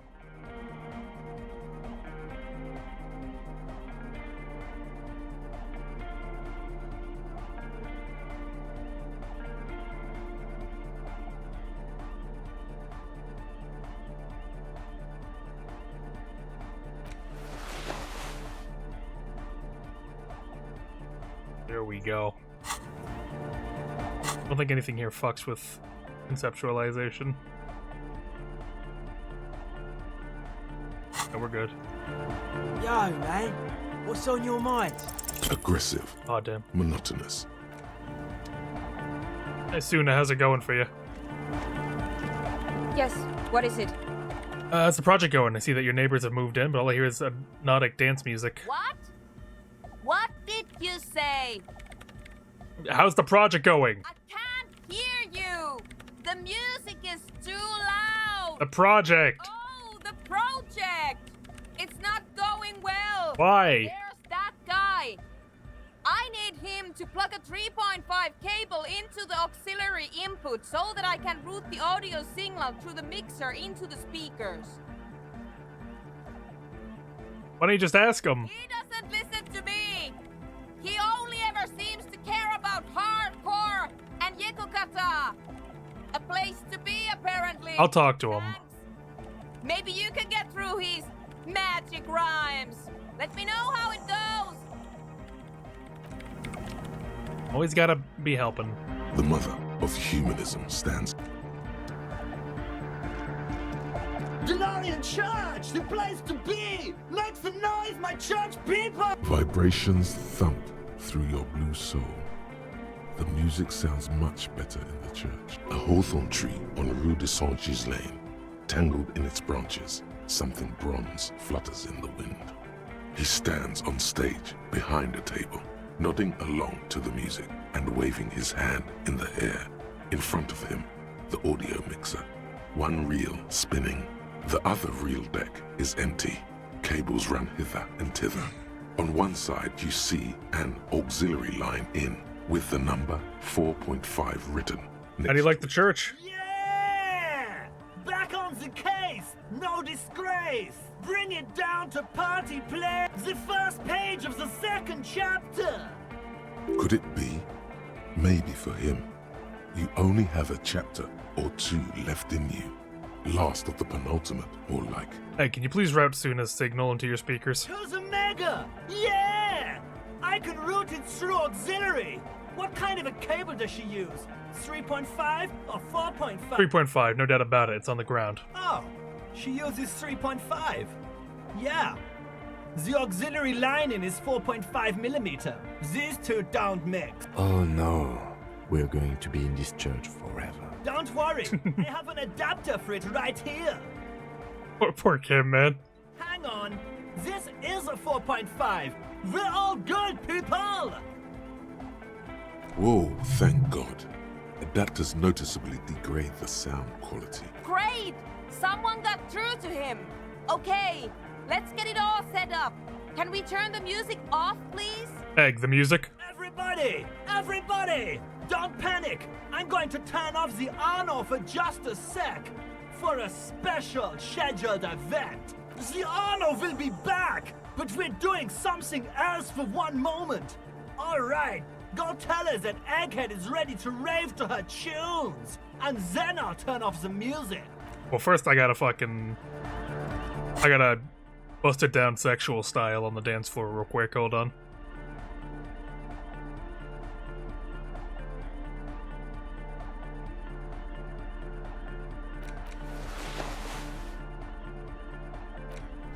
Oh wait, those shoes on. Fair. Some savoir-faire clothing.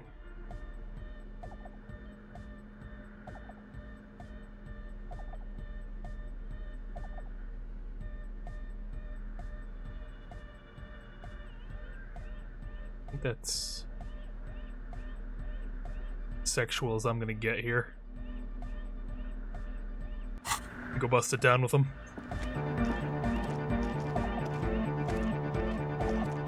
Oh, hey, man. It's good to see you. Oh, it's so bad. It's so low. You close your eyes and dream of the shapes your body should form to bring this strange music into life.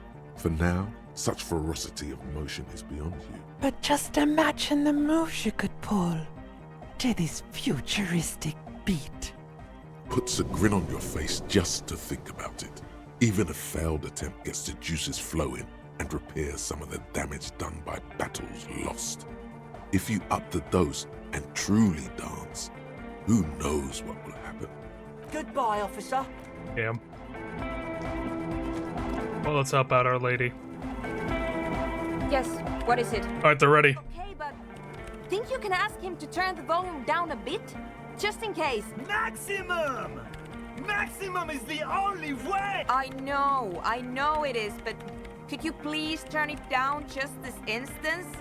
Just this one time? Maximum is not the only way, okay? Pump it to the brick! Pump it to the hard master! There's no... I might shoot him. Eken might have to die. Glue style?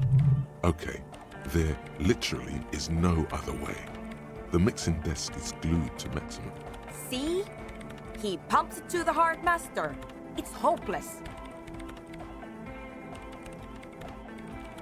I think what Exit is trying to say here is that the volume button is stuck on maximum. Of course it is. Yeah! Permanent enlightenment! Ray of sound! Never mind then. Let's get on with our project. I'm going to unmute the speakers on a count of 5. Everyone ready? Egghead pumps his hand up in the air, waiting for the beat to drop. Born ready. Ready. I'm ready if you two are detectives. The lieutenant nods stoically. Here we go. Not so stoically. His hand moves to the gun holster. There's tightness in your chest. Why is he? Anxiety. Alright, let's do it. Why is he reaching for his 5, gun? 4, 3, 2, 1. Here we go. Mute disengaged. No wind outside. No waves. No floorboards creaking. Total, continuous silence. This is unnatural. The woman looks around. In the silence, you see dust move on the floorboards. The driver of the speaker vibrates in the air and then stops. Plasterwork begins to crumble down the walls. In the silence, a low hum starts creeping up your spine. It's a song inside you, not in the speakers, not in the room.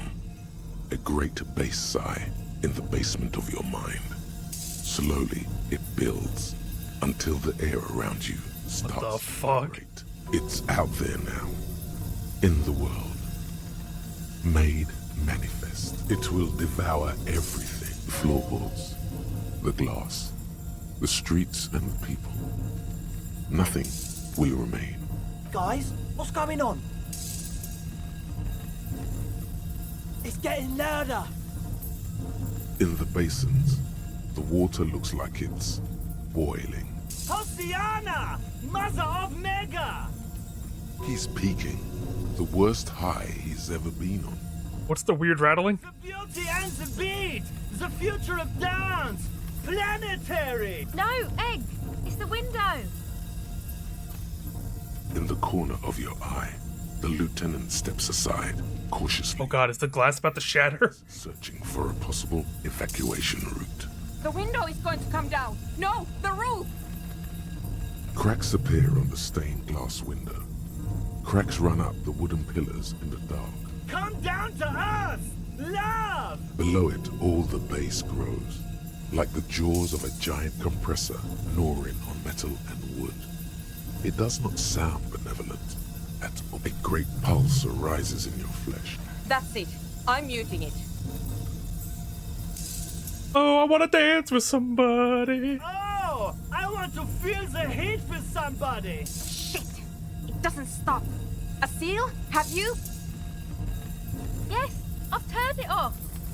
Andre, pull the compressor. The place is gonna come down! Fuck! I can't shut it up. The signal's passed. It's not in here.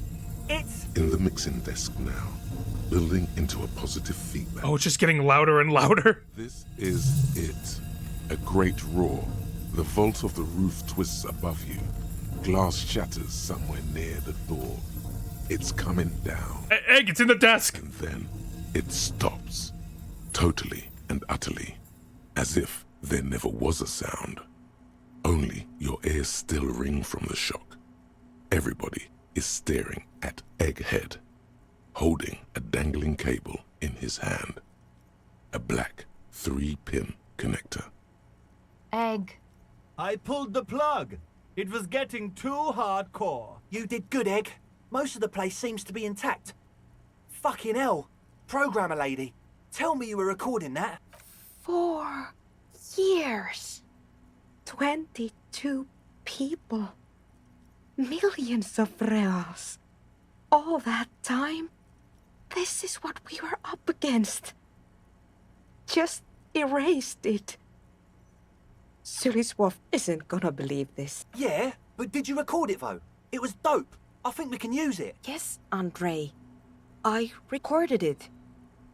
Damn, I need to send some letters now. Thank you all for doing this. Eggman, you too. And you, officer. I don't know what we've discovered, but I know what it sounds like now. That's the start. Tim, did you hear that? It was very hard not to.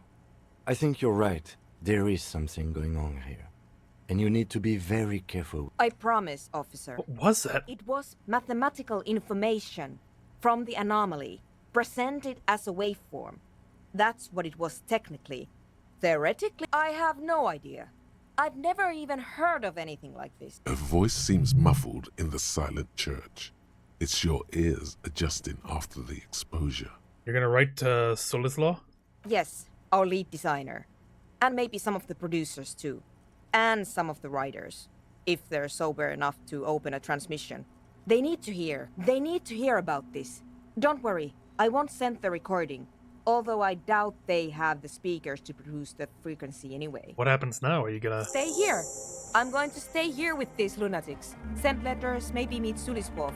Also devise further measurements. I want you to know that's totally chill with us. I don't care, but thank you anyway. Now, I have a theory to come up with. Some kind of preliminary explanation to all this. Or the letter will sound like I've lost my mind. Yes, and we have to get back to stabilizing Martinez. Instead of demolishing it with loud bass noise of unknown origin. Some tiny hard thing lets go in your stomach. You're still alive. I can form a logical thing, can I?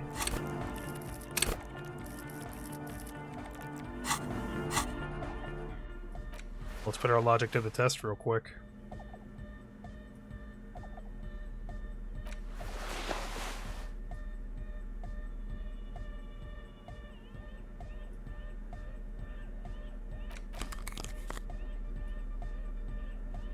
That's a +2 logic.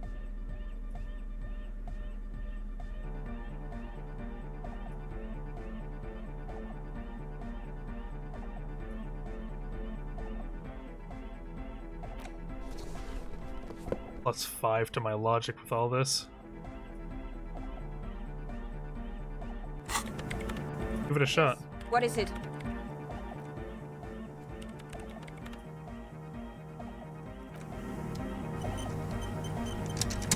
Let's see if we can't solve this. What is it? We found the Eldritch math problem. You don't have to. You already have. A long time ago. Wait, how? These thoughts formed in you somewhere, in a long-forgotten discussion, behind a kitchen table, in the evening light. And a woman, she was there too. Her hair smelled of shampoo as she was smoking. Tuna, this is the origin point of the Pale. What? The swallow, it's how it starts. It's baby Pale. But Pale isn't here. We're thousands of kilometers from the edge. That comforts her.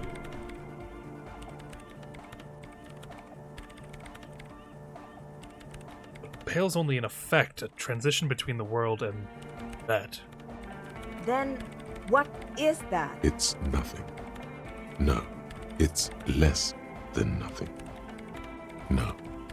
It's the final rest state for reality. Imagine if all this never was. Then the pail is... A gradient. But the gradient, it clearly hasn't started yet. We're here, and the pail is not. One day when it's larger, it will be. I understand. A theory of the pail where instead of an outer ocean, it metastasizes. Like a cancer or a mold. Erupting in points inside the world. This is one of those places. According to this, Good thing I learned about the pail before I came here. Till it starts swallowing, it already started, starting with sound. and information, causing data losses in the East Insulindian front. Have you considered why it's formed in a church? And also when or how it might start growing, or if it has other effects in addition to sound and data? I also have a question, since we are piling them on. How do you know this? I'm not doubting you. I'm simply curious as to how a detective of the RCM... Not my suggestion more. Didn't form in a church, the church formed around it.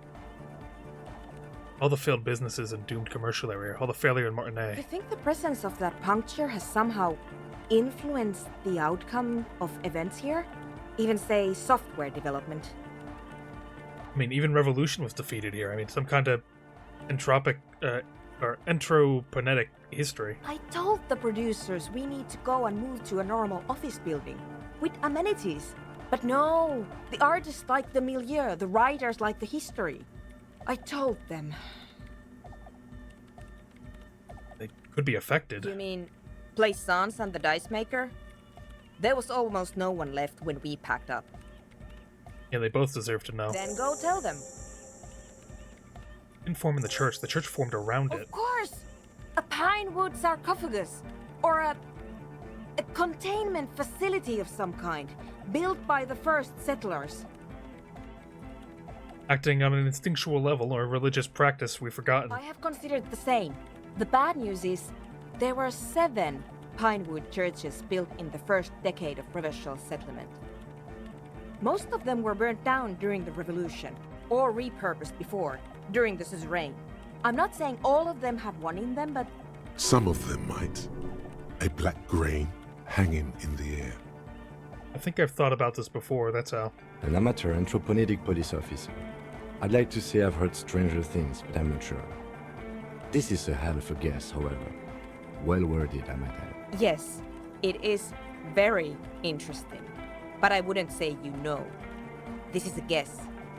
One that's going to have to be proved by anthroponetic scientists. One day all the world will be like a 2mm hole. She falls silent. The wind blows in through the hole in the stained glass window. Cold and moist. I'm going to leave that out. But the rest, some of this I can use to start to explain this to the rest of the team. Maybe I'll sound mad, but... Man, you will certainly sound mad. One more thing. Maybe a club for anodic music isn't the worst thing you can erect around this particular point in space. Perhaps not. Yeah! Once the light is on in the universe, it will never go out! Thank you, Egghead. Let's leave it at that, shall we? We have an anthroponic detection to perform in this... That we do. The mother of humanism stands.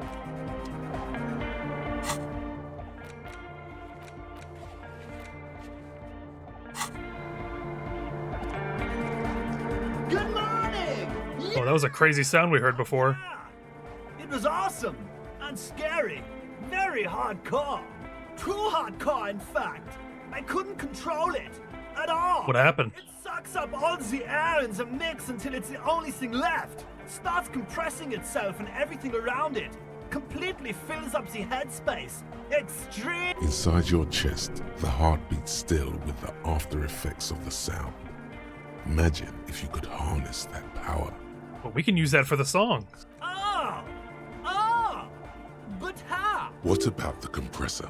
The one with the spiky hair was setting up to achieve some sort of parallel processing. Hold on. Need to be able to interface again.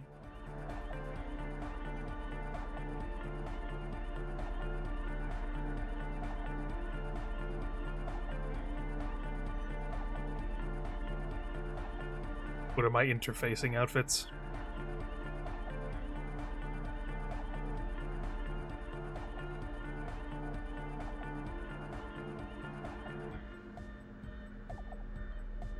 I don't have anything interfacing it. Good morning! Yeah! Bzz, bzz, bzz, goes the track in the background. The young man bobs his... Oh, damn.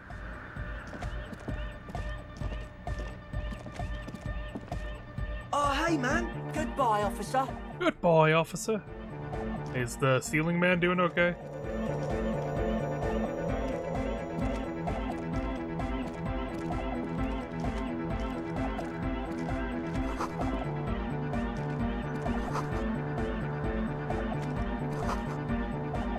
And this the shit for their drug lab up here.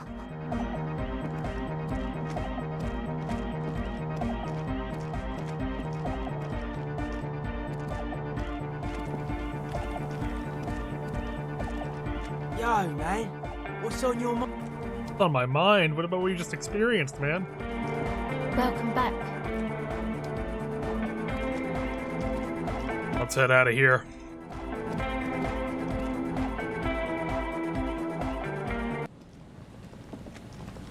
It's getting late, but we should investigate that,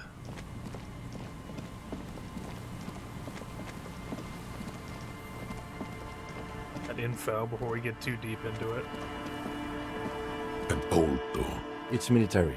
The wash from here to the wireless.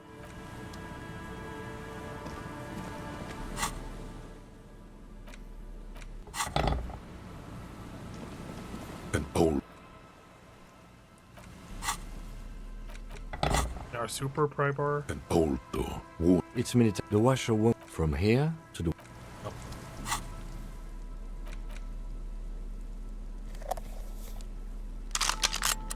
We put on our hand-eye outfits.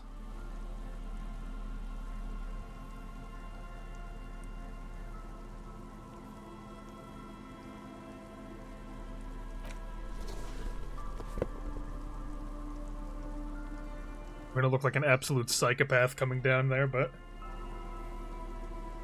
we'll be okay.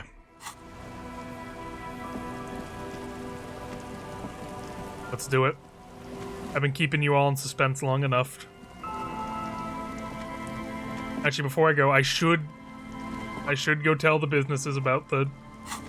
It's only right. It's only right.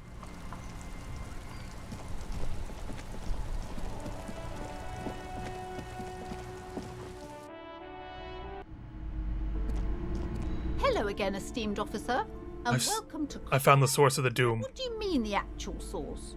There's a hole in reality. A what? A hole in reality. What he's saying is true. We found an anthroponetic anomaly in the small Pinewood church down the coast. I don't mean to be an alarmist, and more research is needed, but it's not looking good. But that's not in any of the ancient texts. How am I supposed to protect my bookstore from that? She's too afraid to even say the word. You have to find your own answer. With hope. That's what people have done in the past by building a church, a place of worship around this thing. You're right, officer. I mustn't lose faith, especially now that Annette is finally settling in at school and making friends.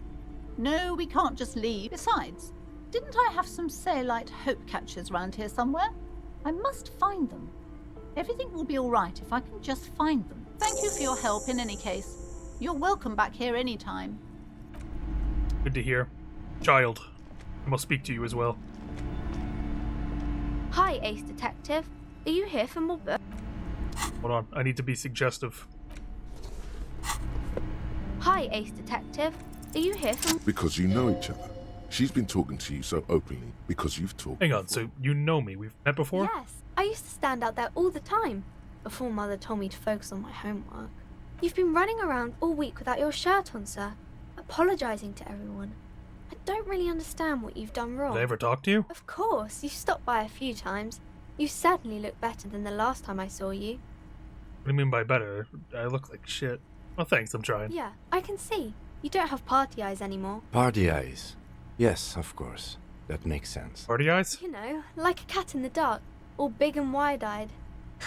It certainly looks odd on a man. The swiveling eyes of a loony drug addict. That is what she meant. You were probably gurning to. Good thing she didn't say party eyes loud. Her mother's nearby. Fuck yeah. You should get some party eyes right now. Snap those sequins on you, boy. I've been partaking in narcotics? Oh, baby. That's not what you have to worry about. Worry about the important thing. Why did you tell me you knew me to begin with? Didn't know I had to do that. Thanks, I've learned something about myself today. I'm glad I could help you, sir. A nice young lady. Now to go talk to the dice maker.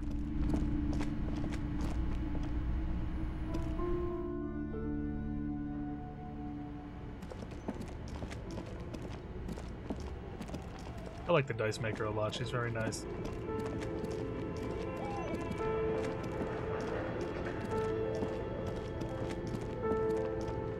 Hello. Oh, it's you again. Are you looking for a die? A gust of cold air sweeps through the chimney. The stones and minerals on the shelves rattle as though agitated.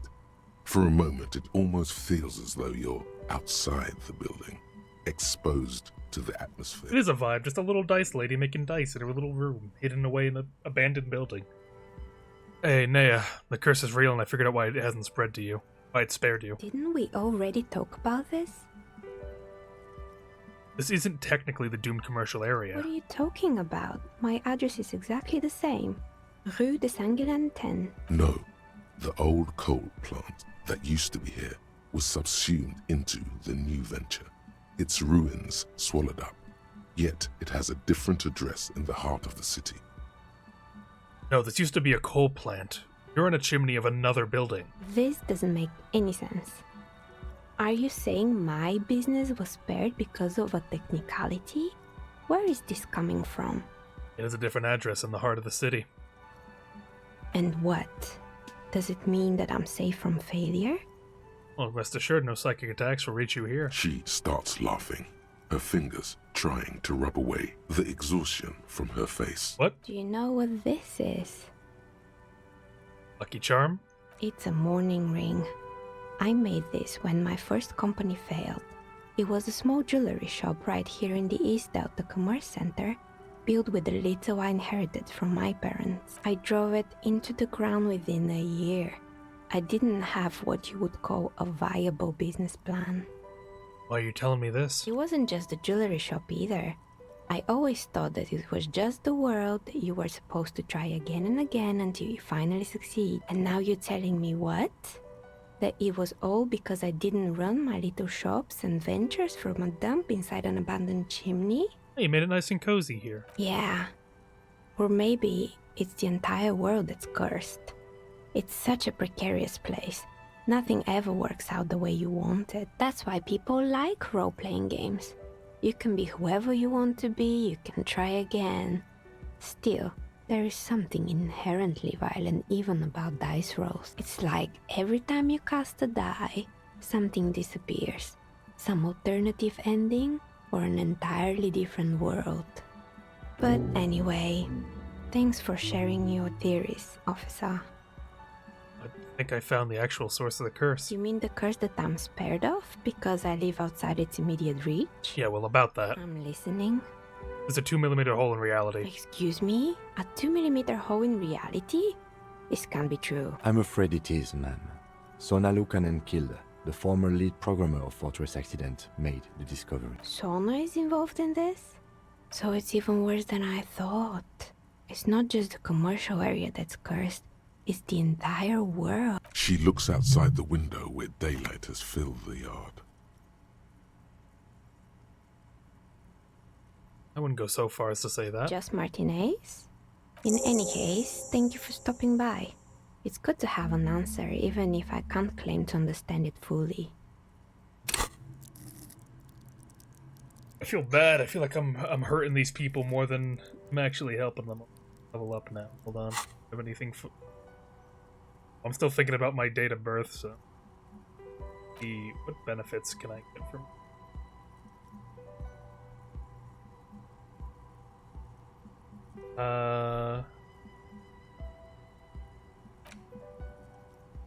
Is any of these it?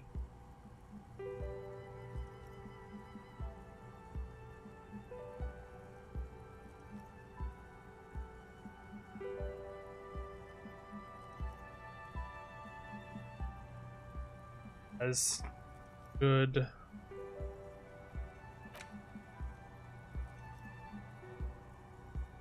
Areas.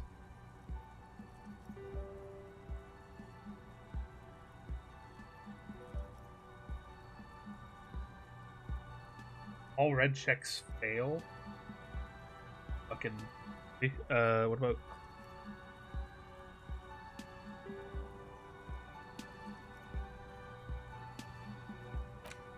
That's nothing really worth it there.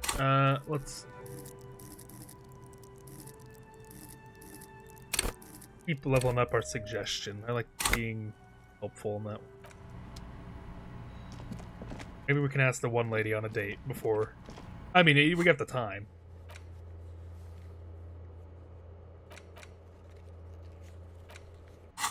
The only reason I'm mentioning it, we do have the time.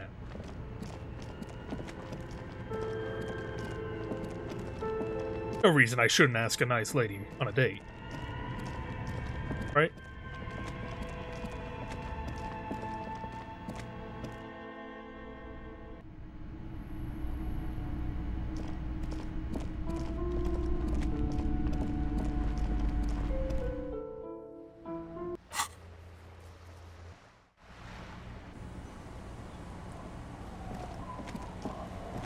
Hello.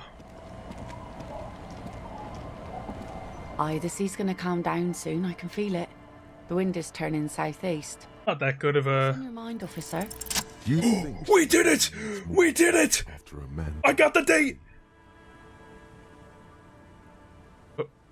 What do I do then? What if I told you it is actually possible to go on a date sober? I'm listening. Before recorded history, men and women were able to do simple, very primitive things together sober.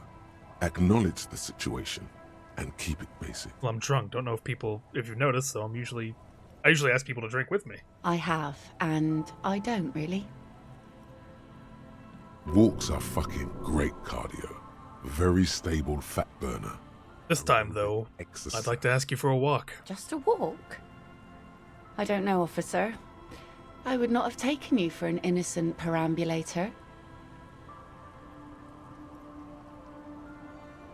I mean, you should definitely agree. Where would this walk take us, officer? Nice view on the beach I found, Land's End. Officer, I thought we had a walk of our own in mind. One that results in a solved murder investigation. Oh no. You come with us. Seriously, I insist. You need to understand that nothing is going to happen. We're just walking. That's it. Understood? Having the lieutenant along is a fail-safe measure against any possible funny business.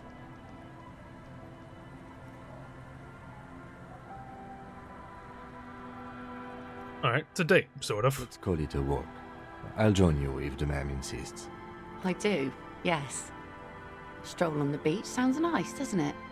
All right, I'll see the kids haven't killed each other and we'll meet at Land's End in 15 minutes? She doesn't wait for an answer. You better get ready. Oh, Kim, what are we gonna do? Should I bring my gun? Should I have my gun out? Should I kill myself?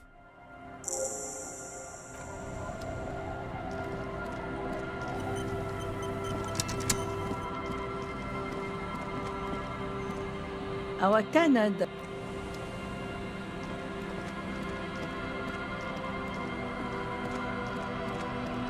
Let's head up there then.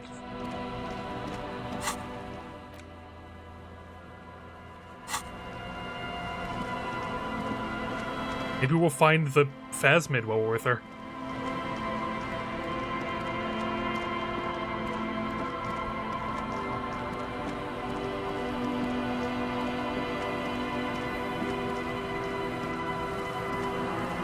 Oh, I should bring out the pry bar. She'll love that. Oh no, my ledger. Yeah. No, wait, hold on. I need the gun and the ledger. There we go.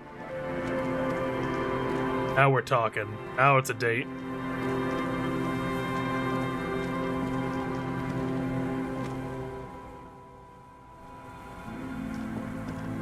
Is the audio staticky for anyone watching right now? Might just be the waves, how they sound, but I'm worried. Paranoid that. There she is. The woman gazes steadily at the waves. A sudden gust picks up her dark hair and lets it fall again, tousled, wild. She brushes a few stray locks from her eyes, and only then spots you approaching. Aye, so here you are. I'm a bit surprised we're alone. It's mid-noon and the sun is out. I expected more drunks and teenagers. And drunk teenagers. Know that you're not the first guy to bring a girl to Land's End. This is what the locals call a... Is it a sniper spot? Can you take a shot at the whirling rags from here? It's not going to happen here today. I just want to make that clear, Dimples. Am we ready to do this? Keeping a tactful distance, the lieutenant takes out his notebook, demonstrating complete disinterest in your date. Seems surprised I made it. Drinking men aren't known for keeping their appointments. I'm pretty good at scheduling. Aye, so an officer should be. All that running around must need a lot of structuring. Her laughter is throaty and warm. It rhymes with the waves and the cries of the gull. As she turns to face the sun, reflected in the waves and the skyscrapers rising across the bay, you cannot help following her steady gaze. You should say something. Anything. Maybe the tequila sunset thing. You know, past incarnation of myself called himself Tequila Sunset. Wonder why that is. It's a common Revacholian expression. Means drinking yourself to death. So, are you going to keep the name? I think I'm fine with Harrier Dubois. Well then, Officer Dubois. The sun reflected in the waves and the skyscrapers rising across the bay is mesmerizing. Your mind clears for a moment as your senses take it all in. Not just the glass skyscrapers, fragile looking in the shimmering air. River Esperance flowing into the bay. Isn't it strange for this all-powerful thing, the sun, to be so generous towards us? You know, the best time to go out fishing is usually towards sunset, when the water is warmer. The sun also falls on the Capeside tenements and war-torn ruins. An old sea fortress juts out, seemingly impervious to the sheen cast over everything else, shaking you out of your reverie. The sun isn't always that great. Think of people living in desert climates with sparse vegetation and little drinking water. Is that why you named the boat the Sun? Oh, that was a bit of pride and a bit of superstition. I'm not sure desert people are happy with too much sunlight. Now you're just nitpicking. But I concede. Maybe desert people sometimes disagree. There's salt in the air, and the cries of the gulls. I like them. I like this cute little Grit date. of the sand and the green glint of broken bottles. But still your gaze always returns to the dazzling streaks of light, wherever they may be reflected. I think they make a wonderful couple. Completely not dysfunctional at all. It's bringing us spring, summer. It's entirely on our side. No matter what we do or who we are, for absolutely no reason. It's unlike no other powerful being, certainly no powerful organization or government. How can that be? Well, something's got to be on our side. I guess we wouldn't really be here if that thing wasn't on our team. You would be incinerated, or worse. Maybe some general remarks before you say something big. Work your way up to the cool. Lost love or background. Oh fuck, I don't have my conceptual clothing on. You have fish hooks in your ears. These aren't real fish hooks, silly. They're earrings shaped to look like fish hooks. A drunk called Rosemary brought them to me. I kept them. She's right. They're made mostly of plastic. cheap novelty gift you can buy from a flower shop or a kiosk. The wind ruffles her hair as she looks at the sunlit coast across the water. There's an interesting lilt in your voice. Thank you. I'm half Ubi. My mother was from Ubi Sunt. Not a lot of sun there, I hear, though I've never been. The wind ruffles her hair as she looks at the sunlit coast across the water. You want to go visit La Delta? It's enough that my fish goes there. 50 real a piece they ask for spring cod. Out on the terrace of La Fruit de Fond, a hip business lunch spot in downtown La Delta, glasses clink over a spread of oysters. Someone can't decide what to eat. Someone recommends a ceviche. Someone shields her eyes, trying to see across the bay.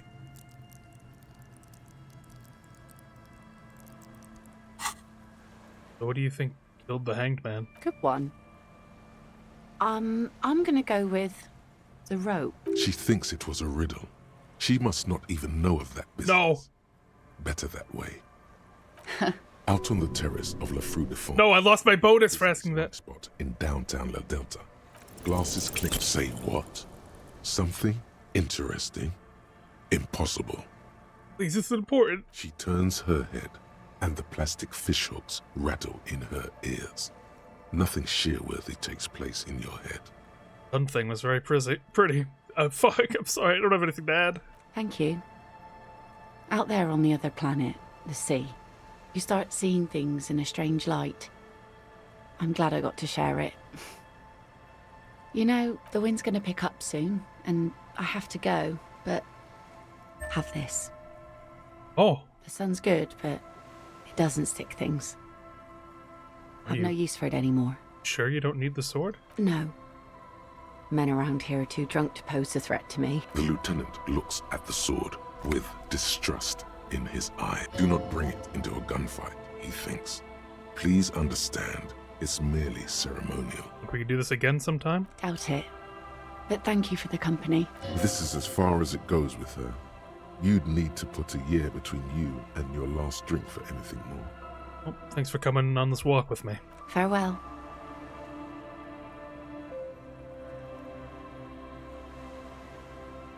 That was sweet. That was really genuine. As she walks off, the wind picks up, and the light from the sun seems to fade. The crumbling silhouette of failed electrical R&D towers in the distance, beckoning. I hope this has been refreshing for you, Detective. Let's return to our search with a fresh pair of eyes.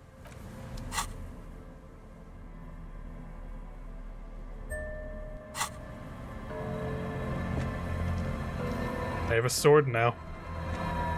Well, as much as I hate to say it, I think that's where I'm going to cut it off for now. I promised you action, and instead you got a lovely, wonderful date at the end of a beautiful day. So let's find someone to raid real quick. Throw it over to them. Give them some love. Because you know what? Everyone needs a little bit of love sometimes.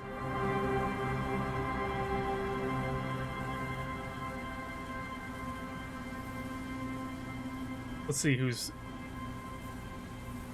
doing some disc.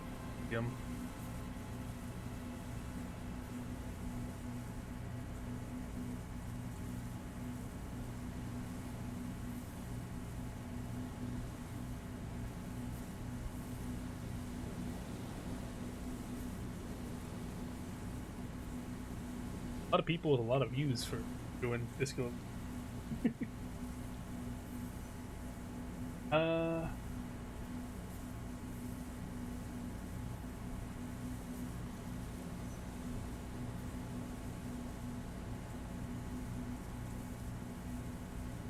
Find some lovely little day. I actually really like that. Or actually, let's see. I love supporting my Ace Attorney players. Let's see who's out here playing Ace Attorney. Here we go. Here we go. Throw it over to them.